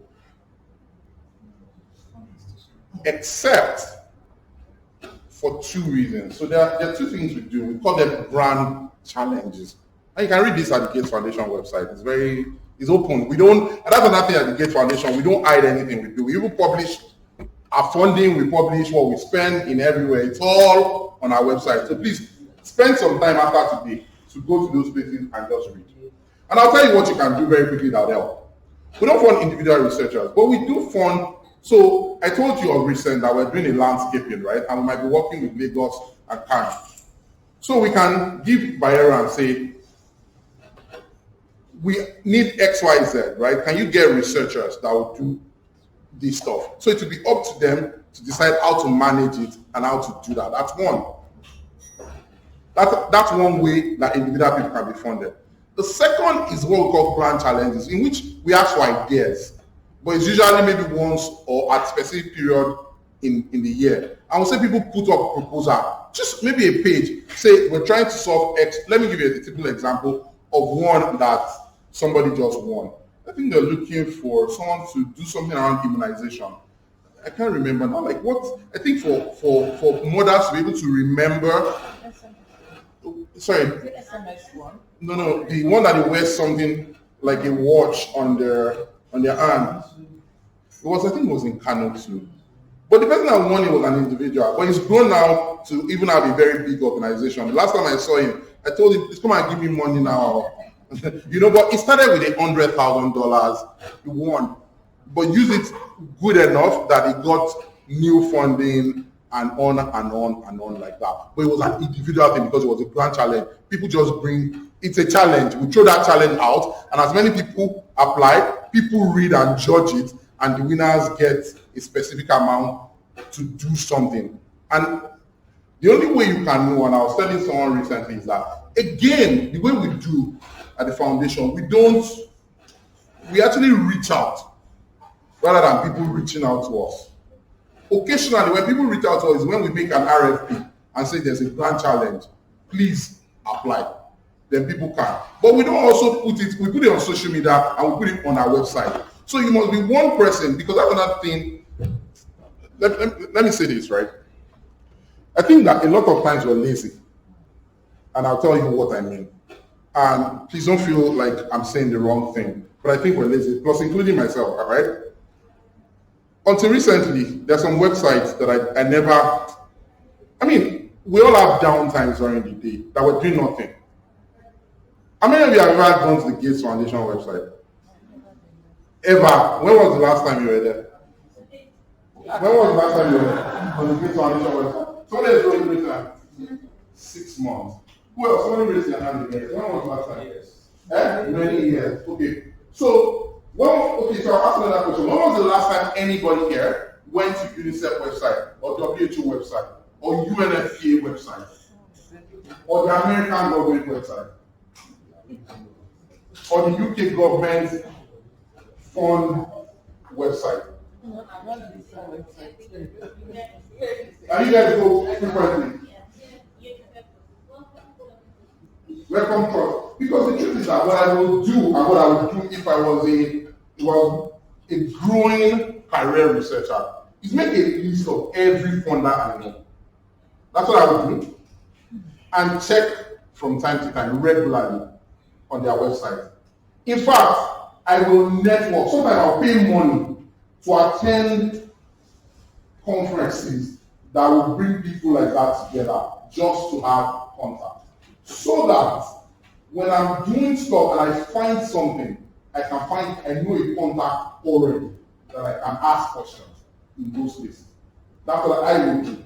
But a lot of people just wait and hope and think that, eventually we will find it. But you need to make, I think my point about all of this is intentionality. Like, you have to be intentional. Like, think about this as, so I have a friend, she's very young, she's an associate professor at the University of Northwestern in the US. And She told me, man, with what I'm thinking I want to do in terms of research, I don't think Northwestern in this place. So I'm making a lot of application. I'm looking everywhere. I need money. I want to do this. I want to do that. I get inspired by her a lot because she's just on the edge about her career around research.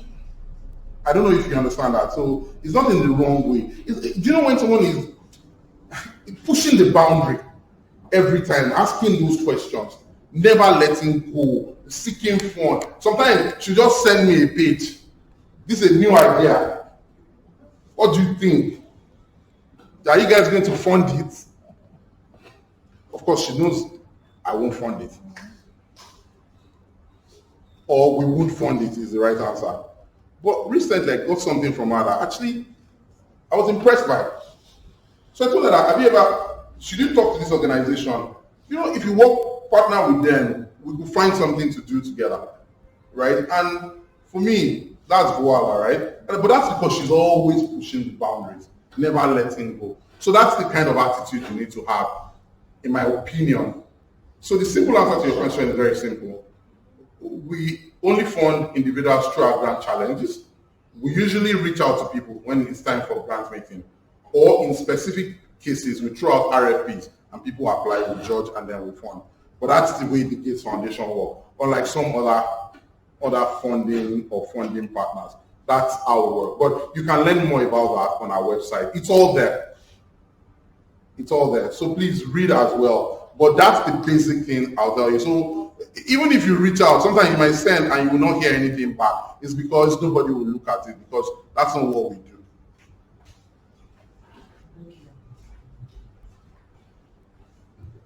Thank you very much. I'll first like to try to answer the question. Okay. A funder to be someone who has something is passionate about, and probably a problem or a situation wants to be able to influence, but does not have the skill, but has the financial resources to do it. Is actually looking for people who have the skill and who will be trusted to handle the funds to be able to achieve what he or she is passionate about. I want to ask, do you fund anything mental health related? All right, so okay. All right, that's a tough one. What's the right way to answer this question? So I tried to start in the beginning by saying that our focal area is usually the most vulnerable, right? And so our biggest area, at least that I know of, in sub-Saharan Africa is usually maternal child, specific infectious disease areas, poverty, agriculture. What else now? What else am I missing? Poverty, agriculture, maternal child health.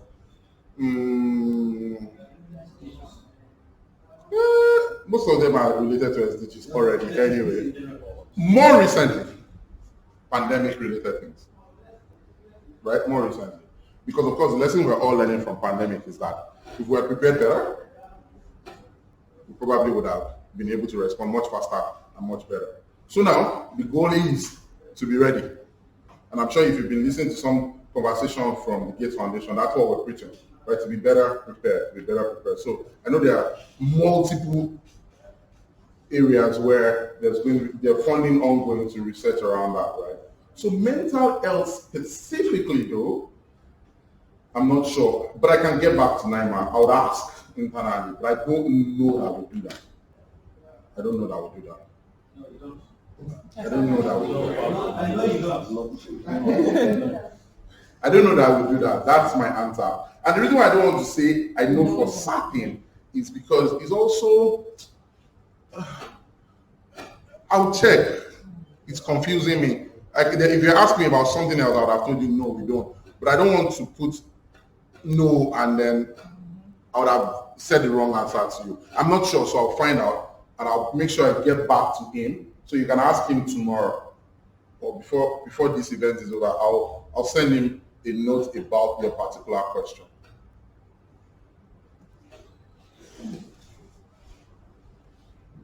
Thank you, sir. You mentioned earlier that you hardly or don't usually sponsor individuals. So I'd like to know the organizations and institutions you fund. Thank you. Okay.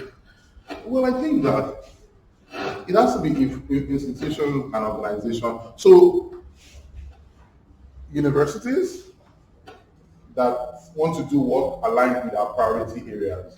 Again, for the full list of our priorities, I've mentioned some here today, but don't forget I'm only human. I don't think I can list out everything.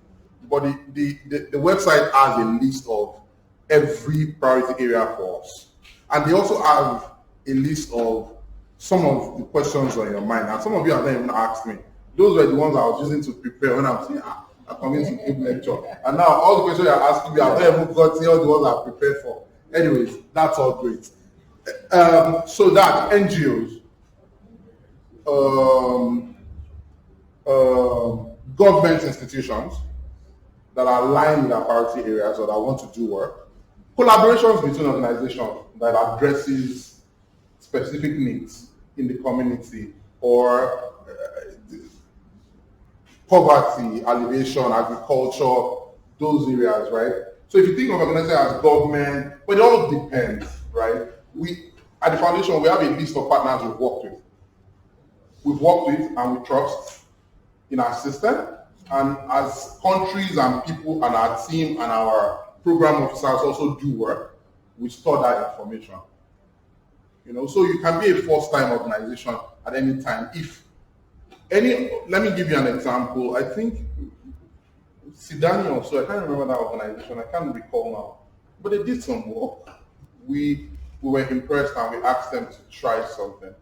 And they did it well, and we tried to work with them again because of that. So basically, if we learn that you're doing good work, we will reach out to say, what can you do in this area? But it could be any organization from a government entity like NIMR, MPHCDA, a Federal Ministry of Health, Federal Ministry of Agriculture, depending. It could be NGOs that you know regularly. It could even be for-profit organizations in the private sector, farmers, like pharmaceutical companies. If we want, for instance, some of the work we did with, I don't know, how many of you know Pharma in Kenya around how do you increase testing habits so people don't just buy anti-malaria for every fever. Because we all know as doctors that fever isn't equivalent to malaria. Even though advertisement these days, we need to be careful. Once you are hot and shivering, go and use anti-malaria. If after 3 days, then go to your doctor. Those are conflicting things. But basically, government institutions such as non-governmental, governmental, profit-making, non-profit-making, as well as, what was the last one? University, academic institutions for research purposes, and even other things, right? But don't say, I didn't say we don't fund individuals. I said we rarely do, except through grant challenges, for instance. Yeah. Thank you. Thank you. Okay, hold on. I've been seeing his hand and I kept overlooking him. So, sorry, we'll come to you right next. So mine is not a question, it's just clarification to what you are saying. You see, GET hardly fund individual researchers. They fund organizations. The only way they fund individual is specific corpus that are very rare. I think they've closed in the last, since May this year. It's grand challenge. That's what I call crazy talk. When they started just, I think about 15 years ago, they give it open. Come with a crazy idea, they'll give you, if it's crazy enough, they'll give you 100,000. You don't need to have any prior experience. An idea that you come with, they will give you $100,000 to test that crazy idea. If it succeeds, they'll give you $1 million to continue with it. One of my students worked on some years. So what now they are doing, they come up with a thematic area. This is the area they want to challenge. Usually they come every 3 months, they send. And every time they do a report, because one of my students was a recipient of all the great jobs. Now, other countries like I know Canada also, they write on gate to also publicize their grand challenges. You come, they want crazy ideas. What I mean crazy enough to come out naked without nearly a naked. So now, because this is why the one is, nobody progress if you don't think crazy. If you want to go through by the box, you won't go. Usually the last assignment I give my student is give me crazy talk. And I'll give a lifetime assignment. You can submit anytime. So the selector who submitted 20 years after I give the assignment. He just called me and I said, "Sir, are you going to give me a CNC on the CNID?" I said, "That's my assignment." So that's what actually they're doing. In my former years, I got to 1 million for my university from years on girl child education. Their money is big, if you can get it. Their money is big. They actually do give. If now if you visit their site, you see they have all the calls are crossed by me. There are some selected targeting specific issues they want to address. But most of their grant is invited, they invite you. Or the institutional, like my institution will approach them, just what we're doing, or if we know this, their focus area is this. Every 3 years they publish their focus area. So if you are lucky, you put it there. As I said earlier, if you are there, you'll be there. So just tell him you need money. He will get the money for you.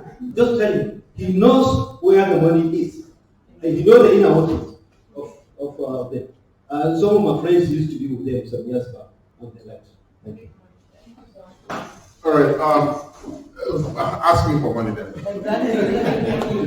Anyways, the most important thing is the only way we're possibly ever going to, that I know, is the grand challenge, like you said. But my advice still, just check the website as regularly as you can. That's, if there's anything you should go on with, just go on with that.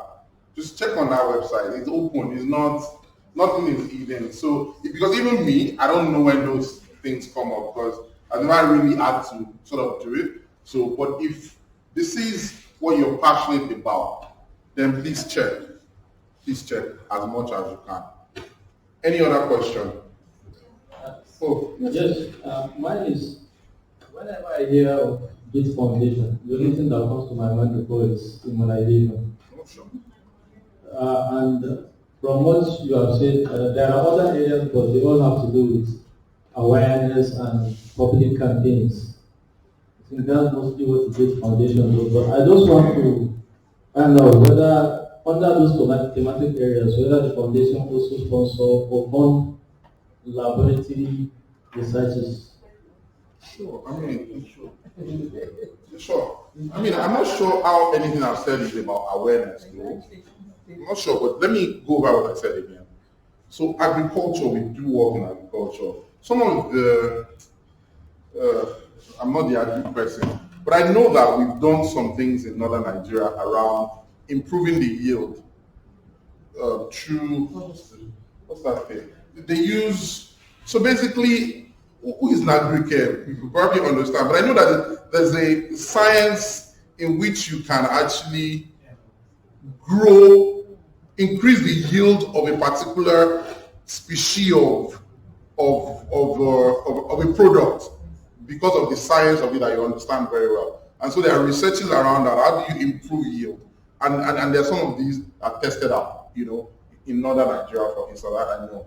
Well, fortification of nutrition, for instance, that's not awareness, that's real work. And every year we do what we call CEO roundtables, where we commit CEOs of nutritional companies, pharmaceutical companies, to commit, more to that area. That's another thing that the Gates Foundation does, using our influence to drive more money towards areas and things that we care about, right? I talked about, what else did I talk about? I talked about poverty alleviation. No awareness. There are, all over sub-Saharan Africa, there are cash through SMS transfers that we've sort of piloted in multiple countries. even in Nigeria, right? Immunization, yes, and don't forget that was because at the time, the polio immunization or the polio problem was biggest in Nigeria across anywhere else. I mean, it was Nigeria, Afghanistan, and Pakistan. And everyone knows that the Gates Foundation, there was a time we were very passionate about elimination, and we're still very passionate about. So maybe that jumped to the top of what you know, because then what was driving a lot of the context of Gates Foundation was the immunization MOUs that we have with a few northern states in Nigeria and that. So I can understand where you're coming from, but we do much more than immunization. We do malaria. I just introduced myself as the malaria person in charge of our malaria portfolio in Nigeria. We do malaria, we do maternal and child, we do family planning. We don't just do immunization. I hope that answers your question. All right, I'm going to wrap up now if there are no more questions. Yes. I just want to ask, because my own kind of research is searching for drugs from natural products to treat some of those diseases. Like for malaria, for example, we have some medicinal plants used over the years by traditional medical practitioners that have been doing very effective for treatment of malaria. For such studies, can I enroll for application? Again, that would have been a crazy idea, like you said. So that would qualify for maybe a grant challenge, depending on what the challenge is about. That's one. Two is, that's a good idea to partner with an institution about, right? Through an institution and say, you know what, I'm finding something here. Why don't we partner and think about what's best? These are things you can even also write about, right? You can write about them through credible research institutions and let people see what's there and say, if we have more funding, here's what we can do with what we're finding. But you need those kinds of ideas are good ideas, but they need to come out in a way that is standardized, right? That people can interact with it, right? In such a way that they can understand what you're trying to do. And you can ask, I think it's the Gates Foundation through an institution, for instance, and say, that's another part I didn't talk about. So institutions can meet us and say, we have a problem. Here's how we want to solve it. And we can say, okay, let's look at it. If we can, we'll fund it. But usually we go to institutions and say, this is what we want to try and do. How will you do it for us? How much will it cost? And how can we have a partnership around it? Sometimes it's an RFP. Is I will show it out and say, all three companies apply and show us your ideas of how you will solve this problem, or how you will do this research, or how you will go about answering this question, and then we'll take it from there. Does that sort of answer your question? So those two, and then I'll try to round up. Thank you very much. You said there were things you were prepared and expecting us to ask you.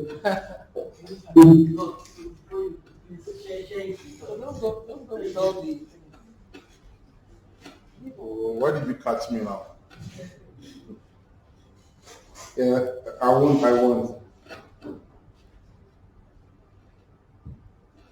All right. Is that the same question you wanted to ask?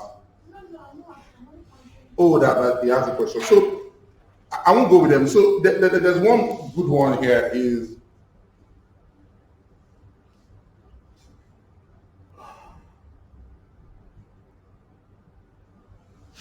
so it says, how much time usually will I have to submit a proposal assuming Gates Foundation has given me a grant or something like that? Usually. So this is how it works.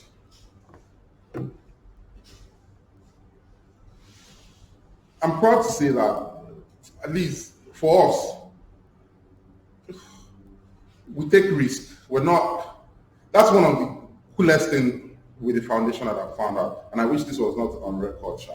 But it is. It's cool because we think that the coolest things and the crazy things sometimes may not be the answer, but you will never know unless you try to actually ask those difficult questions and try to go those difficult routes. So whenever we're never afraid to fail. Because we think that if you never try, then you'll never know. But the most important thing is there a lesson? So do you remember the way the mythical bird called phoenix? The way it turns almost into ashes and then grows back almost immediately, right? So within that failure is a new seed to learn something. So we might have failed at developing X, but is there something we learned through that can give back to a totally different research?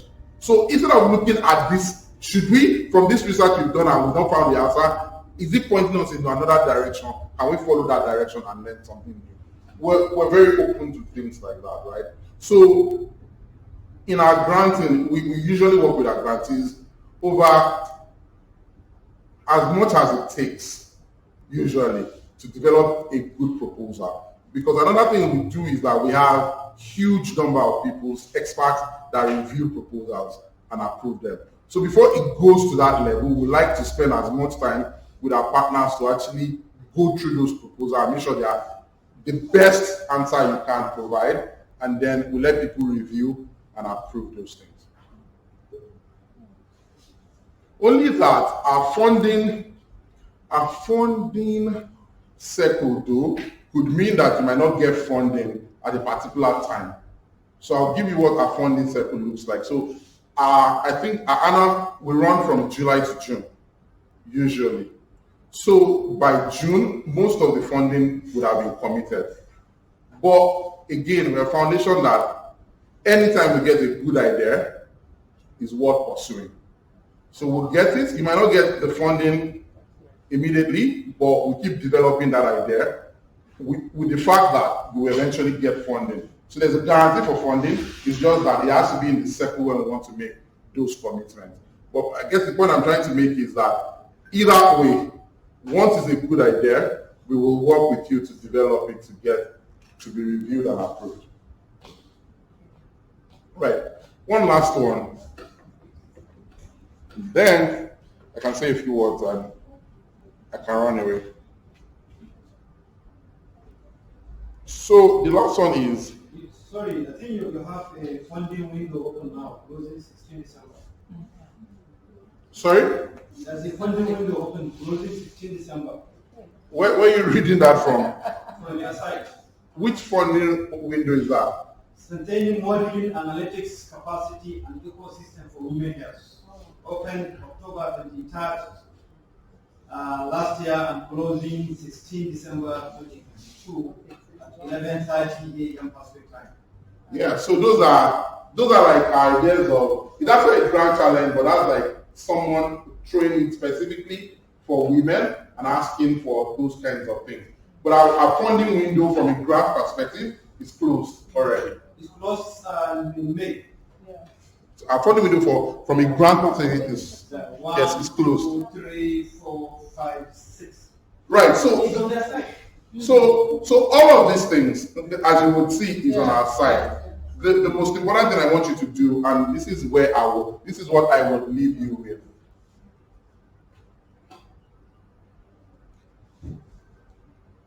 To me, research is going from, I'm trying to use the way I teach myself. So for me, research is not fully knowing the answer, but having a sense. And then going from the outset to drive towards what that sense is and developing a pathway that leads to that answer. What that means literally is that at the very beginning of a research work, you're almost like a one-eye man trying to describe an elephant. It is the side of the elephant that faces you that will override your thinking or your description. But as you walk around the elephant, you have a feel of it until you move around and then get the full circle, right? And be able to talk more authoritatively and so on. I think that because of this, there's a challenge with the research and development in our country that is so sad that as a country we probably don't have the right mechanism and structures in place to make researchers like yourself happy and to aspire for more. Right? However, I can assure you from everything I'm learning and I'm seeing that things will begin to change or are beginning to change. And what that means to me is that, does that mean that you as a researcher are open now to learn how to connect your research with development? Because that's the real essence of research.